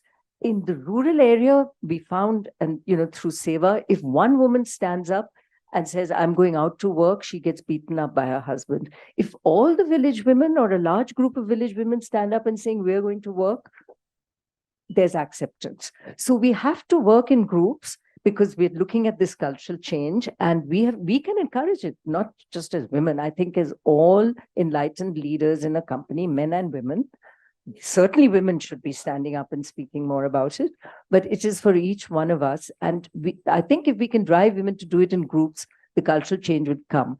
Because if I can say, oh, my 3 friends are doing it, so why not I? And then it begins to multiply. Thank you. So just taking that point to you, the kind of experience that you were briefly mentioning about using intermediaries. I mean, this is really about that also. You can't necessarily do behavior change by putting a woman with a device, but how do you try and create some kind of intermediation models to try and, address this challenge? And also a bit about the kind of resources that are going into this. Do we look at some more collaboration across different players, say amongst the mutual fund industry or other parts of the BFSI space to drive this more systematically, this awareness and intermediation? Yeah, thanks, Vandana, for this question. And today, good part which is happening is coming from the regulator too. In the last 1 year, at mutual funds, we spend part of the money for the financial literacy. It's roughly around 2 basis points of the assets we manage, of which 1 basis point we have an independence to choose. But thanks to the regulator, today 20% of our allocations, I mean, we want women participants to be there. Means effectively, I can look at 20% of my budgets to be allocated there. And I'll tell you one pilot. We are in the process. We are just doing it. This is in Maharashtra. There is I find a lot of regional media players, media partners are helping us in a big way because they come with you. It's a vernacular way. That way you can connect well when it's going to the rural India, especially. In Maharashtra, there is a newspaper called Lokmat. That's very popular beyond Mumbai, and they have one supplement runs called Sakhi Manch. This is a women's forum. And this Sakhi Manch got 4.5 lakh members. And when we deep dived into that, little over 3 lakhs women who are from places like Sangli, Kolhapur, these are the graduate women. And they are today just homemakers. And they intend to work, but there are no opportunities. Then we thought financial intermediation is a better way to educate them when we reach out. Now we are in the process, empowering them to become the financial advisors, I mean, mutual fund distributors and multiple, I mean, not only mutual fund distributors, even they can work on any other field. And if we can get them right, I mean, this is the model, if we can adapt, that's possible. And we run with a program called Swabhimani and how they can get there and they can work for it. And we also created a program called Sayog, which is like, for example, I have my home house help. And she don't want to take entire salary home because she is aware that more money at home, husband may misuse it. And she want to convert that into savings for the future of the children.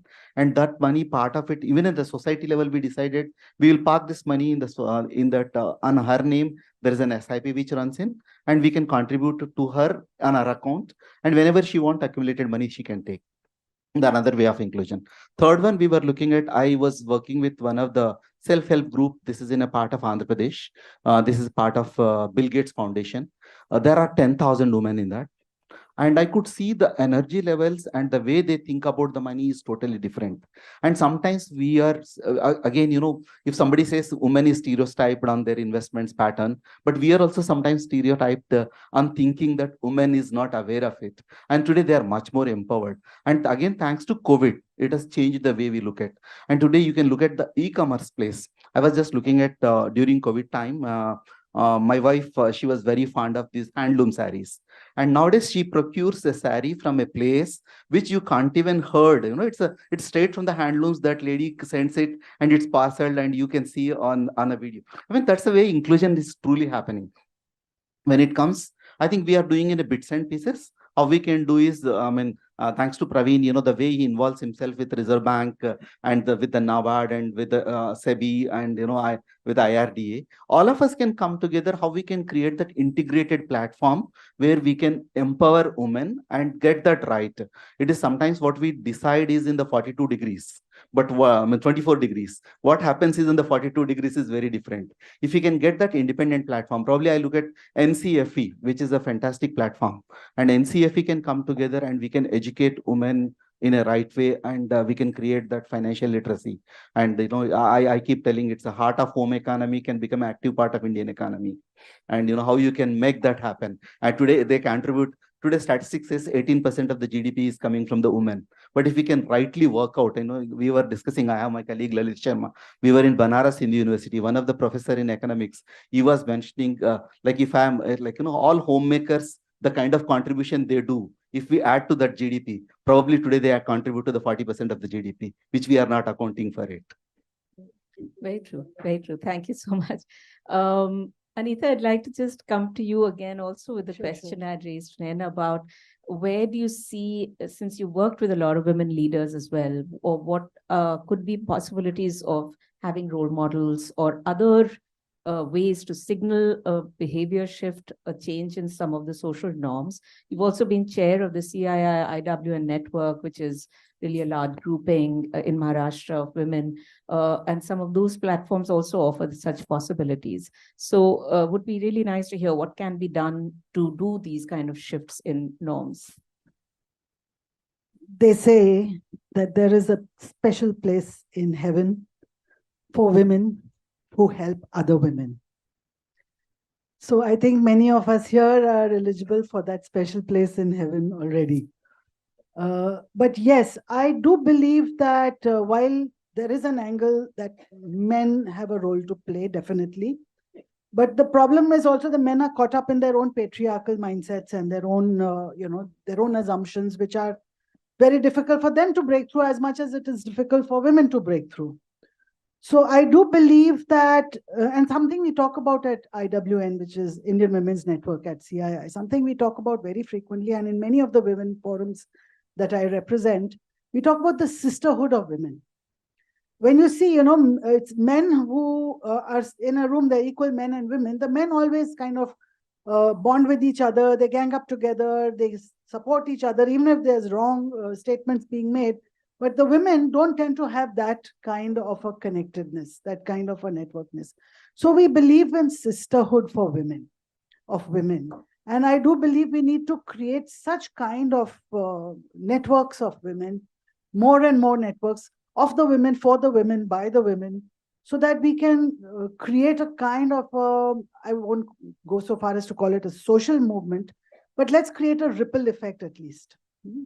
Let's at least create a ripple effect. Each one of us do whatever in our own bit. Maybe it's not mainstream activity for us, but in our part-time. So that if we see ourselves as a part of our work, whatever work we do, maybe just managing the salary of your house help, the way you just suggested, that I make sure a part of her salary goes into an SIP. So even if that little bit that you have done is a part of the ripple, and it will create a ripple effect of change, because now she and her children and their children, her girl children and her children after that, will look at money much more differently. So you've not only created a difference for her. So the ripple effect is a very important part of the change that we can see for going forward. And the ripples put together can create a tsunami as well. And who knows, it will happen. Very nice, very nice. I think that's really a lovely way to put it. And also to say, I think there's a place for men also who are supporting women, not just the women in heaven. So, I think we've had this wonderful set of inputs from all of you on what you've seen based on your experience and what you're seeing as some of the opportunities. But just to get, as Praveen had mentioned, I think the aim of this whole gathering is also to try and identify one or two priorities for intervention, for action. So if I can just request each of you to, just share very quickly, what could be that one or two areas, and maybe I could break the order, and then you could just start off there. So work towards the digital literacy, and I would say the second is the women collectives. That's I think. I think we need to distinguish between financial inclusion and financial literacy. And we need to have an income segregated approach for that. And we need a centralized entity to capture all the off-budget initiatives we have happened. At the ground, we need to see where we stand so that we can move ahead. That's great. I was really appreciating all the efforts of all the lovely people over here. I only have to say one thing, and that is financial inclusion, financial literacy, financial wellness, financial independence, whatever term you may give to this for women.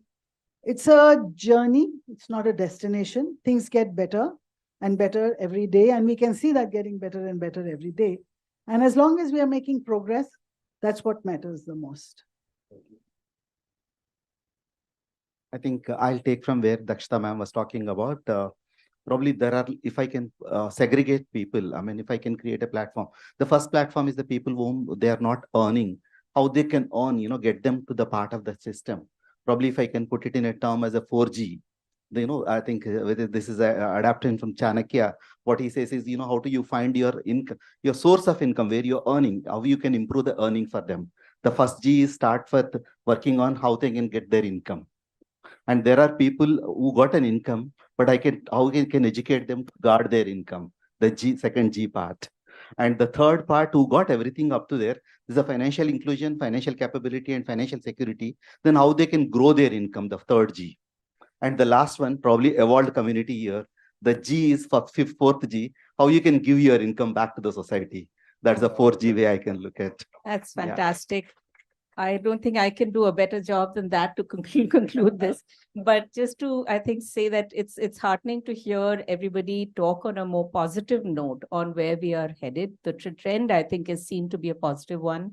But I think all of you, I think, are saying about the need for a shift taking place at an institutional, at a high level, things like data and formulations which are happening, digital as well, but also shifts taking place in our own homes, what signaling we are doing with our children in schools and colleges. It needs a whole canvas of efforts to drive this agenda forward and accelerate it if we have to catch up on the gap that is already there. But thank you so much. It's been really a pleasure.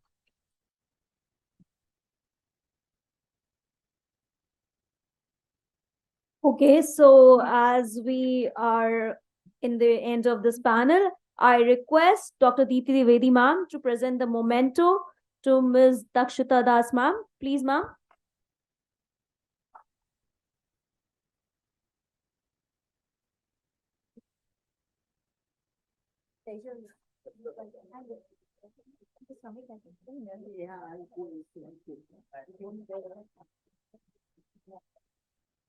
Now I humbly request Mr. Chintan Khanna sir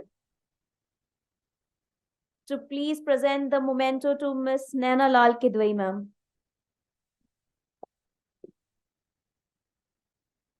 Sir, can we have a photograph?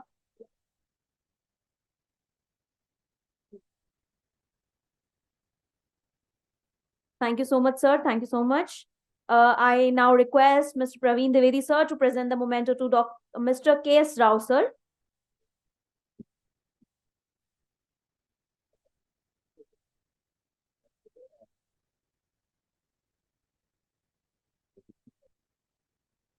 Please keep clapping. So next I request Ms. Aparna Avasthi ma'am to join us on stage and present the memento to Dr. Anita Madhok ma'am.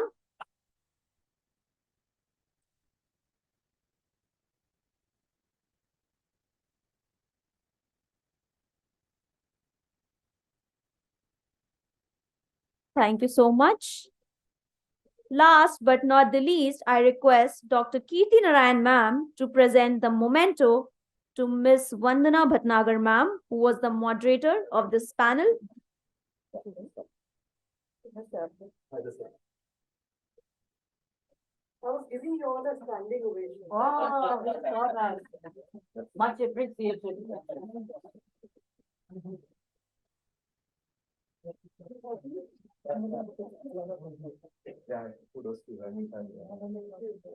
Thank you so much.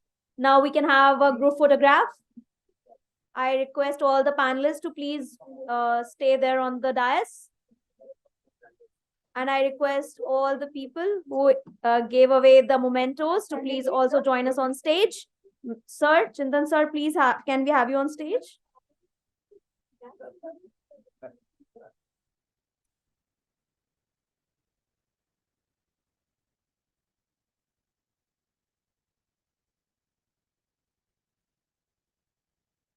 Thank you so much, sir. Thank you so much, ma'am. With this, we have come to an end of this panel. And also, I request Praveen sir to take it ahead. Maybe yeah, so, we are about 15 minutes behind schedule. So I'll request all of you to be back by 5 minutes to 3. We have lunch being served outside with hot chapatis waiting for you. We were really making the cook, wait for chapatis to be, made hot. So please join us for lunch, and then we can certainly discuss the matter more on the lunch, over the lunch. Thank you. Please. So we are now requesting our esteemed panel for this MSME panel to be on the dais. And can we have a round of applause, please? All of people who are sitting, some people are sitting, so let's bring some energy to the room. There is some energy required in the room to get this going after the lunch. I think lunch session, post-lunch session is always challenging. So, crowd too. Right. So, may I request Mr. Abhishek Kumar from SIDBI, DGM SIDBI, to please be on the dais, and also our National President, Indian Industry Association, Shri Neeraj Singhal ji. Please give them a round of applause.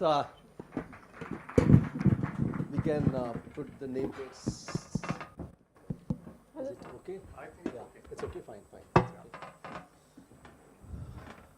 So I think there are some people still on the lunch, but they will join, and we will, without any further delay, we are already 5 minutes behind. So I would request our esteemed moderator, Sir, Mr. Chintan Khanna, to take it forward immediately. Sir, over to you, please. Thank you.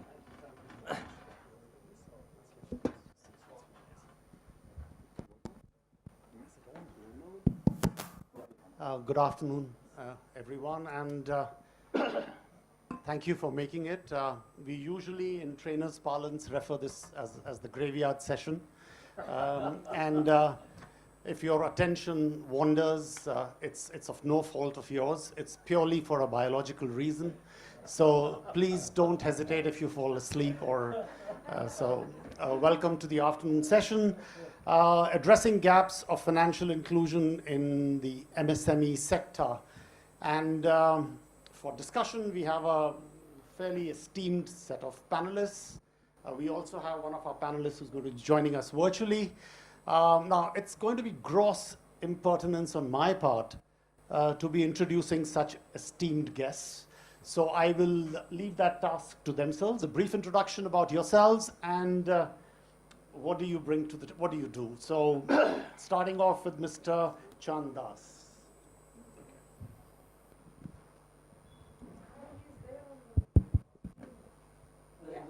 Oh, okay.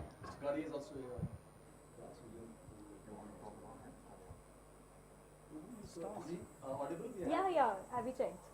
Okay, so good afternoon, everybody, and thank you for being here. You need an applause, actually, for showing up. Yeah, so my current role is that of an angel investor, a startup mentor, and a leadership coach. And that's what I'm doing now.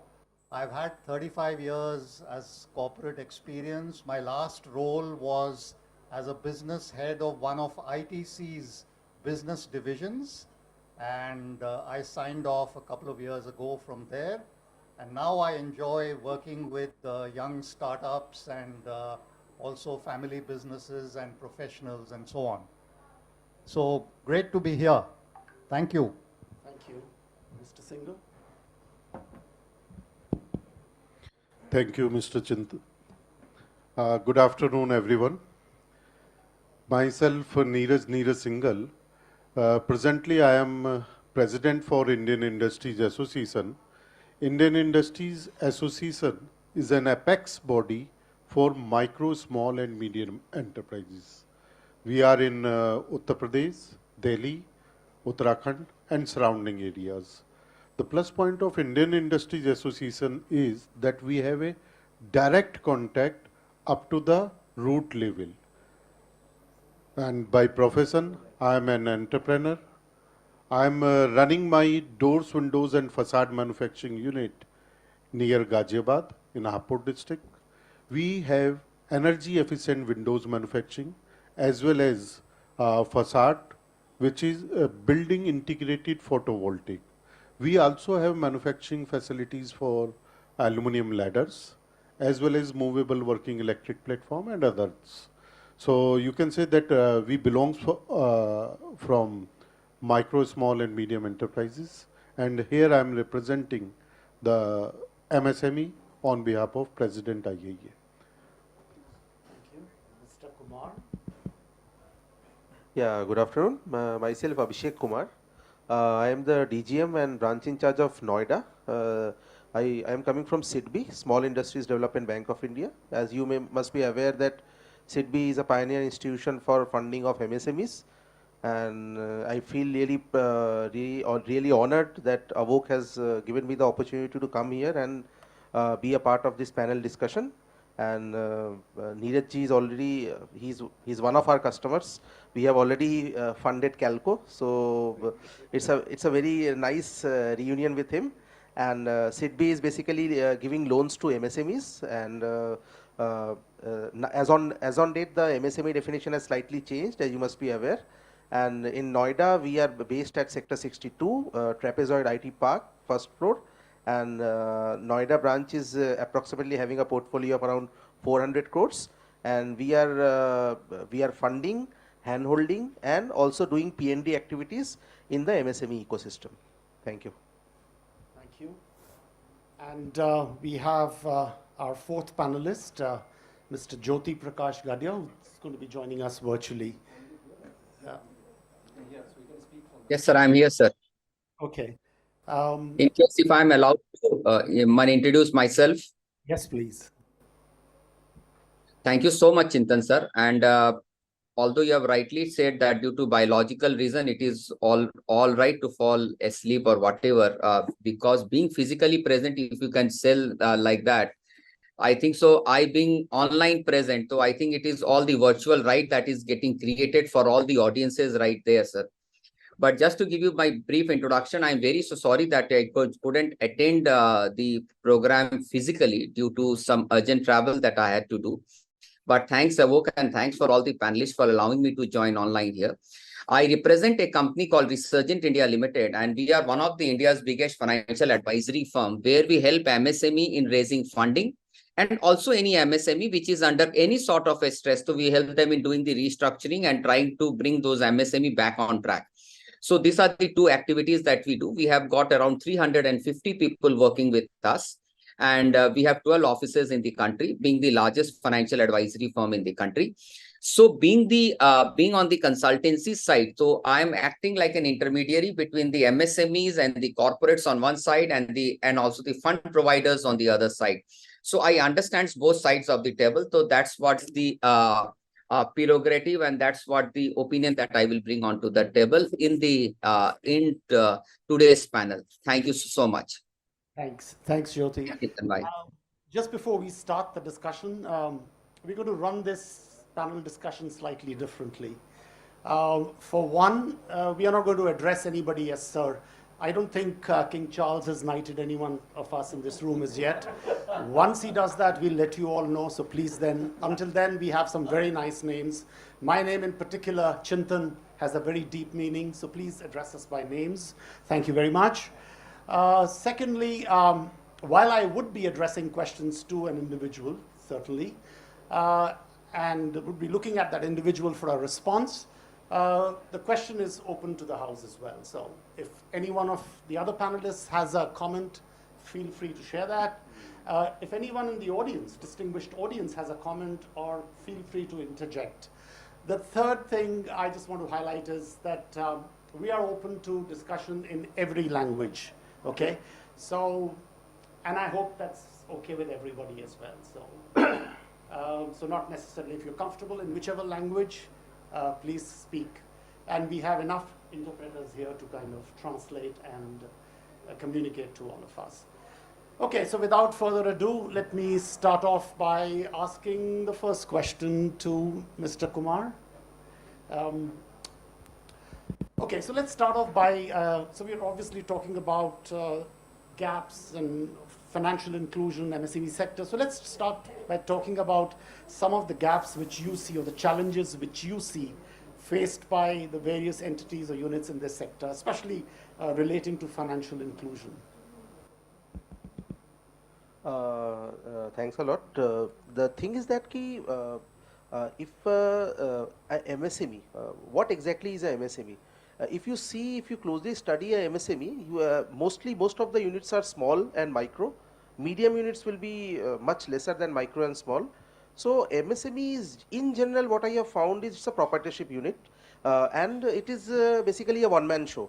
A single person is running the show. The proprietor is coming. He is looking after production. He is looking after marketing. He is looking after accounts. He is looking after bank papers. He is going to the bank. He is asking for loans. He is asking for funding.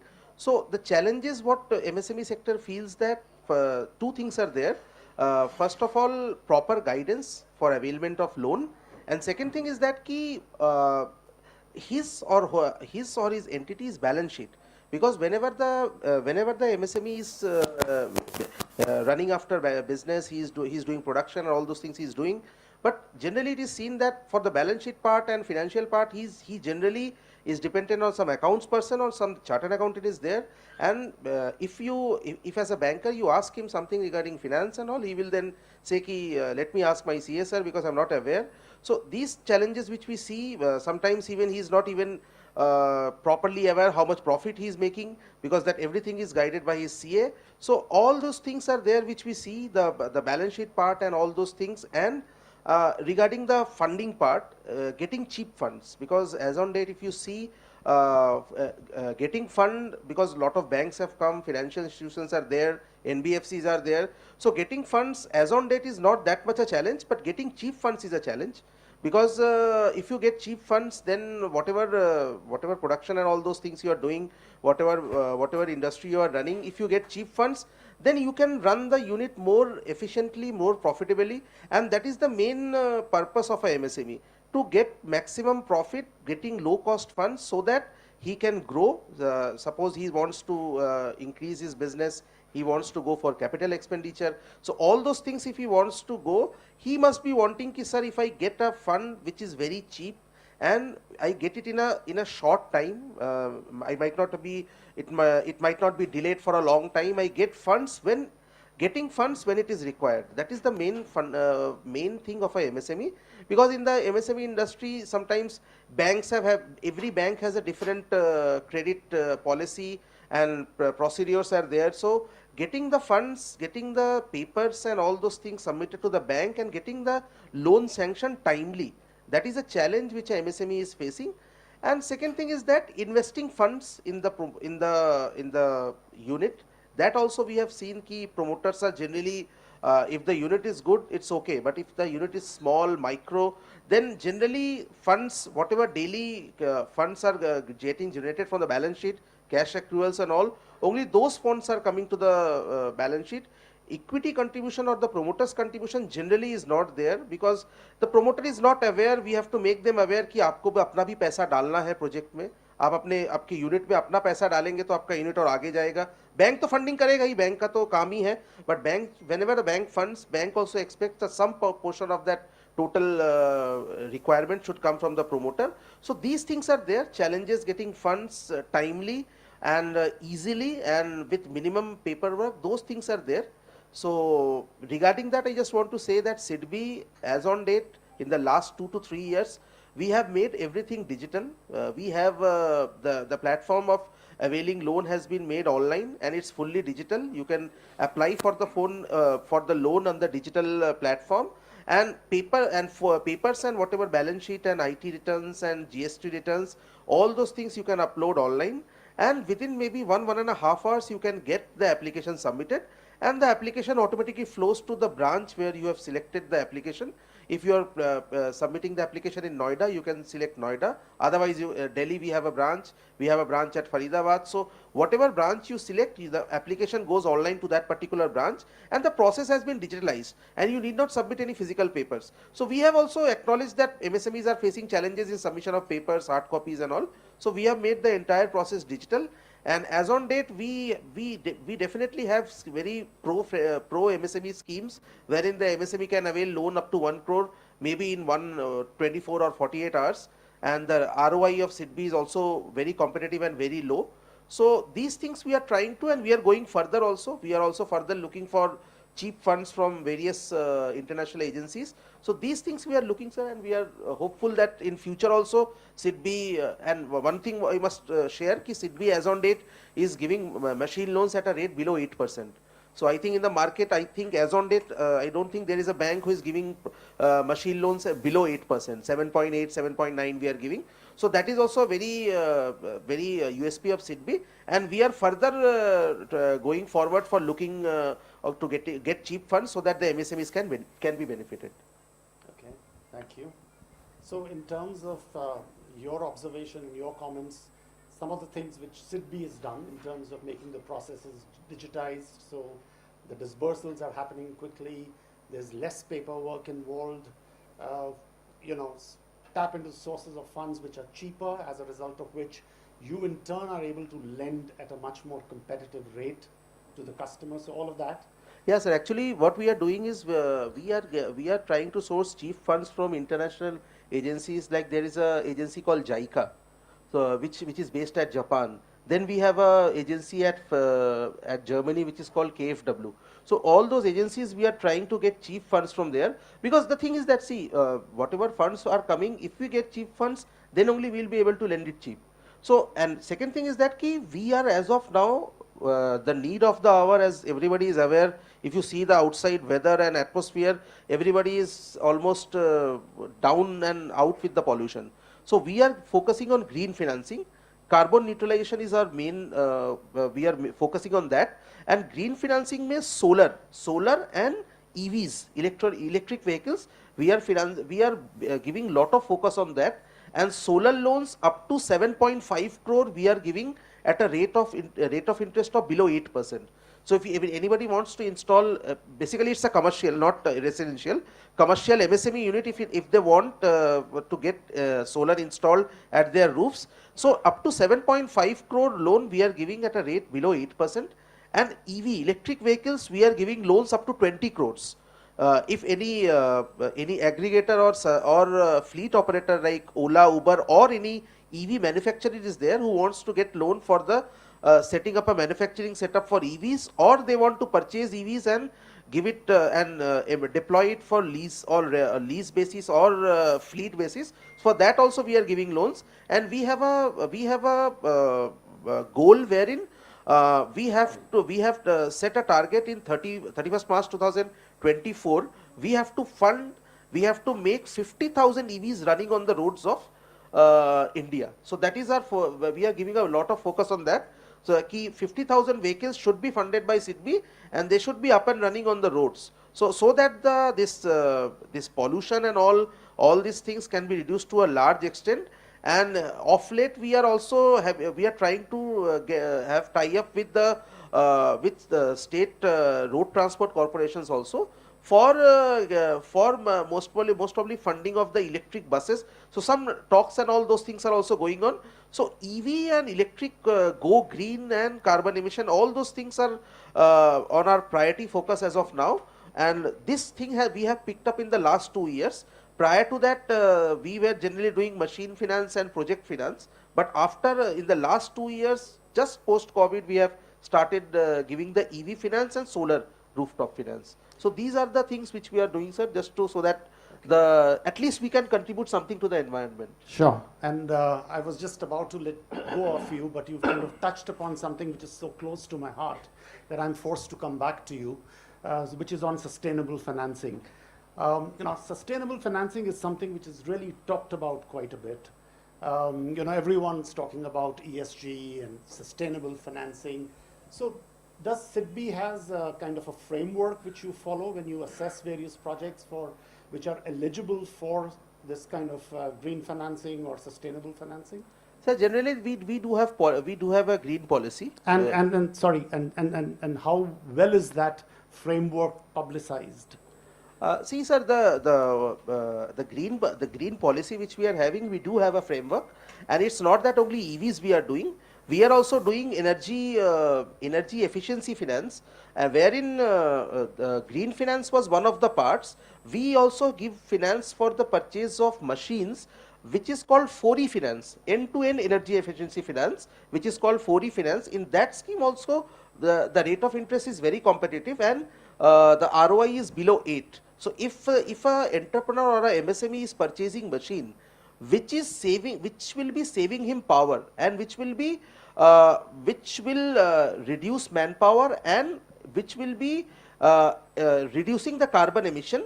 So in that case, we have a tool also wherein we assess the machine, and if the machine, generally 99% chances, all the machines which entrepreneurs are purchasing now, they will be all energy efficiency machine, because every entrepreneur will want to get the output increased with the lower amount of input. So what they are doing is, we are putting the machine details in a tool, and once it gets approved, we are funding it in under the 4E scheme. And we also have a waste management wherein, suppose some like one small example I'll give, sugarcane waste in the belt of UP and this Muzaffarnagar and all those places, we do have a lot of sugarcane waste. So now people are making people have started using the sugarcane waste to manufacture fuel, to manufacture that small billets are there, and from the billets they will be using it in the furnaces as an alternative to the coal and other means of fuel which is being used in the maybe paper and all those industries which are prevalent in those areas. So we are very much giving focus, and 2-3 proposals we have already sanctioned, and one proposal we have recently got, which is based in Patna.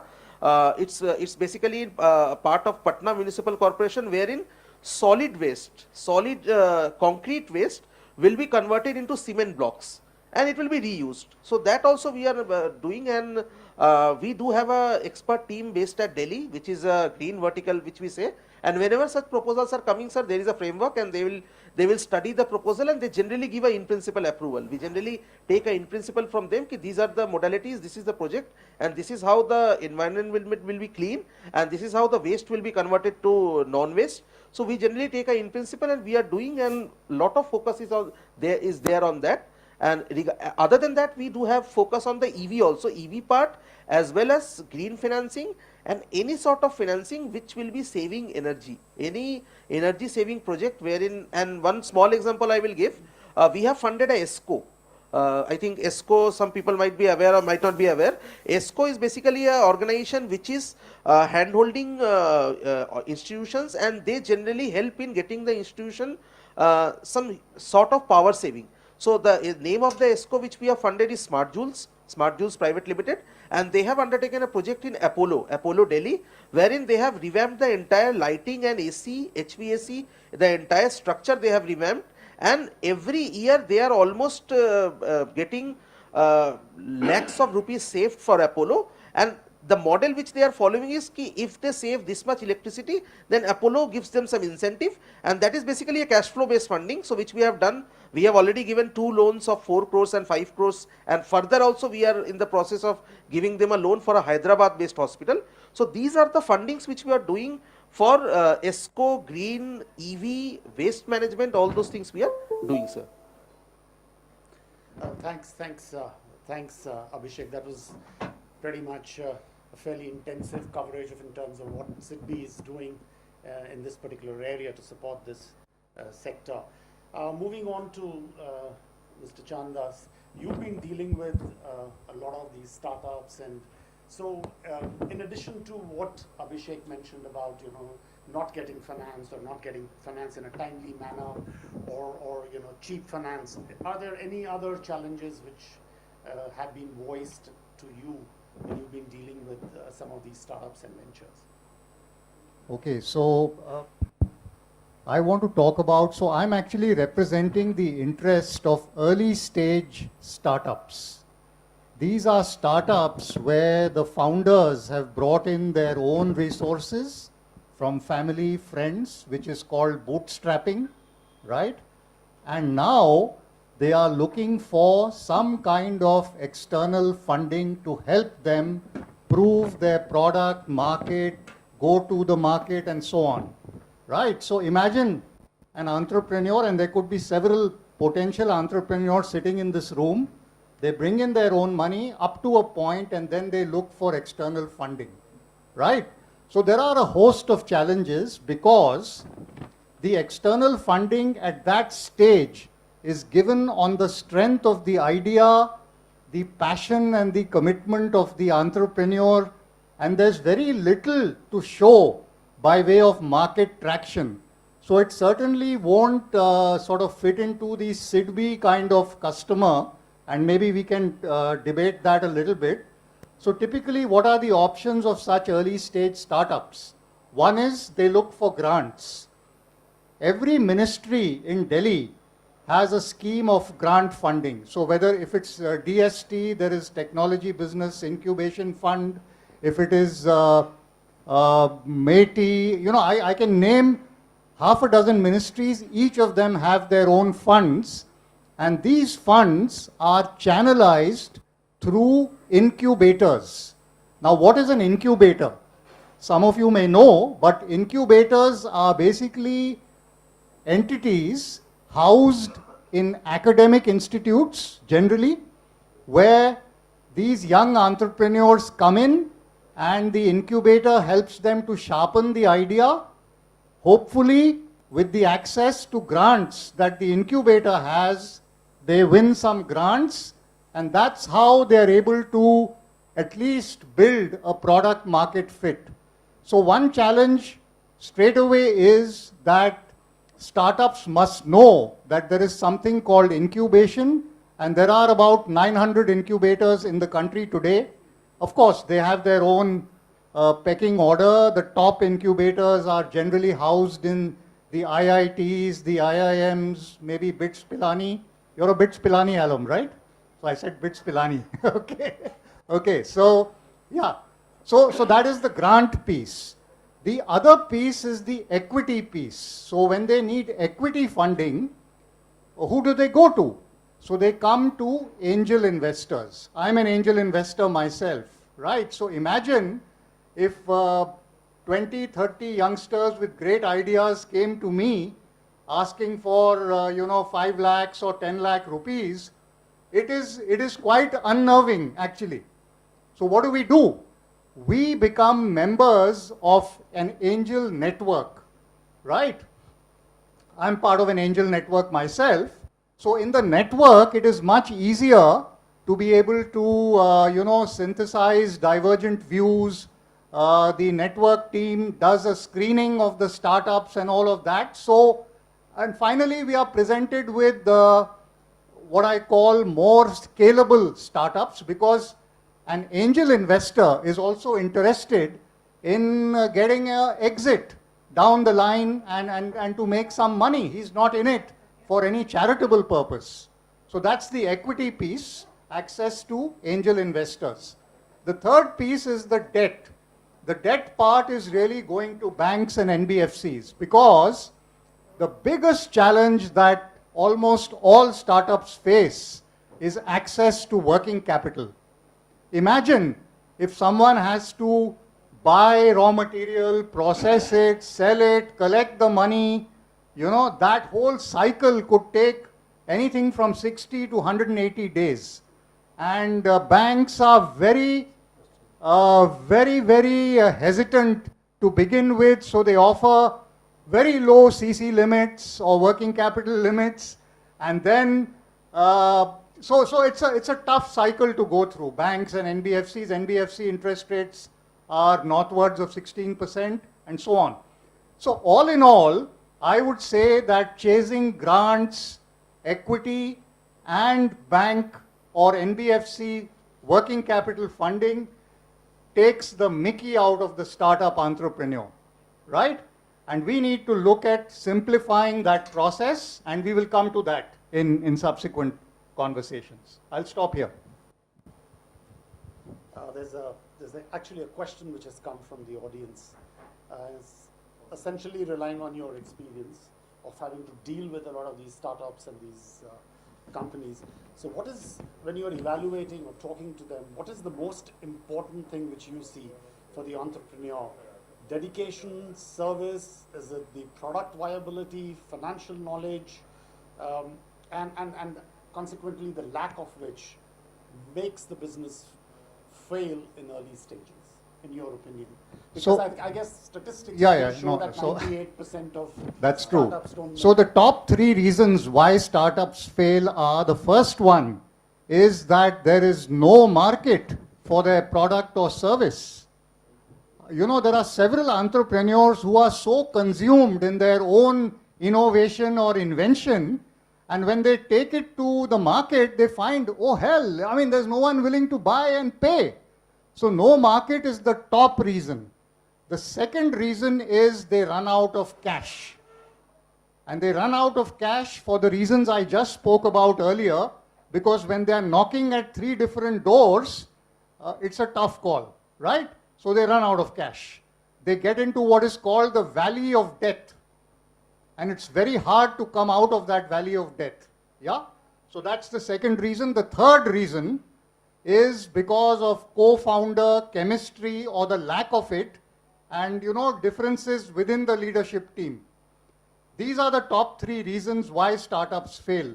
So therefore, if a startup were to come and pitch to me as an angel investor, I would check out a lot of these things, apart from, of course, the passion and the homework done. So I'm not going to get into a long answer, because there is a pitch deck which has some standard ingredients, and this has been culled from, let's say, 1,000 pitch decks, and the best practices have been picked from that, and it's available even in the public domain, right? So that's what I'd like to say. So among the first things you talked about was you being so much in love with your own idea that you've not really taken that further down to see whether there is a customer or there is an audience or there is a market for that. You're so much in awe of your own idea, which then kind of is a sure cause for disaster. Other than, of course, the lack of availability of whether it's funding for your working capital needs. There are a lot of companies which perhaps continue to focus on sales and probably run into problems on account of cash flow and cash flow issues. Okay, so maybe a question for Neeraj. In all this discussion and the role for the various players, what kind of role do you see various entities such as government entities or BFSIs, NGOs? What is it, or the associations? I mean, what role can they play in this whole scheme of things? Thank you, Mr. Chintan. No doubt, they play an important role, because to run a business, we need money, and without money, it's not possible to run the business. But despite of so many availability of funds from the government side, from the grants, and also from the NGOs or maybe angel and people who are financing through angel, why our MSME are not able to get that fund? This is one of the main questions. Why we are not able to bridge in between the person who require right money and the institution who is offering money to those micro, small or medium entrepreneur or startup. I think, no doubt, need of the hour is timely delivery of the fund. Chief fund is definitely one of the main thing which MSME needs in present scenario. And except to that, there are some unseen charges which I generally found that whenever one MSME goes to banker or one MSME goes to any private banker or to the BFSI or something, unseen charges they are offering at 7%, but at last it is costing to them 9% or 10%. They are charging annually so many different charges in different way. So I think there must be awareness before signing any letter of confirmation to any bank. Okay, I am going to lend this much money. Each and every MSME must take care that what they are writing in your proposal. If they are not, if you are not aware about that, then might be possible after 1 year or 2 years, you will be in a net from where it's impossible sometime to come out of that. We are banking with the SIDBI, and no doubt SIDBI nowadays is offering to MSME a lot of different schemes. if we talk about EV or solar, whatever Mr. Abhishek is telling just previously. Despite of that, there are some grants from the government of India. How we need to understand, we need to aware our MSME how we can fill the gap in between MSME and these lenders. So I think awareness is one of the requirement which we need to create for complete financial inclusion. Thank you. And I think you also touched upon transparency, that I guess that should be completely transparent, that when you're saying... Yes. If if my banker is offering me something, if they are not transparently doing anything, maybe after 6 months they are started charging about the stock statement, 1% penalty over stock statement, and you know there are some plus point for digitalization and also some negative points. I got a case from one of my MSME member.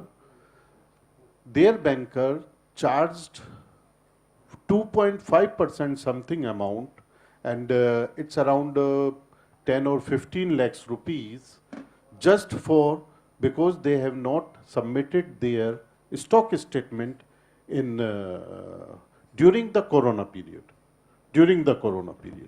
So you can understand, yes, there must be transparency in each and everything, and just not the transparency, but also awareness.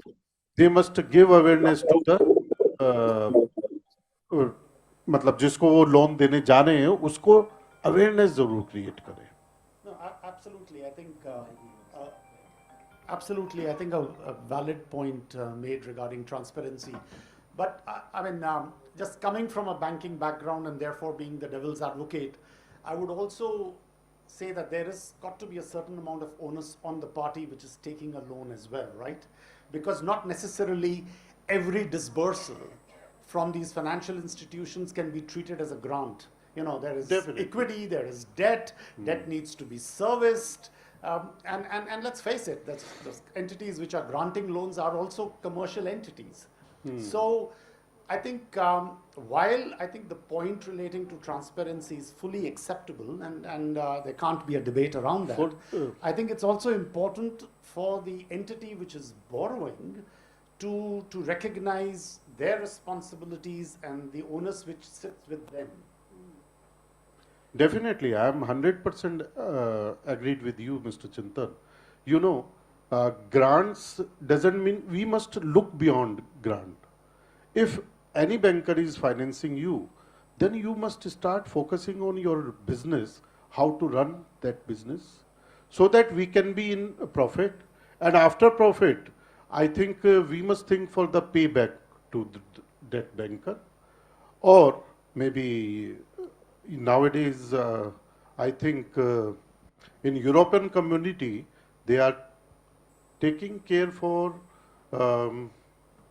paying back on time. And now they are talking about debt-free companies. We are, MSME need to upgrade up to that level also. Okay. So moving back to Abhishek, question for you. In all this kind of scheme of things again, and what role do you think, or how is technology enabling the whole process of disbursals, credit evaluation? We hear a lot about use of data, artificial intelligence, and all of these things in terms of credit assessment tools are now moving to use a lot of this data. Not necessarily just restricted to the traditional way of discretionary lending.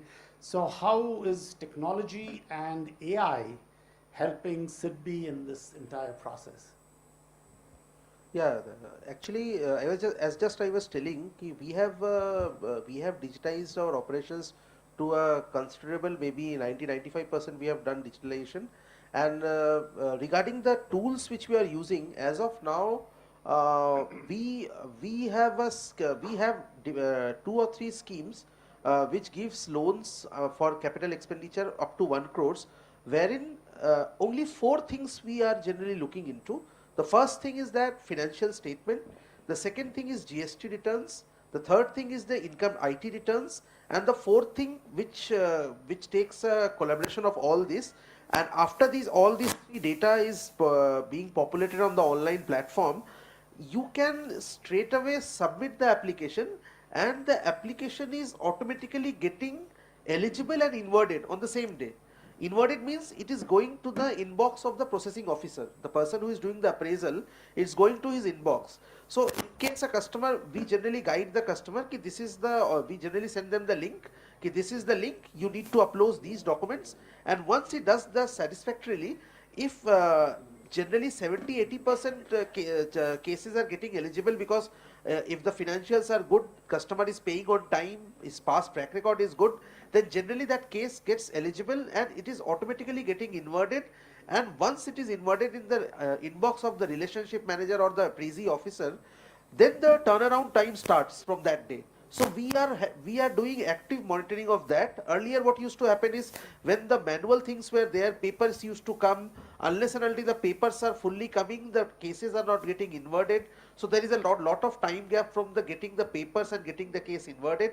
But now during digitalization, there is no need of submission of any hard copy of the documents. You can scan all the documents, you can upload your IT return, your financials, your PAN card, your Aadhaar, GST, everything you can upload there, and automatically all the documents are getting uploaded and flowing along with the application to the appraising officer or the person who will be handling the case. So this we are having the turnaround time, which we generally earlier, it used to be maybe 15 to 20 days.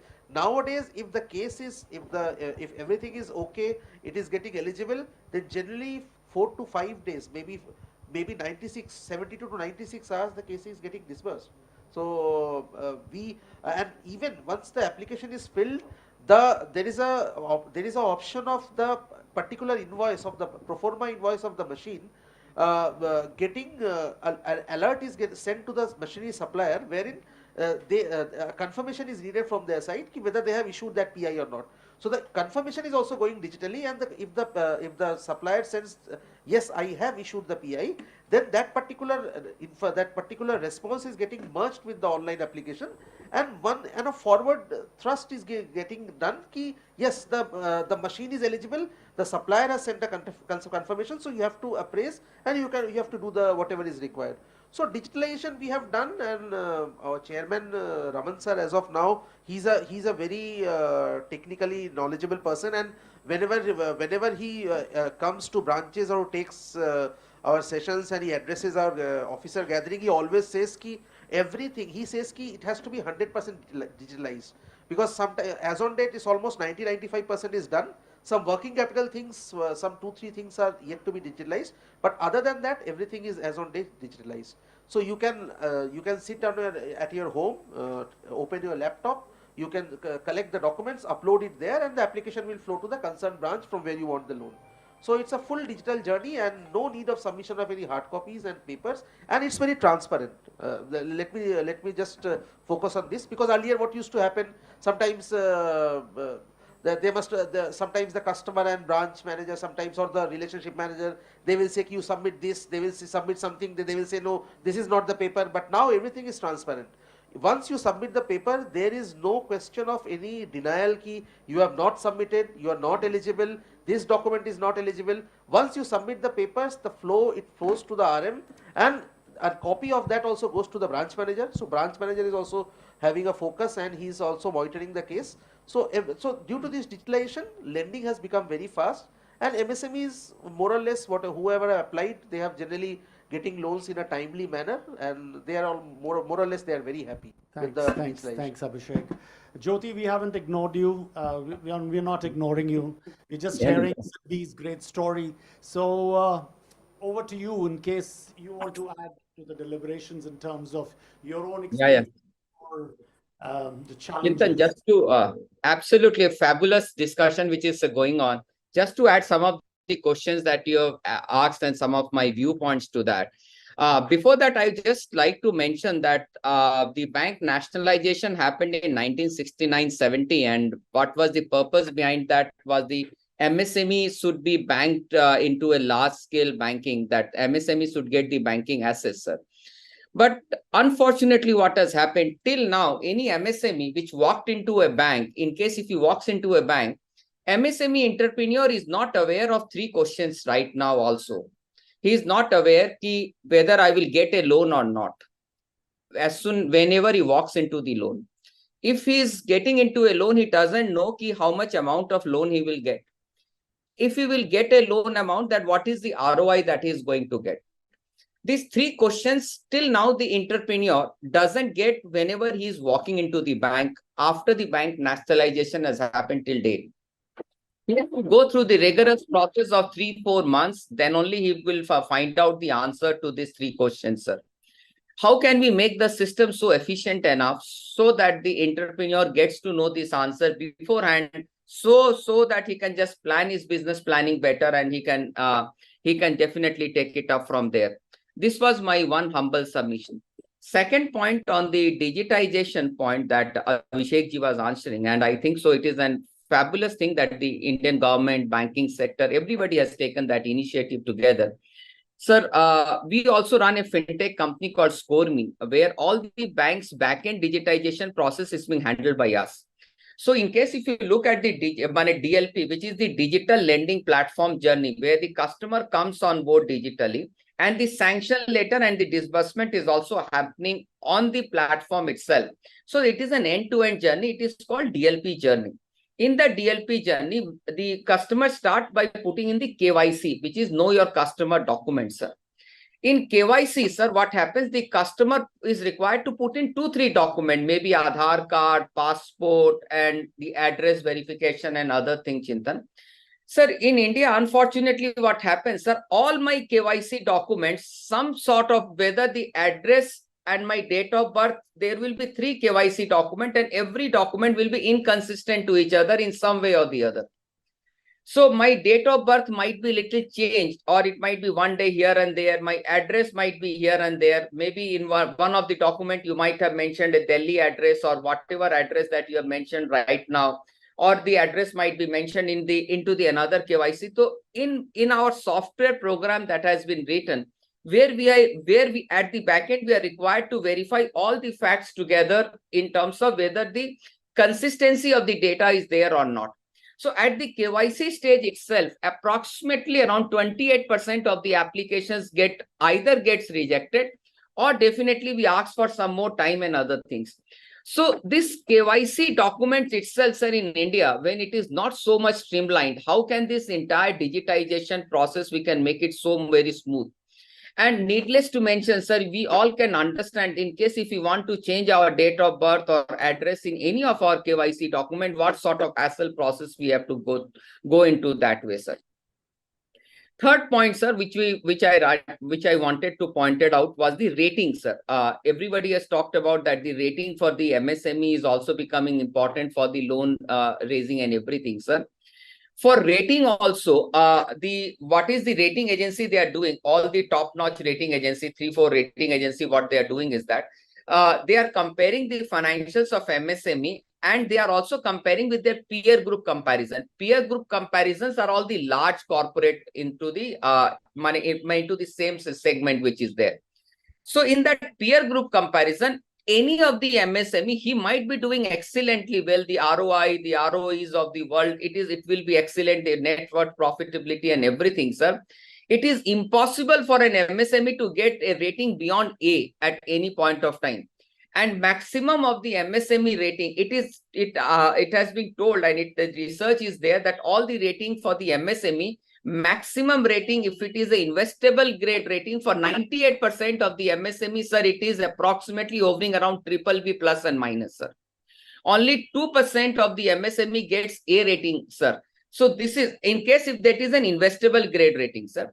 And now, because the major comparison for this rating is because they have been compared with all the large corporate financials. This is one of the major parameters apart from other parameters. So what I proposes through this platform to the regulator and from an industrial association point of view is, sir, how can we tell to the banks, to the rating agency, to all the regulators that how can we make the MSME के लिए rating कोई अलग से बना सकते हैं कि नहीं बना सकते हैं? How can there be a, and plus sir, I am dealing with the banking sector, sir. I am a financial consultant, sir. We help companies in raising money. Sir, believe me or not, sir, from Kanyakumari to Kashmir to Kanyakumari, from this corner to that corner of the country, whether I'm manufacturing a pin to an aeroplane, the appraisal format of the banks remains the same, sir. Same appraisal format, same CMA data is being followed, sir. Whether it is a 1 crore project cost or whether it is a 100 crore project cost, sir. Whether sir, I'm doing an iron steel industry or whether I'm into any other industry, sir. So, and this is about the manufacturing industry. You are in any industry, all scale and size and every location, sir. The same format and same feasibility method or same yardstick is being applied to understand the viability of the business. This is one thing on the manufacturing side. And since this nationalization of the bank till date, sir, there is yet the Indian banking industry is yet to develop a methodology for evaluation of a service-based company, sir. For evaluating of a loan for a service-based company, it is still yet to be evolved. Because for service-based company, it is all the pre-operative expenditures which are important. I don't know how those companies or how those evaluation of those service-based companies are also going to be taken into record that way, sir. Last point I just wanted to highlight, which is an important point, is this, sir. In India, approximately 99% of the corporate, after the change in definition of the MSME, sir, 99% of the MSMEs are basically the corporate in India. Whatever is the corporate, 99% of them are MSME. And in that 99%, because of this turnover, in the whatever the MSME, if there are 100 MSMEs that you talk about, 92% of them are proprietorship and partnership concern. Government has given lot of benefits, lot of grants and everything, sir. Unfortunately, those are not being availed by 92% of the MSMEs because those are not available to partnership and proprietorship. Whether it is the income tax benefit or whether it is any sort of interest benefit or any other thing, sir. I don't know, because the government wanted that the Indian MSME should follow digitization or there should be better transparency methodology. That is why the Indian government is forcing the MSME to convert themselves from partnership and proprietorship to the private limited concern, where some proper return and proper disclosure take place. But I think so it is taking some time. Till that time, this 92% of the MSMEs, they are devoid or they are not able to get into so much of benefits that the Indian government is getting into it. I think so, Chintan, if we can delve in some of these points and try and find out some of the answers to it, I think so we, in this conference, we would have justified our presence here. Thank you, Chintan. I hand over the dais to you. Touched upon quite a few points, including one of the things relating to banking and their assessment models, how one shoe cannot fit every single size, right? It needs to be customized, whether it's a framework-based lending approach or a discretionary lending approach. And then within the industry, then within manufacturing service, I think, yes, absolutely. I think it's a very, very valid point raised, amongst other things, of course. Though I was quite bewildered at your one comment about, while different addresses seem pretty much possible on different documents, but different dates of birth, yeah, it was a bit of challenge. I mean, one would need to spend. Because what happens, sir, because of our older age, sir, my father has put in some dates somewhere, sir, and I found out the actual date somewhere. So मेरे को लगा मैं बुढ़ा क्यों दिखूं, sir. So I changed my date in some of the documents, sir. So and I could foresee this problem in maximum of these cases, sir. True. Usually, I've seen it for school admissions. This. Okay, just one last question, and perhaps to you, Mr. Chand. Okay, so there are some questions for you as well, so I'll kind of combine them. So, okay, I think since you deal, and we've been talking about, what we can do for them, or what government can do, or what our BFSI, or different players. But I guess there has to be an equal onus on the other part. So what do you tell when you engage with some of these startups in terms of what is it that they need to be ready with, or, you know, which will enable the whole process for them? No, it's an important point. So governance is important. Moving into a private limited company.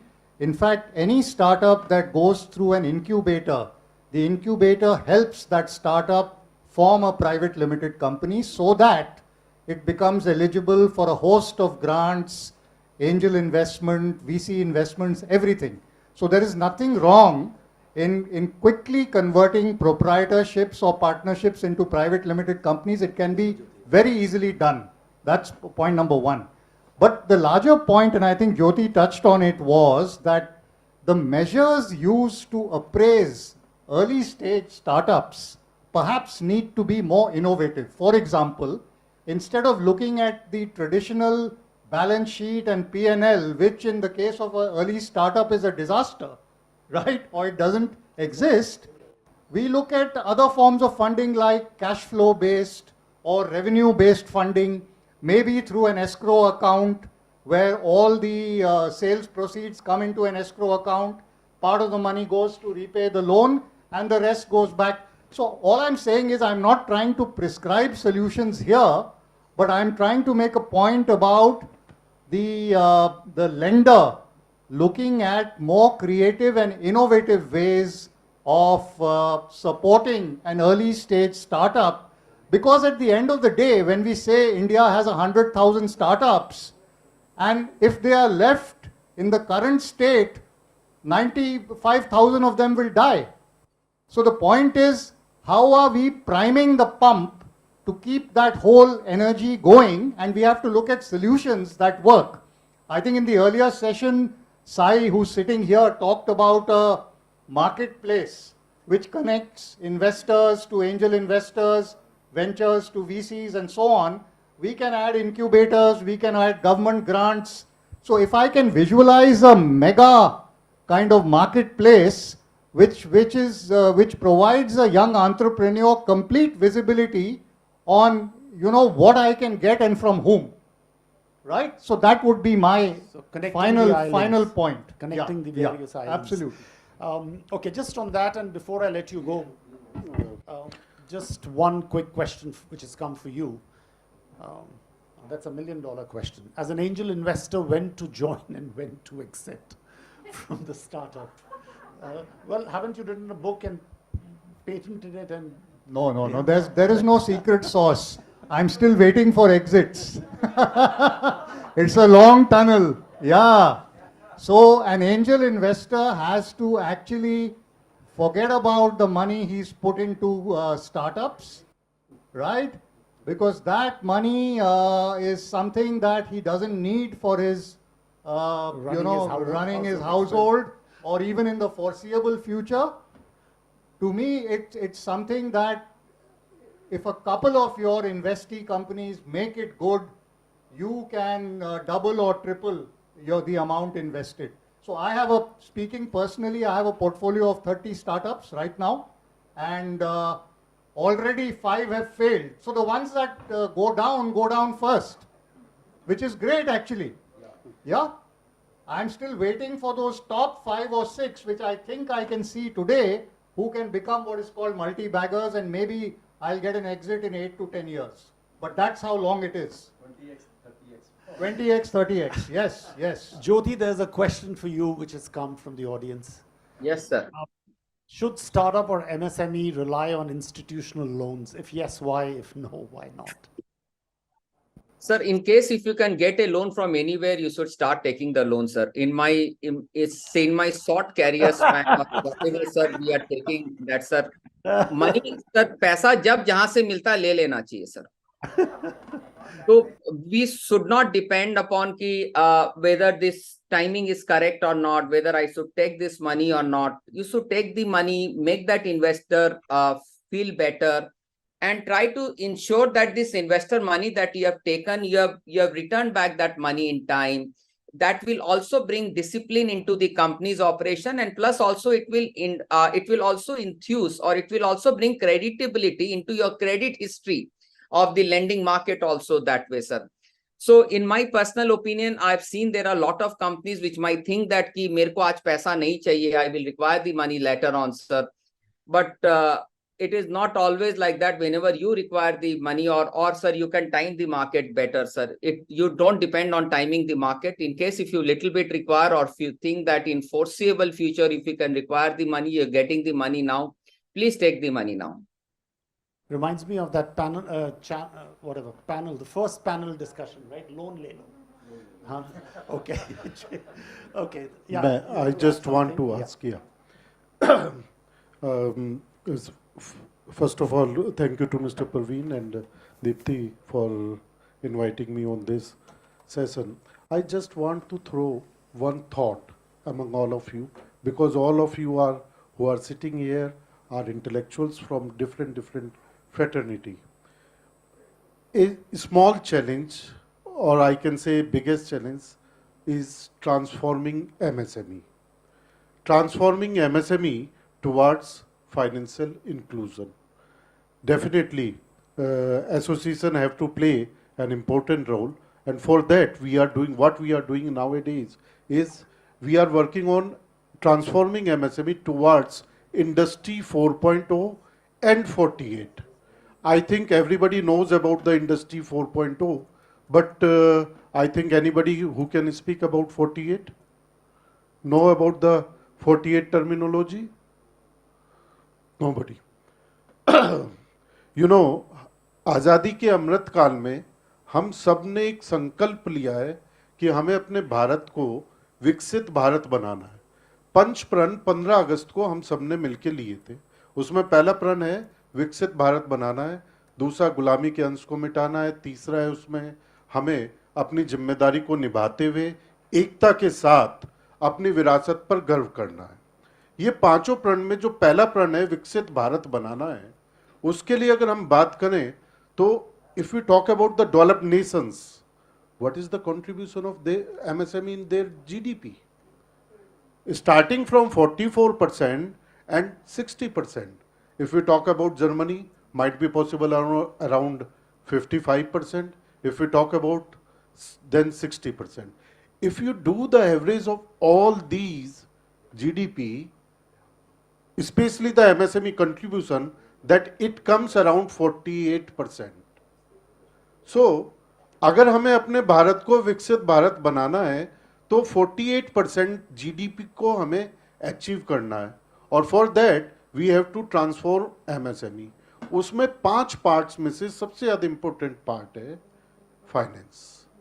Finance में भी जैसे अभी ज्योति जी ने कहा कि rating एक ऐसा सबसे बड़ा MSME के लिए पेन एरिया है कि हमारी A+ या AA या AAA रेटिंग कभी नहीं आ पाती. Only 2% are there who have the rating up to that.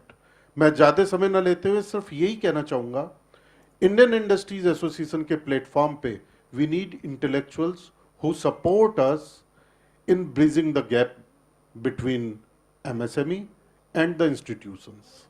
आप में से जो भी अगर चाहे तो प्लीज़ उस पर ज्वाइन कीजिए, क्योंकि we are talking about SME exchange, we are talking about trades, we are now it is talking about venture capital fund, but awareness MSME तक पहुंचाना भी बहुत ज़रूरी है. चिंतन जी, मैं आपके माध्यम से चाहूँगा कि थोड़ा सा चिंतन इस पर भी हो कि किस तरीके से हम वहाँ तक पहुँचा सकते हैं. अवेयरनेस मैं समझता हूँ सबसे बड़ा चीज़ है, लेकिन वो अवेयरनेस के भी माध्यम awoke India can take the lead. किस तरीके से हम अपने चैप्टर्स में जाकर उनको आप लोगों के साथ मिलकर एंजल एंजल इन्वेस्टर में, आई एम सॉरी टर्मिनोलॉजी में फाइनेंस की बहुत कम जानता हूँ, लेकिन जैसे रिसर्जेंट है, क्यों नहीं हम इनको ले जाके वहाँ तक उस रूरल एरिया तक पहुँचा सकते हैं जहाँ पे SME को इन रियल सेंस ज़रूरत है. तो Chintan ji, thank you so much. Thank you. I think that was well concluded, Neeraj. And just to give the other panelists a last chance for a last word, maybe one or two things actionable. So maybe Chand, and then we'll come back to you, Abhishek, for the concluding remarks. Yeah, so I think I already said that one would love to see a kind of a portal which can connect all stakeholders, including incubators in different sectors. It's a kind of a one-stop shop. It may be a dream at this point in time, but we are talking of India Stack. Early this morning we talked of Agri Stack. So why not a MSME and startup stack? Abhishek, very quickly, something, one or two things which would really change the game. First of all, a lot of thanks for inviting me here. And I feel really privileged to be a part of such a valuable discussion. Got to know a lot of things because financial sector is a huge sector. Every day you learn, you get to know a lot of things. And SIDBI's contribution to the MSME sector is, as you all know, SIDBI is doing very good, but still it's the chunk of the pie is very less. We have not served the MSME to the extent which we would have wanted to. But going forward, we are definitely going for a portfolio increase, sizable portfolio increase this time, so that we could serve the MSMEs. And the results of going fully digitalization are showing up. The number of sanctions, disbursements are increasing, and whatever vision our management has, we are generally we are on track to attain the same. And it was very nice to be part of this this program arranged by Avok, and really looking forward to getting part of such programs in the future, because every MSME should be aware of should be financially inclusive, and they should be aware of whatever schemes and whatever government incentives and subsidies which the government is providing, and grants, whatever government is providing, they should be fully aware of that. And there should not be any hurdle. It should be a easy going process. If the grant assistance is there, the ticks of eligibility, whatever eligible for that person for getting the grant, whatever eligibility is there, it should be very simple, not very complicated. And if the MSME is qualifying, he should be getting that grant in a bare minimum number of days. Thanks, So Abhishek. that is the Well summed up. And Jyoti, any last words from your Yes, side? Chintan, sir. It's only the last thing that I wanted to mention, sir. This is what I've seen working in this area is that how can we create more MSME entrepreneurs going forward, sir? How can we have this entrepreneurship breed coming up a long way, sir? I think so. One thing that can be thought of is that how can we have a pre-packaged project report? Like, sir, in case if any MSME want to apply for a loan, like say SIDBI or any other organization, they will ask for a 100-page report, sir, in which there is a marketing report. Like if we are setting up a 1 crore induction furnace plant or injection molding machine also, they will ask, sir, इसमें demand supply gap कितना है? आपकी machine कहाँ से लेंगे? क्या लेंगे sir कोई चीज के लिए? I think so. In case if we can make this all over India projections, sir, 80% of the industry is common. Ki sir, in Andhra Pradesh we require so much amount of injection molding machine, so much amount of CNG machines, or whatever that we require. We prepare a pre-packaged project report, and the entrepreneur only has to follow the KYC norm. He has to only show the source of capital. कि sir मैं अपनी capital कहां से लेके आऊंगा और whatever is that, and everything is mentioned in that project report, which is duly weighted, and also some institution is backing up on that project report. I think so it will definitely boost up the confidence level, and it will ease up the lot of life for the entrepreneurs going forward at large. If we can take up this initiative, maybe on behalf of Avok, or maybe Neeraj ji can take up this initiative along with SIDBI and other things, I think so it will go a long way in developing the breed of entrepreneurs. Thank you so much, Chintanji. Thank you, everybody, and thanks to the distinguished panelists here for their valuable insights. Thank you. Thank you, audience. Thank you to Chintanji also. A big round of applause for him. I thank all the panelists to be a part of this session and sharing their insightful views. Please have a huge round of applause.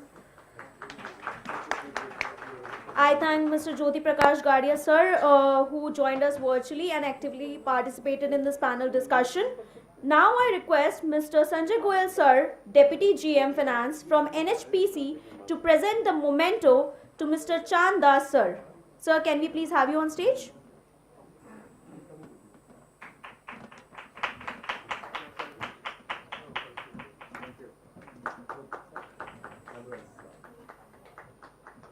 Next up, I request Mr. Babulal Mundra sir from NHPC to present a memento to Mr. Neeraj Singhal sir.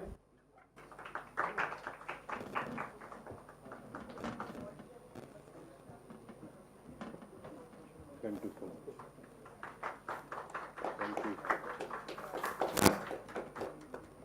Next up, I request CA Arun Deherkar sir to please join us on stage.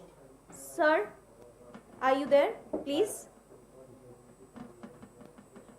And please present the memento to Shri Abhishek Kumar sir. Please, can we have a photograph? Now, last but not the least, I request Praveen sir to present a memento to Mr. Chintan Khanna sir, who was the moderator of this session. Please give a huge round of applause. Now I request for a group photograph, all the panelists. Can we have Jyoti Prakash Gadia sir on screen? Yeah, thank you so much. Please have. Jyoti, we are sending your memento virtually. Yes, sir. वो मेरे को memento मिलना चाहिए sir, चिंतन से. Virtually आपको भेज दिया गया है. Thank you very much. Thank you, sir. Thank you so much, everyone. Thank you, everybody, sir. Be Session. in touch with me also. Yes, sir. Thank you. मैं रहूँगा Neeraj ji. Thank you, sir. We have around 12,000 MSMEs who can be well connected with through research for the finance. Thank you, sir. I request the team to please prepare for the next panel. So now, without any further delay, because as this panel was about to start sharp at 4, so may I now request the session chair for this panel, Shri Rajneesh Kumar ji, with a big round of applause from all of you. He has, I think, had a lot of travel, long travel, but he has, taken out time and be obliged us. Please, sir, please come on the middle. Mr. Shantanu Srivastava, I think these are the names, Chief Risk Officer from SBI Cards. Is he here? He's just coming, he's on the phone. Dr. K.N. Singh. And of course, Mr. Vivek Law from CNBC. Of course, we will do the introduction part later, but I'm just trying to bring this on a little accelerated mode of inviting all the panelists. So, Mr. Shantanu Srivastava is here. So please, sir. And Mr. Denny, Denny is here. So Denny, please come and join us. And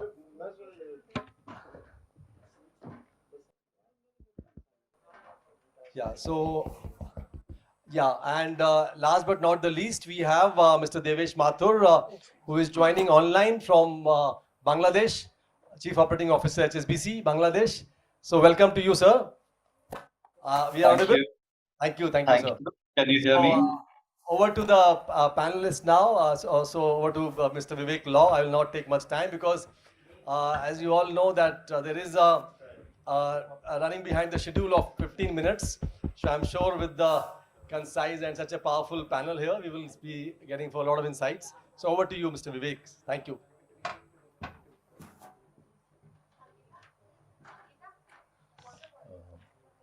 Good evening, ladies and gentlemen. Thank you very much. At the outset, I'd like to thank Praveen and the Evoke Foundation for inviting me and organizing this session on financial literacy. It's great to see all of you here lasting out the whole day. And I know we are coming to the end of the sessions, but we have some. Right next to me is a legend.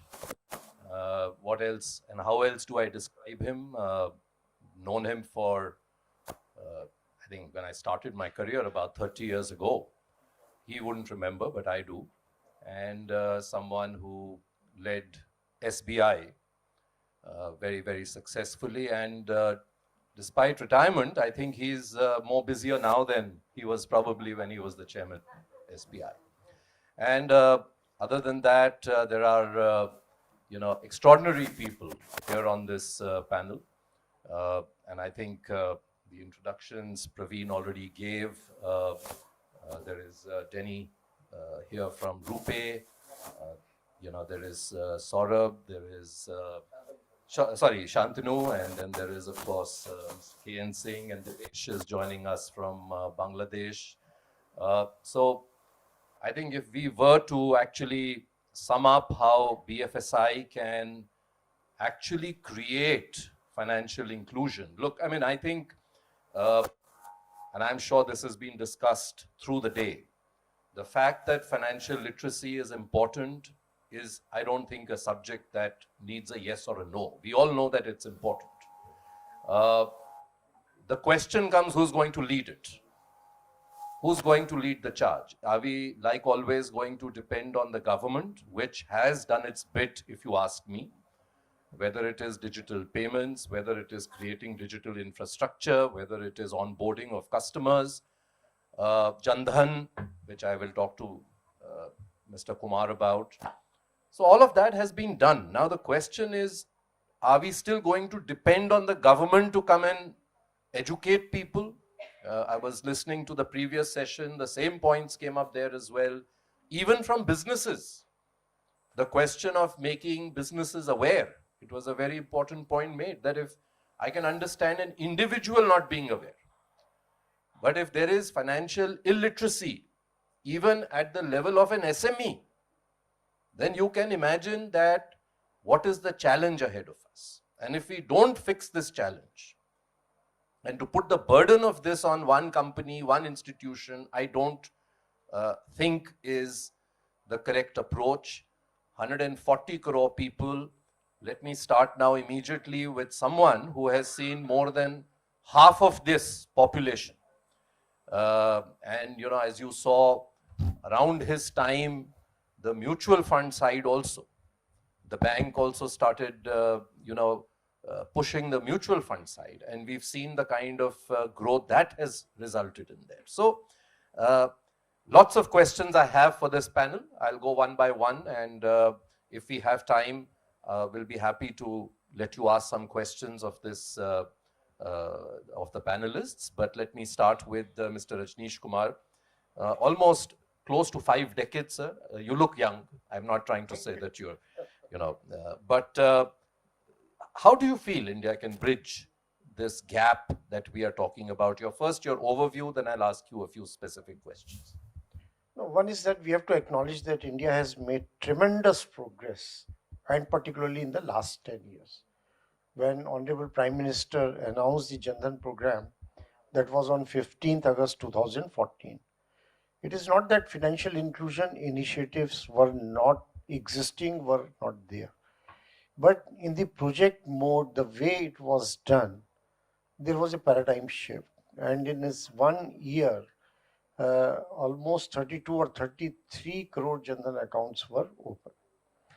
And what has enabled it? One is definitely the reach of the banking system, which was created through the branch network and as well as through what we call the agency channel or business correspondent network. Because branch network alone could not have achieved this target, and it was very, I would say, wise of Reserve Bank of India, which allowed business correspondents sometimes in 2007 or 2008. And so you had the conditions ready, and then riding on what is called the GEM Trinity, which is your Jan Dhan account, Aadhaar, and mobile. So it was a GEM Trinity and the network which was already there that enabled the banks to at least ensure that everybody had a bank account, which is what is the access part of financial inclusion. So now I don't think there is a situation where people don't have bank accounts. Almost everywhere, rural, semi-urban, everywhere they have a bank account. And the success of India in ensuring financial inclusion in terms of access, that has been very well appreciated at the global levels also, whether you have a World Bank report or many other global forums, this success has been discussed and it has set an example. So to that extent, we can definitely, I think, laud the effort which has been made, definitely an impetus by the government for sure, and the government-owned banks. 90% of today Jan Dhan accounts are with the state-owned banks, not with the private sector. So that is also a reality. So an affirmative action which was possible, that happened only through the government and its effort, that's a fact. But now the ecosystem is very well developed. And the, what you call, it was a push factor in terms of financial, there was a great push. And then the pull factor which has also been created by the government is DBT, direct benefit transfer. And the importance of what we have achieved, I'll just share the example that when we were in COVID system, when we were facing the COVID, and Prime Minister announced that for the women beneficiaries, 500 rupees will be disbursed every month. And there were 12 crore women beneficiaries. And the system was able to handle that massive scale. It's not easy task that for 3 months you transfer 500 rupees in 12 crore accounts. Gigantic task. And it was done smoothly and without what you call touch, because it was a big challenge that if you transfer money to the women's account and everybody queues up in the bank, then what happens to your COVID guidelines of distance? But that challenge was faced. And so now there is a demand in the sense that if you want, or you are beneficiary of any government scheme, you have to have a bank account. So that itself creates a pull factor. And push factor I have already mentioned. And again, our country has tremendous work in creating what again is, I can say, the envy of the entire world is the investment which has happened in digital public infrastructure, and very well, I would say, well used, well exploited by the private sector and new age companies like fintech. So I think the conditions are right.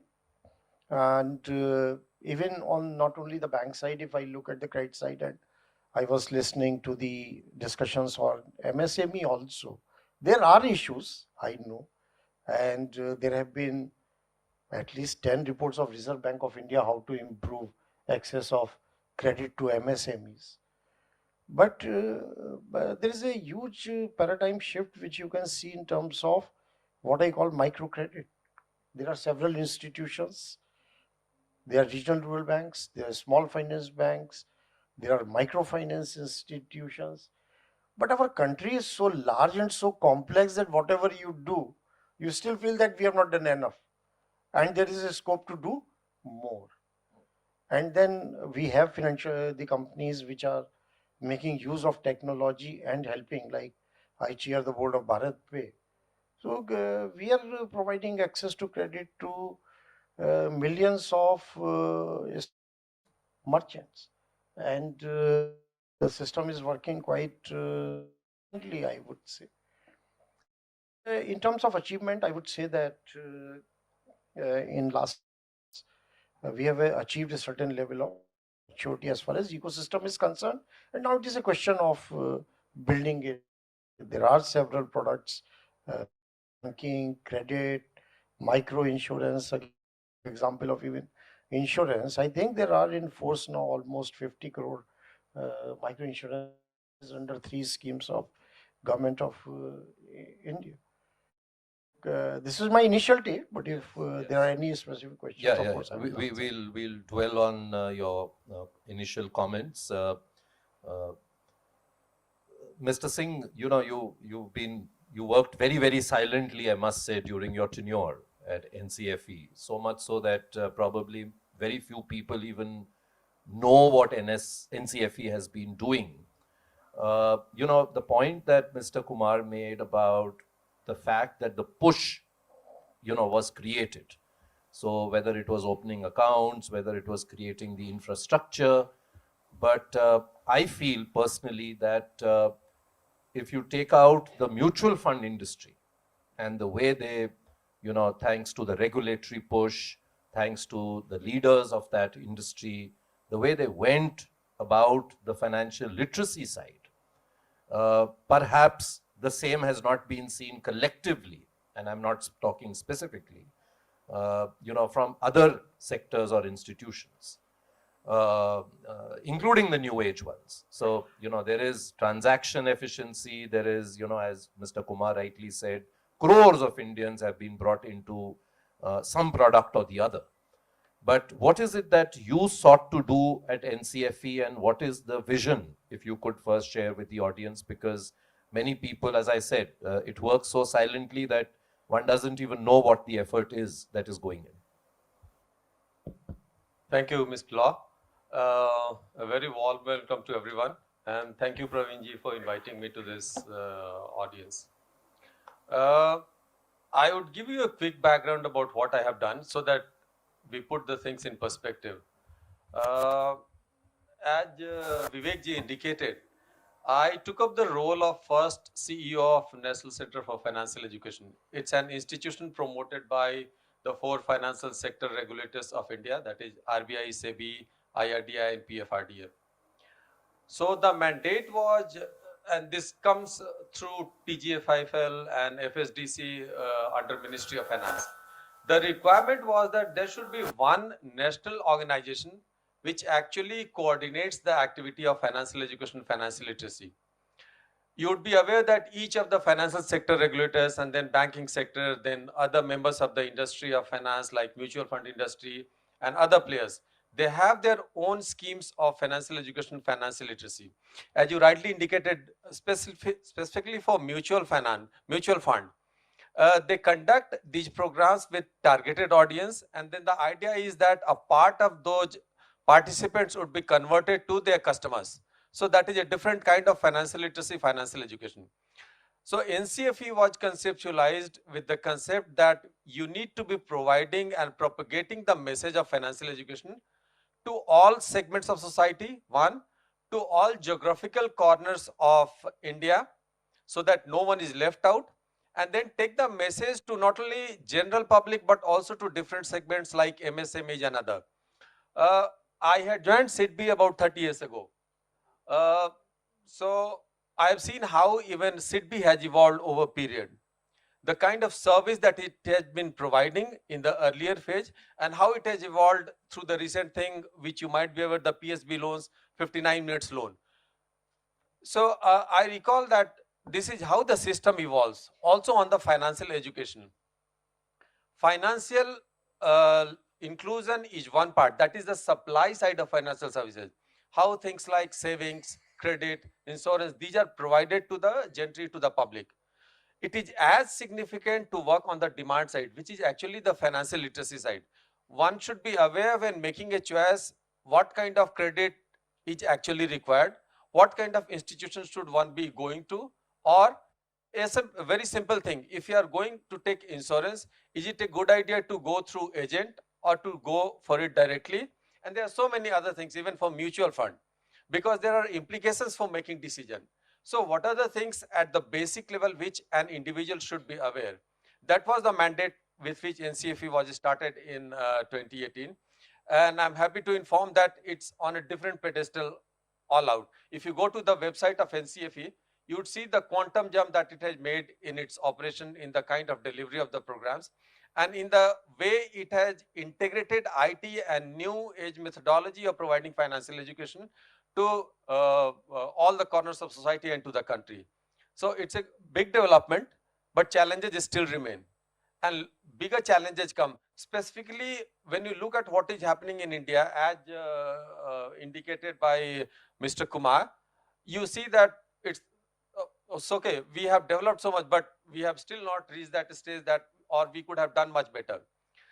To put the things in perspective, today we have close to 50 crores Pradhan Mantri Jan Dhan Yojana account holders.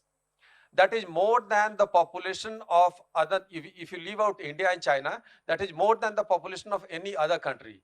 If you look at it from the perspective of international scenario, I have worked in other countries of the world also, and I have seen in Europe or in Africa, there are countries which are looking at India with awe. How can this be made possible by a country, by a developing economy like India? A recent example of direct benefit transfer, this is a kind of example even developed economies are looking at to replicate. How the IT infrastructure of India has been taken and made use of to provide these facilities. So we have achieved a lot, and as indicated in the earlier segment, we have our goal of taking our country forward under the Amrit Kal Yojana, but still a lot to do. And we all need to come together to take forward the mission of developing economy to that next level. Thank you. Let me go to Mr. Devesh Mathur, who is on a video link. He's with HSBC in Bangladesh, Chief Operating Officer there, has had multiple stints. Can you hear me, Devesh? Very clearly, Vivek. I hope you can hear me too. Yes, I can hear you too.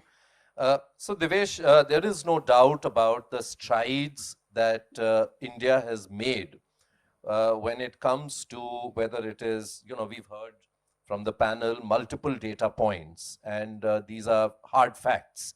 So you can't really dispute these facts. The question, however, comes that it's one thing to provide the facility, provide the infrastructure, and it's quite another to educate people to use that infrastructure. And I have some questions for Saurabh as well. Shantanu, I'm so sorry, I've been mispronouncing your name.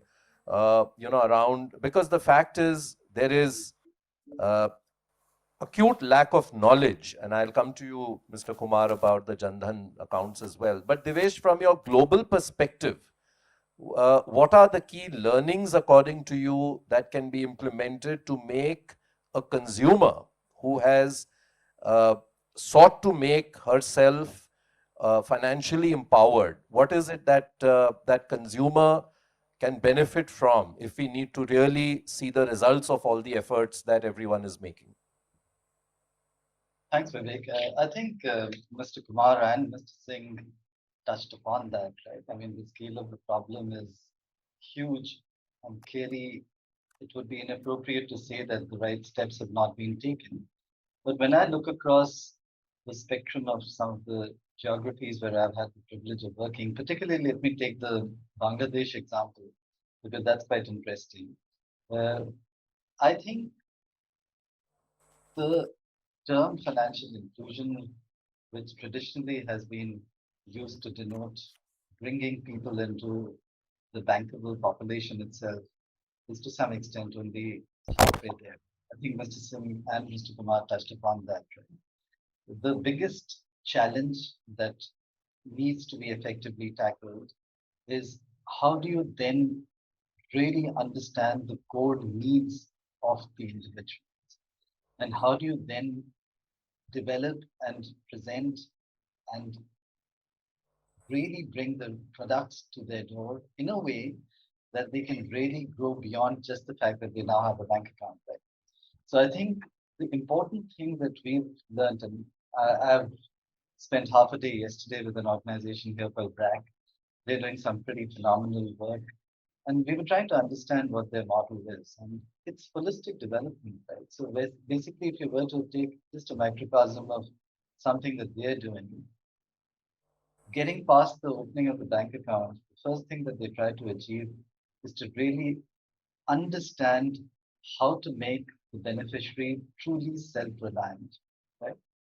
And the truly self-reliant part has huge focus around skills development. It has huge focus around education. It has huge focus around providing the means and perhaps the grants towards vocational end goals, right? And I can give you some pretty amazing examples of how literally marginalized women sitting in the fringes of the country, perhaps in one of the most scary areas, the bordering Myanmar, etc., have now today in Bangladesh begun to do really upstream design and development work for MNCs while still working from home because they got a computer loan and the right education to be able to do design consulting. So these are just, I'm sorry, I'm using a very, very micro example, but I guess the point I'm making here is that the effort when you look at financial inclusion and financial literacy has got to be to go beyond perhaps the definitions that we've been using thus far, right? We really have to understand what the real problems people facing are. Why there's still so many farmer deaths, why there's still so many farmer suicides in India as indeed the entire region. And I think that's where the rubber hits the road, right? So have we really penetrated shock insurance as a theme well enough? How do we make sure that we actually get to that point? I'm sorry, I'm quoting the same example again, but for the people who are in agrarian areas, this organization has taken an insurance product out where they say that it doesn't really matter if your crop gets destroyed or not. If for a consistent duration of a week and more, there is over 40 degrees Celsius temperature, which could potentially spoil your crop, we are going to give you crop insurance cover and we will make good the amount. Okay, so these are the kind of things that one is noticing where you're really beginning to understand the real problems that people are facing. Because otherwise you give money in the hands of somebody who really doesn't know what to do with it. And this whole shift which India is noticing continuously from rural to urban, thousands of people migrating every day, but unless and until they really get that vocational throughput and the vocational input from all of us who are in positions of influence, I think we're not really hitting the mark. So I'll just say this much because obviously, Vivek, this is a complex subject and there could be a few other nuances as well. But I hope all of you can relate to what I'm saying. Yes, absolutely. I couldn't agree more with you, Devesh. Shantanu, I got it right this time. Somewhere do you feel that, while giant strides have been made on the digital side, but, the literacy, the digital literacy probably came after.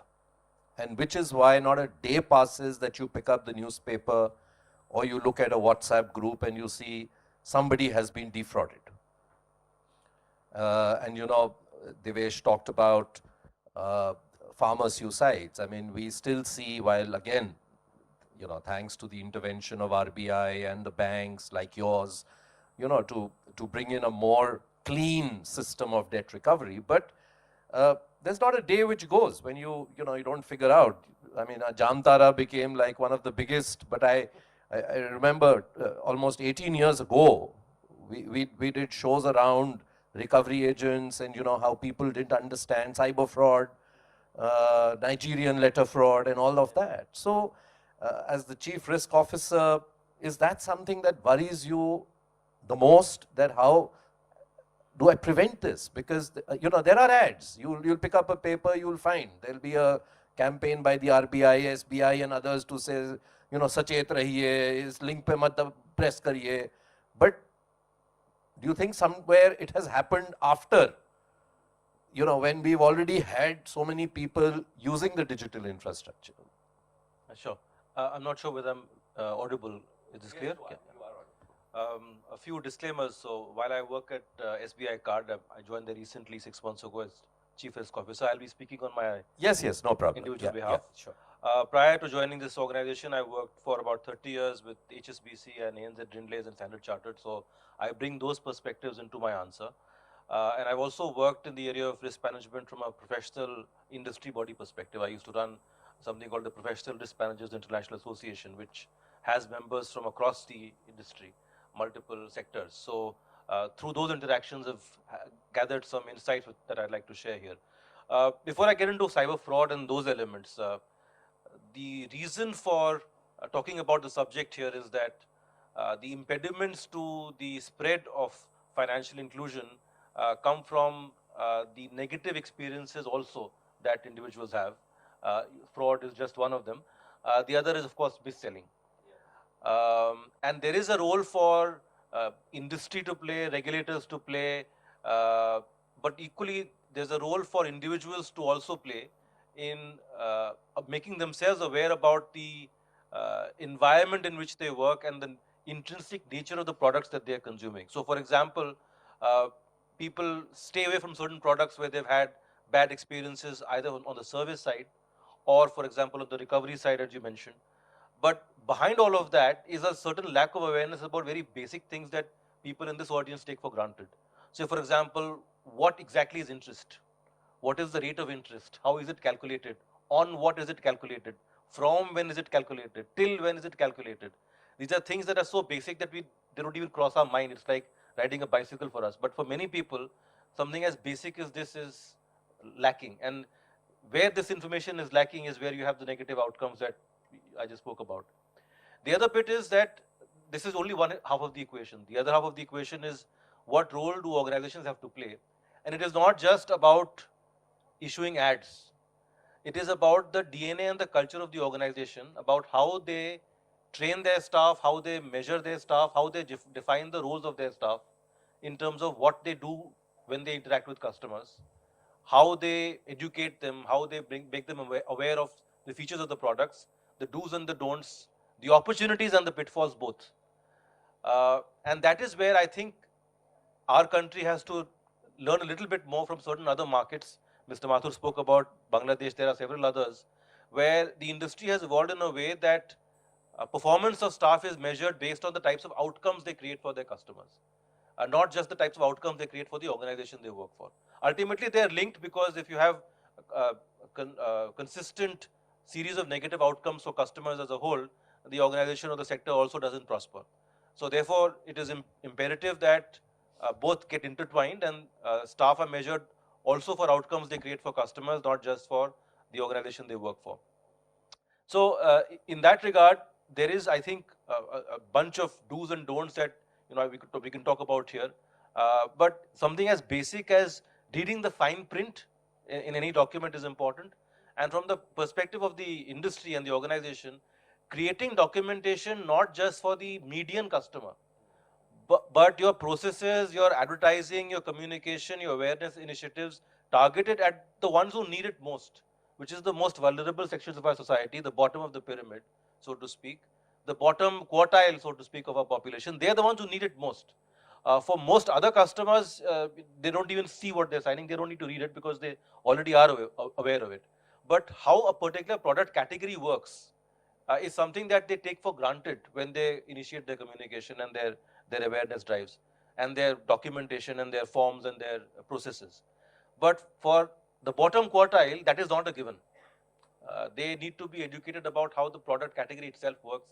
And that is where I think we are lacking, and that is where our efforts need to be if we are to make any incremental efforts from incremental benefits from where we are, incremental strides from where we are. If those are to be taken, that's the direction of travel. Couple of points you talked about fraud. So I'll just repeat some unusual modus operandi that are now being reported in the press and what they mean and what needs to be done about it. So everyone knows that credentials shouldn't be compromised. But how is it that we are taken advantage of in a way that leads to the compromise of credentials? That is always a moving part. And those methodologies used by negative elements keep changing.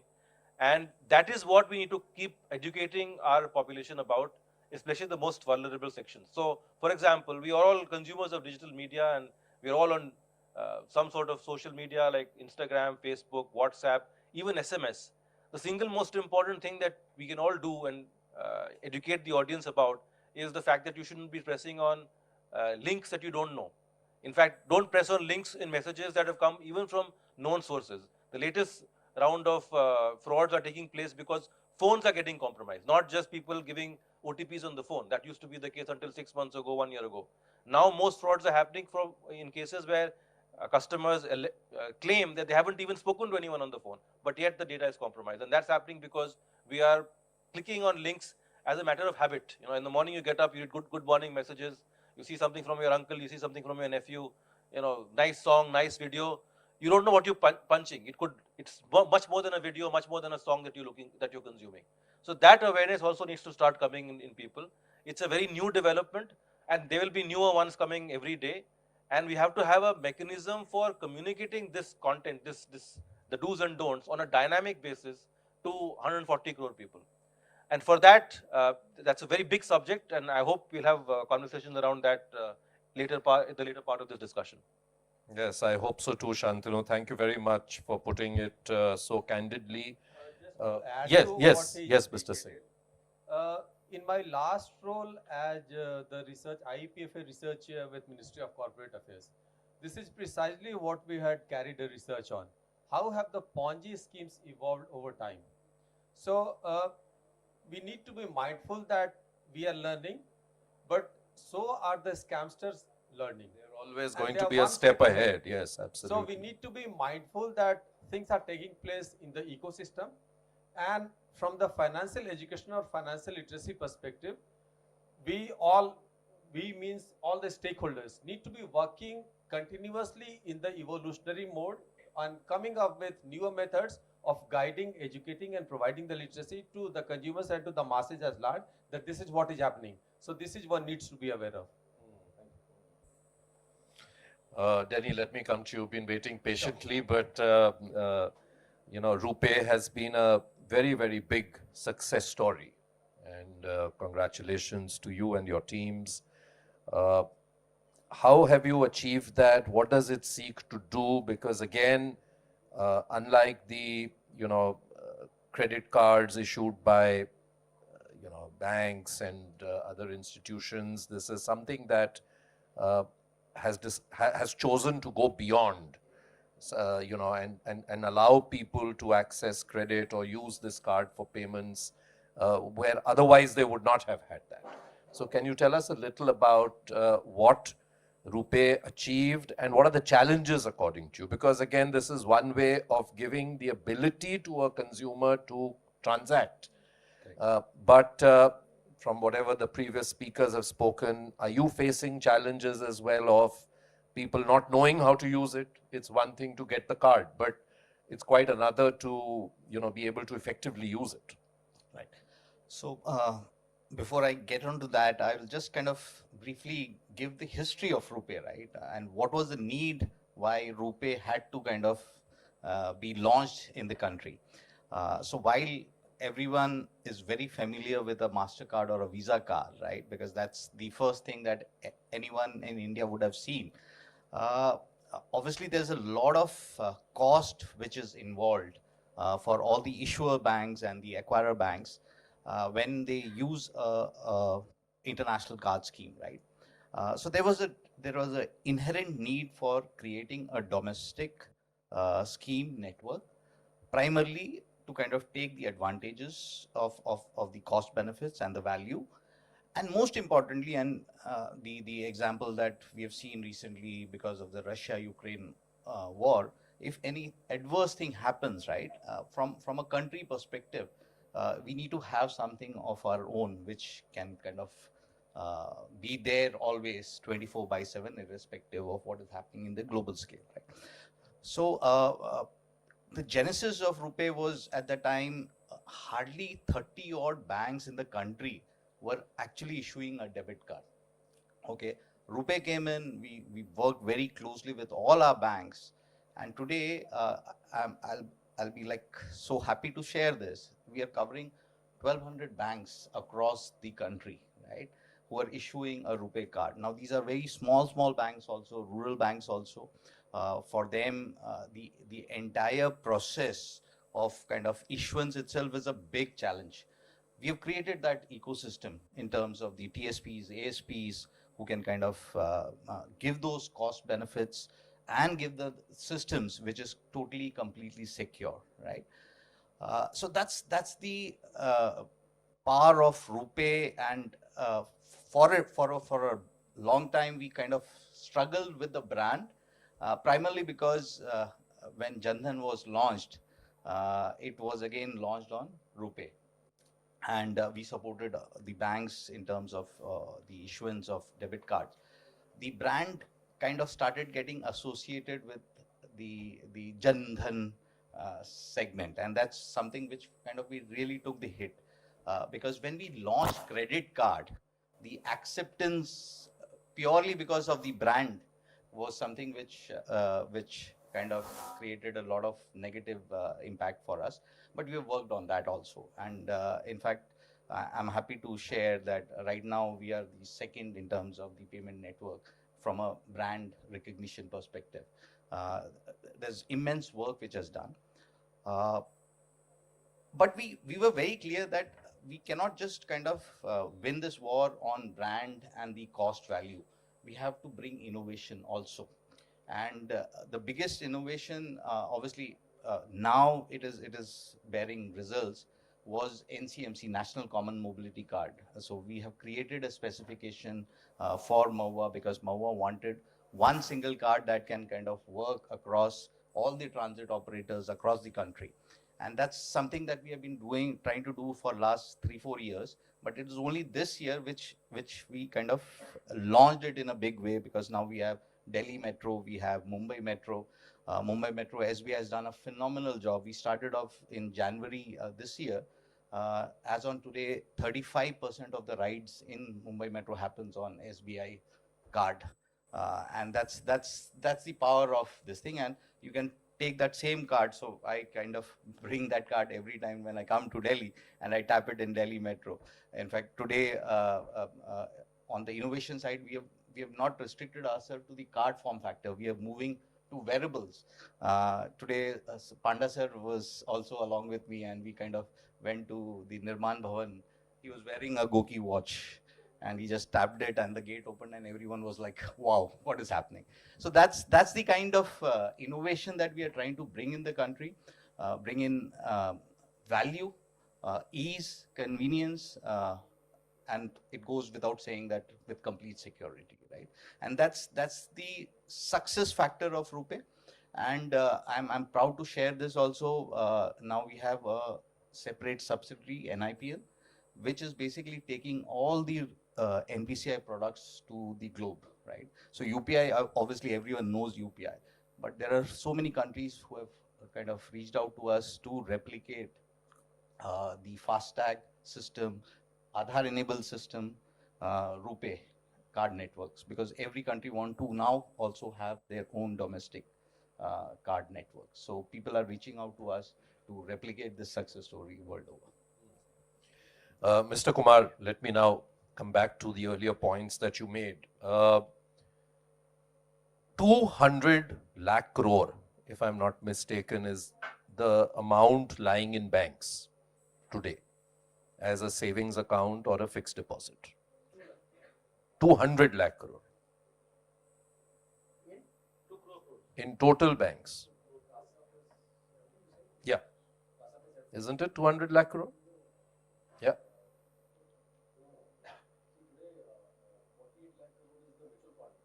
No. I'm saying what is lying in savings account and fixed deposit. Not liability. I'm saying the total amount of money, deposits.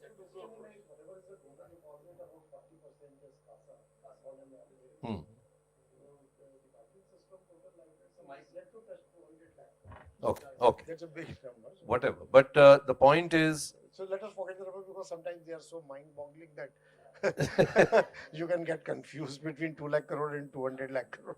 So how much is it? What I'm saying is that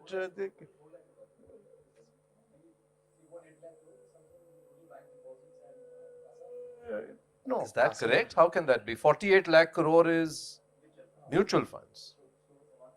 So the banking system can't be 1/10 of the mutual fund system. It is 200 lakh. वो state bank का ही होगा. 180 200 lakh. 15 जो about 15 lakh crore savings bank accounts. 15 lakh crore is savings bank with state bank. So if you multiply by 4, so the savings bank balance in the country of the entire banking system would be about 60 lakh crore. Correct. And FDs?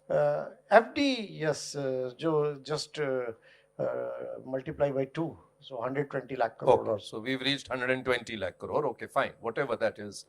But Yeah, that amount of money is not beating inflation. Is not? Beating inflation. In terms of interest rates or what? Interest rate, post-tax, whatever is the Yeah. So for an individual, it is important to have money in a secure, not everybody has the risk-taking appetite. But if we compare globally, where you have a far bigger mutual fund or insurance management, industry, the Indians are still, so you talked of Jan Dhan accounts, 40, 50 crore. Money went to people's accounts, no doubt about it, hard data. What are they doing with that money? Are they spending it? Are they able to actually put it to use so that their life becomes better, that they are able to live a better life? I mean, isn't that the core of financial literacy? And therefore, do you feel that while all of you have outlined the terrific progress that we've made as a country, and a lot of it has happened in the last few years, but do you believe, sir, that we also need to now equally run along, because in every one of you, there has been a point made that great infrastructure, but literacy levels extremely low. And, Shantanu, I just want to mention, you talked of bottom of the pyramid. I can tell you at least 50 CEOs who have in private conversations shown me their personal portfolio, and they have been missold products. They may not admit it publicly because it's embarrassing. But it is not, financial literacy is not a problem of the bottom of the pyramid. It is a problem even of people who are privileged. They think they know, but they don't know. They have made mistakes. So, one final point, sir, from you on what needs to be done on that. So, again, you're dealing with a very large population, which is at a, forget about financial literacy, their literacy levels are very different. And then when we talk about digital, then digital literacy levels will also be different. So you are dealing with a very complex set of people and society. So there cannot be one formula. But the point which you are making about the financial literacy, I agree that even many educated people, and they get cheated. Why do they get cheated? Because they don't understand the risk reward matrix properly. That is lack of awareness. Somebody comes and says, oh, I have brought a fantastic scheme and I will give you 30% return. So one basic question which they don't ask, that how can you generate 30% return unless it is a very high risk? So that intuitive alert system which should immediately come, that when somebody makes you believe and which is too good to be believed, then there should be an alert in your mind that there is something fishy or something wrong. So when we talk about the interest rates in the banking system and not meeting the inflationary expectation, that is the reality. But the banking system or the deposits, they provide you the safety and liquidity. So as you move up the ladder, you have to compromise sometimes on safety, sometimes on liquidity, and in the process you get more.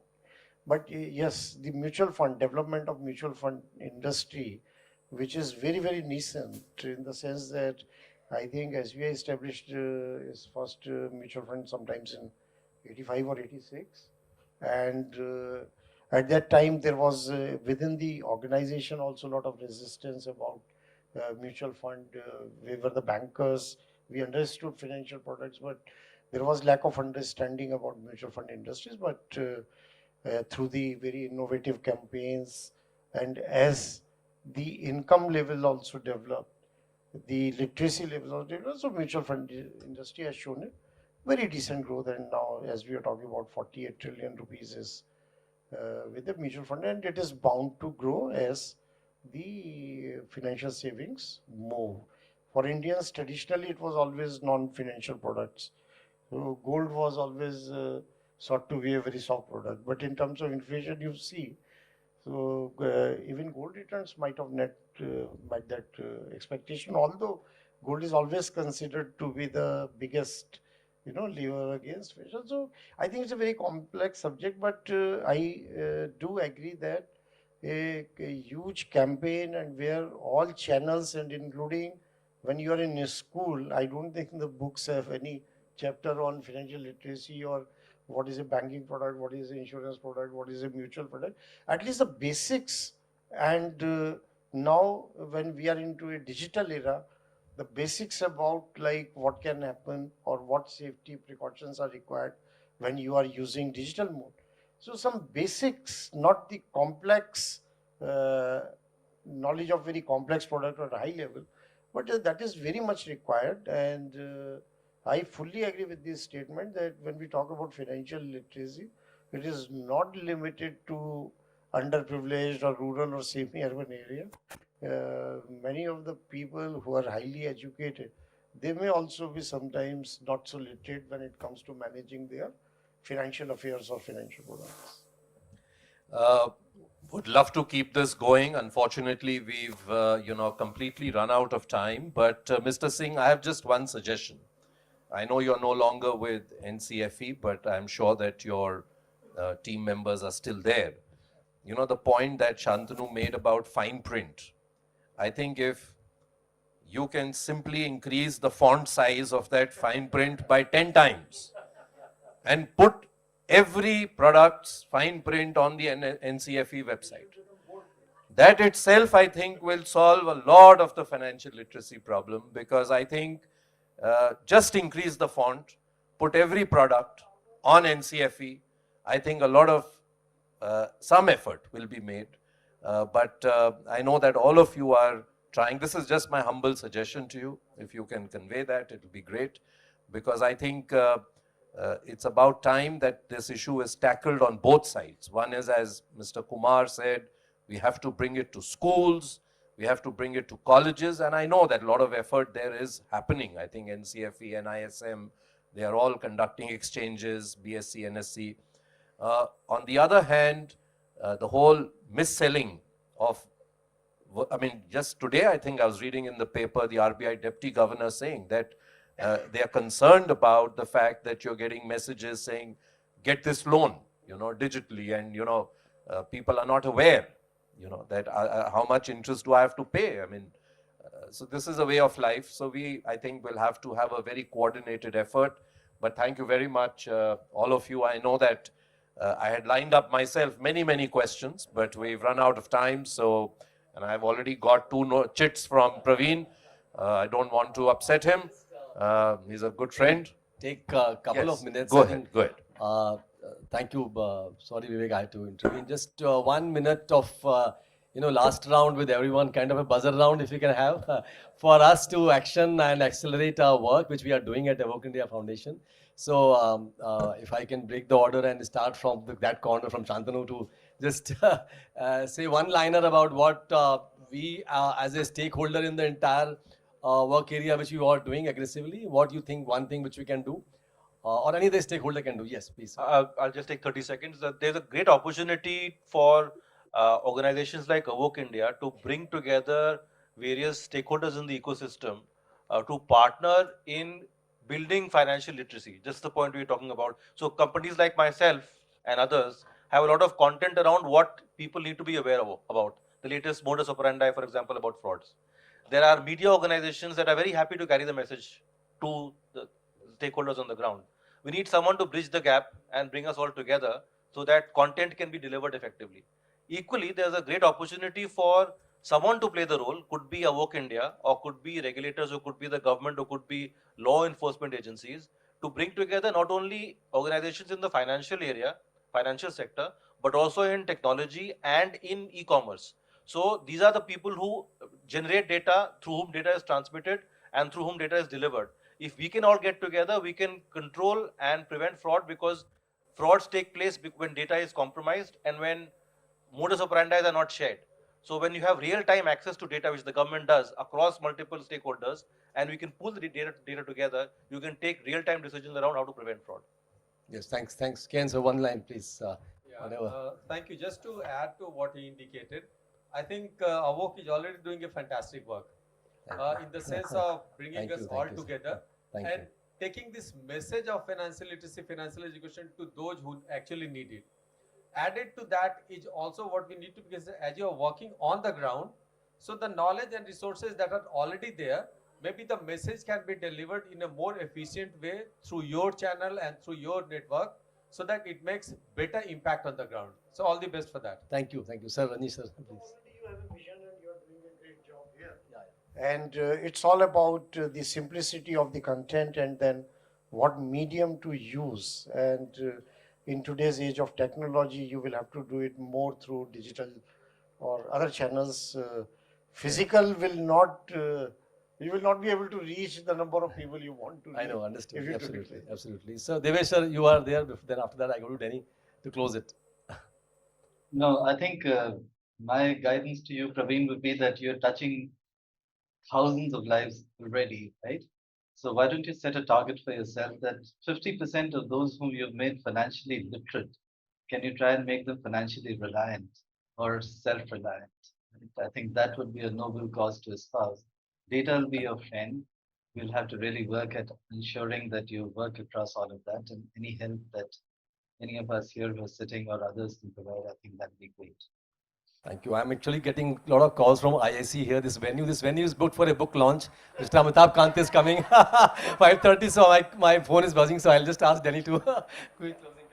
So just a closing remark, and we just launched the latest UPI fraud awareness recently, okay? And as Shantanu said, we all know that we should not share our passwords and everything.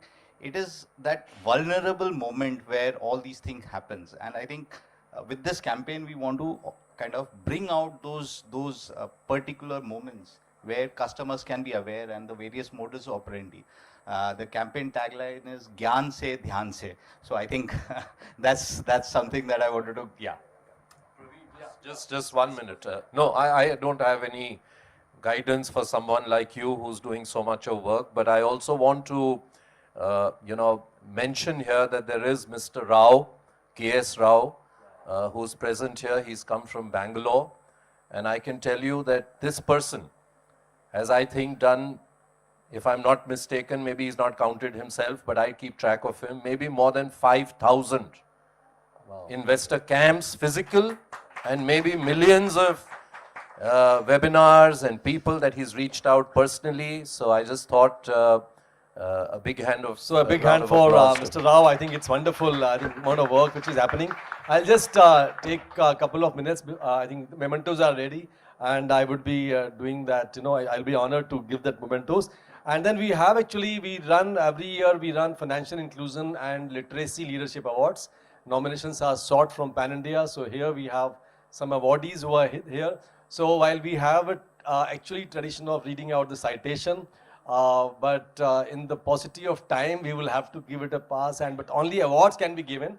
While we will talk about the person, individuals are doing tremendous amount of work, like Bindi International in Rajasthan, in Jaipur also, Pavandeep Bindra. So we will do that. So I'm just, rushing things, accelerating, because otherwise these guys will barge into this room because they have to completely change the setup and all. So I have the mementos for everyone. So please. I would request sir to please give away the memento to Mr. Rajneesh Kumar sir, who is the chairman, MasterCard.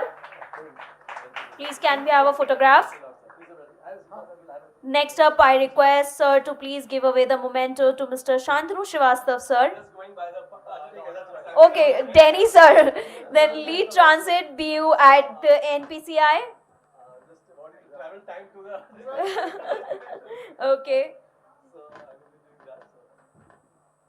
So we have KN sir, CEO of Radev Group and former CEO NCFE, and last but not the least, Vivek Law sir has been awarded already, or I should say has been presented memento, and Shantanu Srivastav sir, Chief Risk Officer, SBI Cards. Yeah, sure. So because Preeti, who has come from Bindi International, has a flight, so I request Ms. Preeti to please join us on stage, who is the winner in category of institution. She has basically is a representative of Bindi International, who has won the award of Financial Inclusion, Literacy and Leadership Award, and we feel proud to present that award. I request Rajneesh sir to do the honors. Please, can we have a huge round of applause? I request the panelists to please stay up on the stage because we'll have a photograph at the end. Next up, I request Zoom Stock representative, or I should say the one who founded the Zoom Stock is here with us, Mr. Kunal Khandelwal. I request you to please join us on stage. He is the runner-up in the category of institution. Please have a huge round of applause. Next up, I request K.S. Rao sir, who is here to collect the award for Aditya Birla Sun Life AMC Limited, who has won the award of innovation category, because that obviously goes to the one who has taken a lot of measures and innovative measures to spread financial literacy. For the individual category, I request Mr. Nihal Chandra Shivhare, who is the winner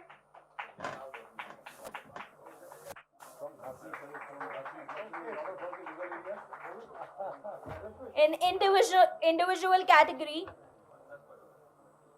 Next up, I request Dr. Rakesh Kumar sir to please join us on stage and accept the award for first runner-up in the same category.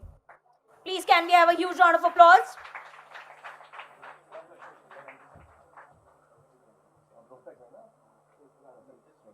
Next up, I request Mr. Jitendra Dhunde sir. Because he's not here, he couldn't join us. I request his wife, Miss Sunita Dhunde, and his daughter, Miss Lavanya, to take up the award for the second runner-up individual category.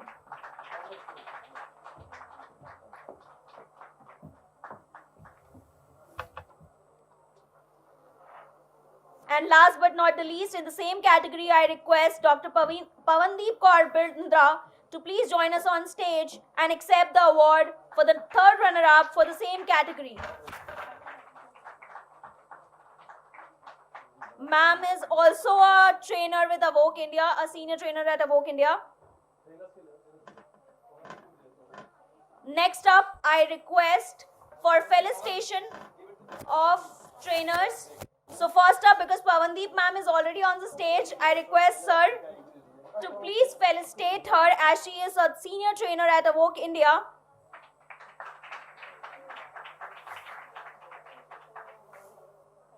Now I request one of the senior trainer who is here with us from Bombay, Miss Trupti Kapadia ma'am. Can you please be on stage? She is the senior trainer at Evoke India.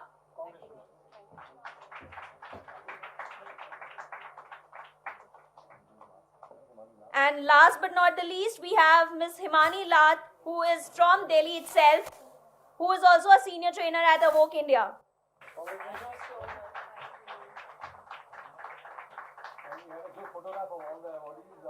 I request all the Phil awardees.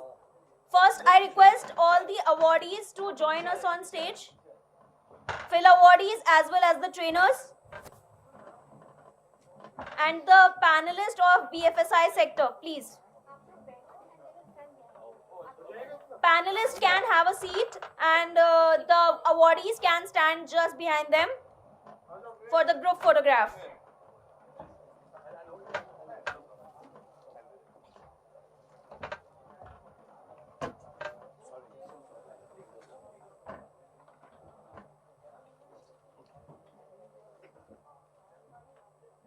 So I thank everybody for their presence and congratulations to all the winners.